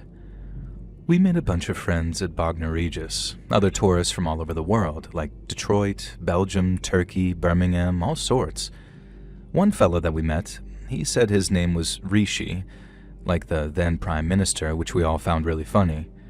Rishi was a wild party animal, and it was with Rishi that we got so drunk one night that we found ourselves lost in the middle of the countryside, unsure how to get back to Bognor Regis. Me and the missus were both absolutely wrecked, and we lost track of Rishi altogether. We were out in the middle of nowhere, with no idea how we'd even managed to get there. I have a vague memory of riding in a van with Rishi and some other guys drinking cheap beer, but now me and the missus were walking along a country road in the dark, singing God Save the Queen. Rest in peace, Liz. Eventually, we came across a 24-hour petrol station and a service station. There was a Costa Coffee, but it was closed, and a McDonald's staffed by a very bored-looking teenage boy. We bought some munchies and then wandered to the gas station to see if they had the number for a local taxi firm or some type of ride. The guy at the counter directed us to a notice board, which we struggled to read in our drunken state, but eventually found a business card from someone offering taxi services 24 hours a day. I called it up on my mobile, and a very polite young woman answered. I told her where we were at, described the service station, and she said that she knew exactly where to send a driver. She told us to look out for a silver Ford and that our driver would be named Mears. Half an hour later, a car pulled into the petrol station lot, and a shifty-looking bloke gestured us over. I asked if he was Mears, and he said, sure, why not? Now, looking back, I can't be sure if we got into the right car. It's hard to get it clear in my head whether I'm just remembering things wrong or whether we really were this careless with getting into a car with a stranger. Either way, Mears, or whoever this crooked bogan was, did not have our best interests at heart. It wasn't immediately obvious. We had no bloody clue where we were, so we had no bloody clue that Mears was driving us in the total opposite direction to Bognor Regis. And by now, my missus had passed out and was snoring against my shoulder. I tried to make conversation with Mears from the back seat, but he suddenly pretended that he couldn't speak English. Weird, I thought. He'd understood me perfectly earlier. Or maybe I'd been so drunk that I just sort of slurred nonsense at him and he just sort of gone along with it. When we pulled up to a stop, I knew we definitely weren't in Bognor Regis. We were in the courtyard of some broken-down, filthy farmhouse that looked like it hadn't been lived in for years. Still, I saw a chicken run across the dirt in the darkness and at least one goat peering at me eerily from beyond a fence. Lovely, I thought. Mears got out of the car and yelled something into the darkness. A dog began to bark furiously and a male voice called back. I peered through the front windscreen from the back seat, squinting into the darkness, and saw two fellas join Mears. Mears had his window down so I could hear them, even though I don't think he knew that I could hear them. Fear gripped me as I realized what they were talking about. Mears was saying that we were rich American tourists. We're Australians, you wanker, I wanted to yell, and that nobody knew where we were, so they could just do us over and dump us in the acid vats out back. Bloody Nora, I thought. I didn't much fancy that either. And neither did one of the men because he vehemently disagreed with Mears, slapping him around on the back of the head even. And at first I thought this meant Mears had been kidding around. But no. The other man said that they just wanted to do me in, but the missus should be handed over to Osama and his boys, and they'd know what to do with her. I swear on my old dad's grave, when I heard Osama, I thought that they were just larrikins. But then Mears said something like, sure, maybe they'll hook us up with some of their fine, and then a derogatory term that implied that he was talking about very young women. Next, I saw the glint of steel as one of the men unsheathed some huge blade. Right, this could totally ruck off. Machetes, grooming gangs, a matey called Osama? Not bloody likely. Not for me and the missus. And I didn't even think. Drunk as an absolute skunk, I clambered into the front of the Ford Escort. The Lord God above must have been looking out for me that night because Mears the moron had left his freaking keys in the ignition. For a second, I thought I was going to have a classic horror movie moment where the engine wouldn't take over and the car wouldn't start. But nah, luck was on my side. I gunned the engine and drove straight forward, even clipping Mears in the leg as he dived out of the way. Somehow, despite being a terrible driver even when sober, I managed to pull off a perfect U-turn and then send the car squealing, crashing out of the gate of the farmyard and onto the darkened country roads. I pushed that battered old Ford Escort to its absolute peak, breaking the speed limit for a good 20 minutes, hoping and praying that I'd encountered the law so they could pull me over and I could tell them everything. Eventually, I remembered the missus in the back. The lucky bird had slept through the entire thing and only now just started stirring, muttering and asking where we were and then telling me to slow down. Eventually, we found our way to a little village which had a 24-hour Tesco.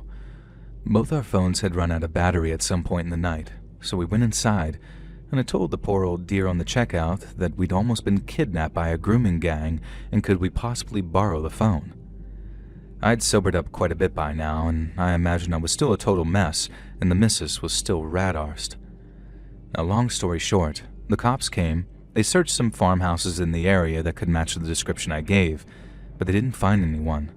And the car that we'd acquired had stolen plates and had been reported stolen a few years before. The cops impounded it, and for all I know, it's still in some impound lot today. The name Mears was apparently the name of a local taxi driver and had not been the guy whose car we'd gotten into.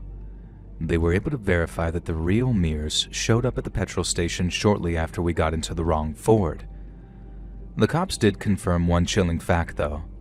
Osama was the first name of a suspect in a grooming gang case in the area. Unfortunately, our testimony didn't really help anything with that case, but I hope to God they got him. Me and the missus got off pretty lightly, all told. I still have friends who to this day insist that I got so drunk I imagined this whole thing, but I have copies of the police reports as a souvenir from our time in Bognor Regis to prove it.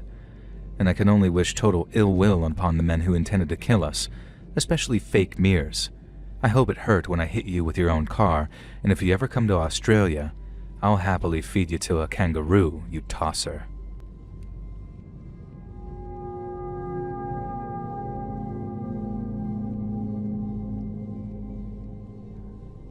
Back in the 2000s, I went on a girls' trip to Crete. For the most part, it was absolutely awesome, especially for a history nerd like me. I loved exploring all the ruins, taking in the local history, and hanging out on the beach. And unlike at home, it was totally fine to sunbathe topless, so my pale ass didn't have to end up with an awful tan line like I usually did on vacation. In theory, anyway. Of course, I was actually way too shy to do that, but it was nice to know that I could have if I wanted to. I mention this because it's irrelevant that I'm kind of a wallflower. I don't really like being the center of attention or doing any wild things. I'm not a party girl, never have been. At the time of this vacation, I was just out of college and I'd still never even been drunk. I drank a glass of wine or two with dinner, but that was the extent of it. I was much more at home among the ancient stones of Greece than I was in the clubs, even if that was the main purpose of this holiday. I was the sensible one of the group, the designated driver, the sober Sally, and I was okay with this. I'd still go out on the town with the other girls, but I'd be the one to head back to the hotel by 10 p.m. and then awake to see the sunrise. All this to say, when I went to some Cretan ruins with one of my friends, Nora, and we met a couple of local brothers who offered us something to drink, I made them swear on Zeus that it wasn't alcoholic. For one thing, it was early afternoon. For another, I wanted to keep a clear head on because I was planning on exploring some subterranean tunnels in the ruins, and they weren't entirely safe. We'd met the boys in the town the night before, and they had construction permits for the area which wasn't entirely open to the public. They assured me that the bitter purple drink was a local recipe, a natural energy drink made from dandelions and other plants. At any other time, I would not accept strange drinks from strange men, but we were also accompanied by the brothers' grandparents and a sweet and lovely old couple who also assured me that the drink was not alcoholic, and would simply give me the energy and drive to explore the ruins. Obviously, it's clear from the setup that there was something wrong with the drink, but to this day I'm certain that the family didn't intend there to be anything wrong with it. They just didn't consider the fact that their beloved family recipe might require a bit of acclimatization for an American tourist who isn't used to drinking something that contains datura. For those who don't know, datura is a somewhat poisonous plant that can be used as a recreational hallucinogen. Later, the family told me that they only used a pinch of datura in their drink to give it a kick, but I barely even drank wine, let alone hallucinogens or poison. On top of that, I was unknowingly suffering from mild sunstroke. I'd spent all morning in the sun at the ruins, and I'd mostly only been drinking this bitter dandelion and datura juice, so I was sunstruck and absolutely dehydrated. All of this was a recipe for disaster when I went down into the tunnels under the ruins, armed only with a flashlight, and decided that I could absolutely manage it alone. It didn't take long for me to start panicking. It was cooler underground, but there were strange sounds. Soon I'd lost sight of any natural sunlight and only had my flashlight to guide me. I started sensing something was wrong soon after that. Whorls and chips in the rock began to form words and pictures in the darkness. I paused for 5 entire minutes, reading some ancient writing on the wall that suddenly turned back into meaningless rock texture. And next, I was certain that I could feel hot animal breath on my neck. I spun around, and of course nothing was there. Somehow, I got it into my mind that the ghost of a minotaur was down here with me, an invisible minotaur ghost, and I began to run down the corridors, as if that would somehow help if it was in fact a ghost. I ended up just getting myself more lost and then heard scraping and the skittering of small stones. I shone my flashlight down the corridor, and a small minotaur with a hairy face was standing there. At least, that's what I saw him as in my sunstroke-addled datora-brained state.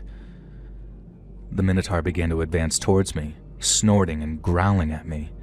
A voice in the back of my mind was telling me that I was hallucinating.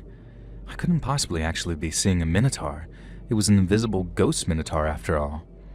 So I stood my ground and shone my flashlight at the creature and waited for it to pass through me and disappear. Instead, the minotaur reached out and grabbed me. Stinking foul wine breath washed over me as the beast bore down on me. And for some reason, the minotaur wore a filthy fisherman's coat and fishing pants too, and he had gumboots on and a beard and a knitted cap and was also an old man. Yeah, this wasn't a minotaur. It was a hobo lurking around in the ruins, and now he had his hands on me. My head was spinning, and colors were flashing around the tunnel like I was in a magic abyss. The hobo minotaur clacked his teeth at me and slobbered down his beard, and I felt him grabbing at the waistband of my pants. Hell no, buddy. I raised the flashlight up over my head and brought it down on his forehead with a crack.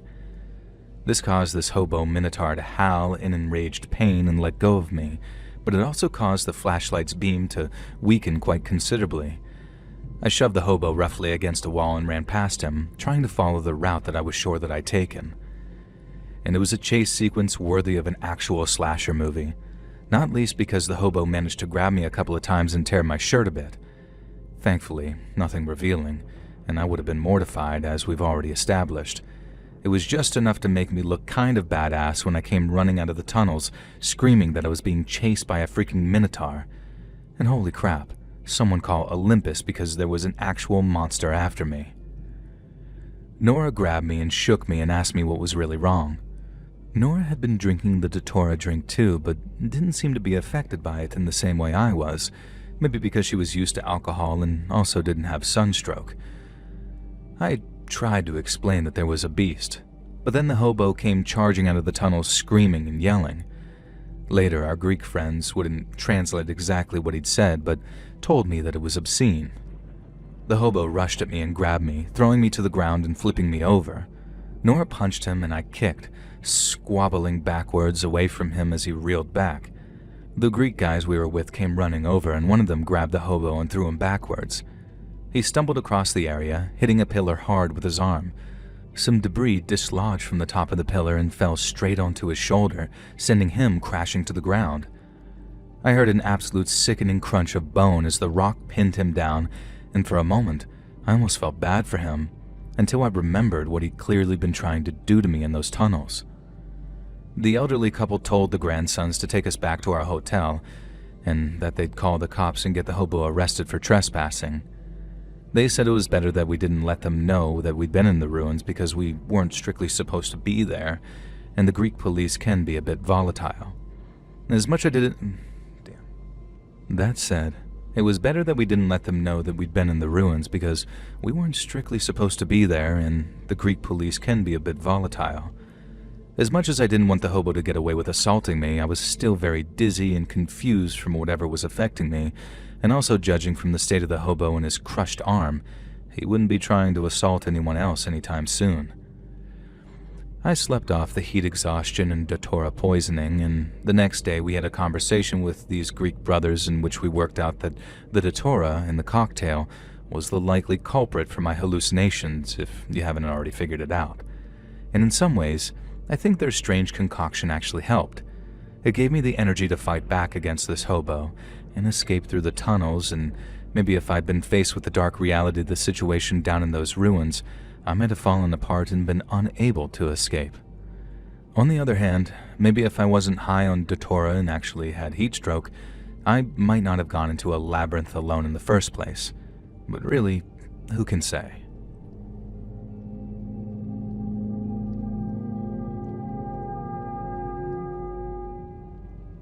I've got a story about Canada that I want to share with you. My family and I are from Kentucky. There's me, my wife Ellie, my 20-year-old daughter, my 15-year-old son, and my 9-year-old daughter. We go on vacation to Europe most years, but last year we decided that it was finally time to get really exotic and head to Canada. We settled in a small village near the boreal forest and went about researching the perfect Airbnb to rent for a week of wilderness tranquility and enjoyment. My wife found the perfect place, very affordable too, and we booked it. A few months later, I headed up to Merry Canada with the fam in tow. My son Elijah spent the entire journey playing on his Switch and wouldn't pay attention to the beautiful natural countryside, but my wife and daughters were awestruck, and so was I. I hadn't been to Canada in many years and was bringing back a lot of fond memories. We arrived at the Airbnb, a stunning woodland property just off from the nearby village. The key was meant to be just inside this digital lockbox attached to the front of the house, but as we pulled up and got out, it was pretty clear that the box was hanging open. Great start. I tried the front door and it was locked, of course. Well, no problem. Thankfully, there was cell reception at the property, so I called up the number that we had for the owners, but no answer. Great again. Seconds later, we heard footsteps crunching under the driveway. An elderly couple waved to us and asked if we'd been calling them. They introduced themselves as the owners of the property and apologized if they were running late. They had the key with them and they could let us right on in. They were an odd-looking pair, I guess. The husband introduced himself as an ex-cop in his 70s, and he reminded me of one of the sort of Weeble toys from when I was a kid. Weeble wobbles, but won't fall down, you know the ones? He was completely hairless, like shiny bald and free of eyebrows, but he had a huge bushy beard that I kept staring at because I was certain it was a wig. Is that what you call a fake beard? To this day I don't even know, and the icing on the cake was his name. He said his name was Gerald Garibaldi, and I began to laugh when he said this, but my wife kinda elbowed me, and Gerald Garibaldi looked slightly excited, as if he had no idea what the joke was.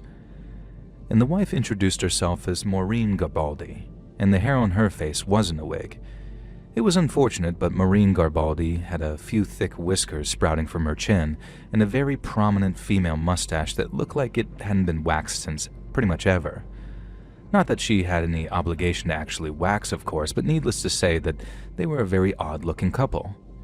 My eldest, Cindy, and Elliot were elbowing each other, sort of whispering and laughing, and it was all I could do to keep a straight face when my youngest, Amy, kept asking what was so funny. Maureen was in her 60s and wore a flowery summer dress that was kind of obscenely short. She had long white socks on and those black shiny shoes that honest-to-God schoolgirls wear, and I'm ashamed to say that the pair of them kind of unsettled me. Gerald and Maureen Garibaldi led us into the house and then very kindly gave us a tour that somehow managed to last nearly 2 hours. Then, they very kindly helped us bring our luggage in from the car, and then kindly helped us unpack the kitchen things and food and other essentials, and then kindly sat there like eager puppies, clearly waiting for us to invite them to stay for dinner. It was the first night of our freaking vacation, though, and I really didn't want those weirdos encroaching on our family time, but hey, what could I do? They were very kind. And that phrase became a running joke because the Garibaldis continuously told us that we were very kind for this and that thing. Over dinner, Gerald Garibaldi talked and talked and talked, and the rest of us could just do nothing but listen. And the crazy thing is, I couldn't really tell you what he talked about. He just rambled about nothing and everything. Politics, movies, music, Donald Trump, Angela Merkel, cancel culture, the youth of today, animated violence, and those damn video games, all sorts of stuff. But I could not tell you a single thing he actually said or a single opinion he actually had. It was like the man was talking total gibberish, just saying snippets of things that made some sense or could pertain to something, but just didn't really fit together in any cohesive manner. And at one point he was talking about how Trump was the worst thing to happen to the country in years, but then 5 seconds later he was calling him the greatest damn president the country's ever seen. He kept bringing up Angela Merkel too, saying what an ugly troll she was, and Ellie and I fought to keep a straight face because I swear up and down Maureen Garibaldi could have been Angela Merkel's long-lost twin, separated at birth. Now imagine Angela Merkel dressed like a Lolita, I was told, and deepest apologies for the image, but that was Maureen Garibaldi, and don't ask me how I know any of that stuff. They were honestly like something from that weird show on TLC. I genuinely wanted to look around for hidden cameras. I was waiting for the other shoe to drop. Surely we were being pranked. Unfortunately, things didn't stay comical for very long. After dinner, the Garibaldis made themselves comfortable in the living room and turned the TV on. I took Ellie into the other room and asked her what the hell we were going to do. Amy was almost crying because she wanted to play board games, and Elliot and Cindy had already left to explore the outskirts of the forest before the sun had fully set. In the end, I had to very politely ask the Garibaldis if they would mind leaving for the night and letting us settle in. I expected them to display that Canadian embarrassment and a sort of aw shucks energy, but instead, Gerald Garibaldi decided to square up to me. He pushed me in the chest and accused me of being an ungrateful guest. They had allowed us into their abode, after all, and how dare we simply ask them to leave? What right did I have to try and throw a man out of his own home, especially after dinner? It started to dawn on me that these freaks did not realize how Airbnb was supposed to work. I mean, surely they realized that they were meant to leave the house while we stayed in it. And I gently tried to ask this, and they acted furious. Again, I almost thought that we were being pranked. Maybe this was one of those dumb YouTube things. But then Maureen began outright howling and crying and accusing us of being home invaders. I could not believe what I was hearing. When she threw some pretty vile slurs at Ellie, that's when I knew that this was definitely not a joke. I drew the line there. This had been funny for an evening, but it was beginning to ruin our much-needed vacation. And moreover, they were upsetting Amy, and nobody speaks to my wife like that. I have no idea, but demand that this couple leave their own property or I'd call the police. I wasn't even sure if this could fly legally, but what choice did I have? I could put a complaint in the Airbnb the next day, and if we had to find a nice hotel in the town over, then that would suck, but so be it. Surprisingly, the Garibaldis seemed terrified at the idea of me calling the cops. They heaved their considerable bulks off the couch and stormed out. Now I watched them leave, stamping their way around the outside of the house and into the forest. Now minutes later, Elliot came back in. I filled him in on what he'd missed and told him that the Garibaldis were unhinged and not to let them in if they came back. Elliot agreed and then asked where Cindy was. My heart sank. I thought she'd been with him. Elliot said she had been, but that she'd headed back to the house ahead of him because she needed to use the bathroom. Ellie was upstairs putting Amy to bed, so Elliot and I rushed outside to try and find Cindy. She was in a clearing with the Garibaldis. As I approached, I saw that Maureen was holding a damn shovel. As I got closer, I could hear what Gerald was saying. He was trying to persuade my 20-year-old daughter to come back with them to their house and have some sexy times with them. Cindy, who hadn't been present during the blow-up, was doing her best to be nice and not offend them, and I'm so proud of her for that. She was clearly worried about the shovel Maureen was holding, though, despite not knowing how volatile and weird this couple really was. I snuck out behind Maureen and grabbed the shovel from her hands. I told Cindy to get behind me, and that she didn't have to put up with this crap from these utter freaks. Maureen screamed at me, telling me that my family wasn't safe, and that they'd booby-trapped the house, and that there was a carbon monoxide leak that would poison us all in our sleep, and that they'd rigged the house to kill us. It was absolutely insane. I had no idea what we could do. There was no way that we could stay overnight in that house when the owners were this nuts. For the moment, I told Cindy to take Elliot back into the house. Then I kind of threatened the Garibaldis with the shovel, making sure they backed off and left the property. Once I was sure they waddled far enough away, I went back into the house. Inside, Ellie met me with some incredibly bizarre news. While I'd been out there dealing with the Garibaldis, she'd received a phone call on the Airbnb's landline. It was the owners, asking if we'd arrived okay and calling to wish us a pleasant stay. Of course, Ellie had told them that we'd spent an evening with the supposed owners, and my wife described the couple who'd intruded on our Canadian vacation.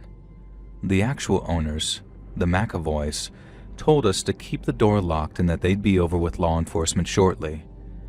Now, sure enough, 10 minutes later, a station wagon and a police cruiser pulled into the driveway, and that's how we met the real and very lovely owners of that Airbnb. There's a simple, if crazy, explanation for what had happened. The Garibaldis, which was not their real name of course, were the neighbors of the McAvoys who'd been enraged on a land boundary dispute with them for years. They'd always been quietly resentful of the McAvoys, and always been an annoying but minor thorn in their side. When the McAvoys bought a second property on the other side of the Garibaldis' land, it all became too much for them, and they decided to try and sabotage the McAvoys' attempts at earning income through Airbnb by masquerading as the owners, the lunatic Garibaldis, to scare away any guests. Turns out, we were the first guests, and the Garibaldis' bizarre, grudge-driven plan almost worked. The utter weirdos had even managed to spy on the McAvoys to see the keypad code for the electronic lock and help themselves to the key. Unfortunately, that was the only real crime they'd committed, and even then it was their word against the McAvoys that they hadn't actually been told the key code. However, the Garibaldis, whose real names I won't use just in case, were known as menaces and troublemakers to local law enforcement, who were only too happy to put the scares on them enough that we had a mostly peaceful stay for the rest of our vacation.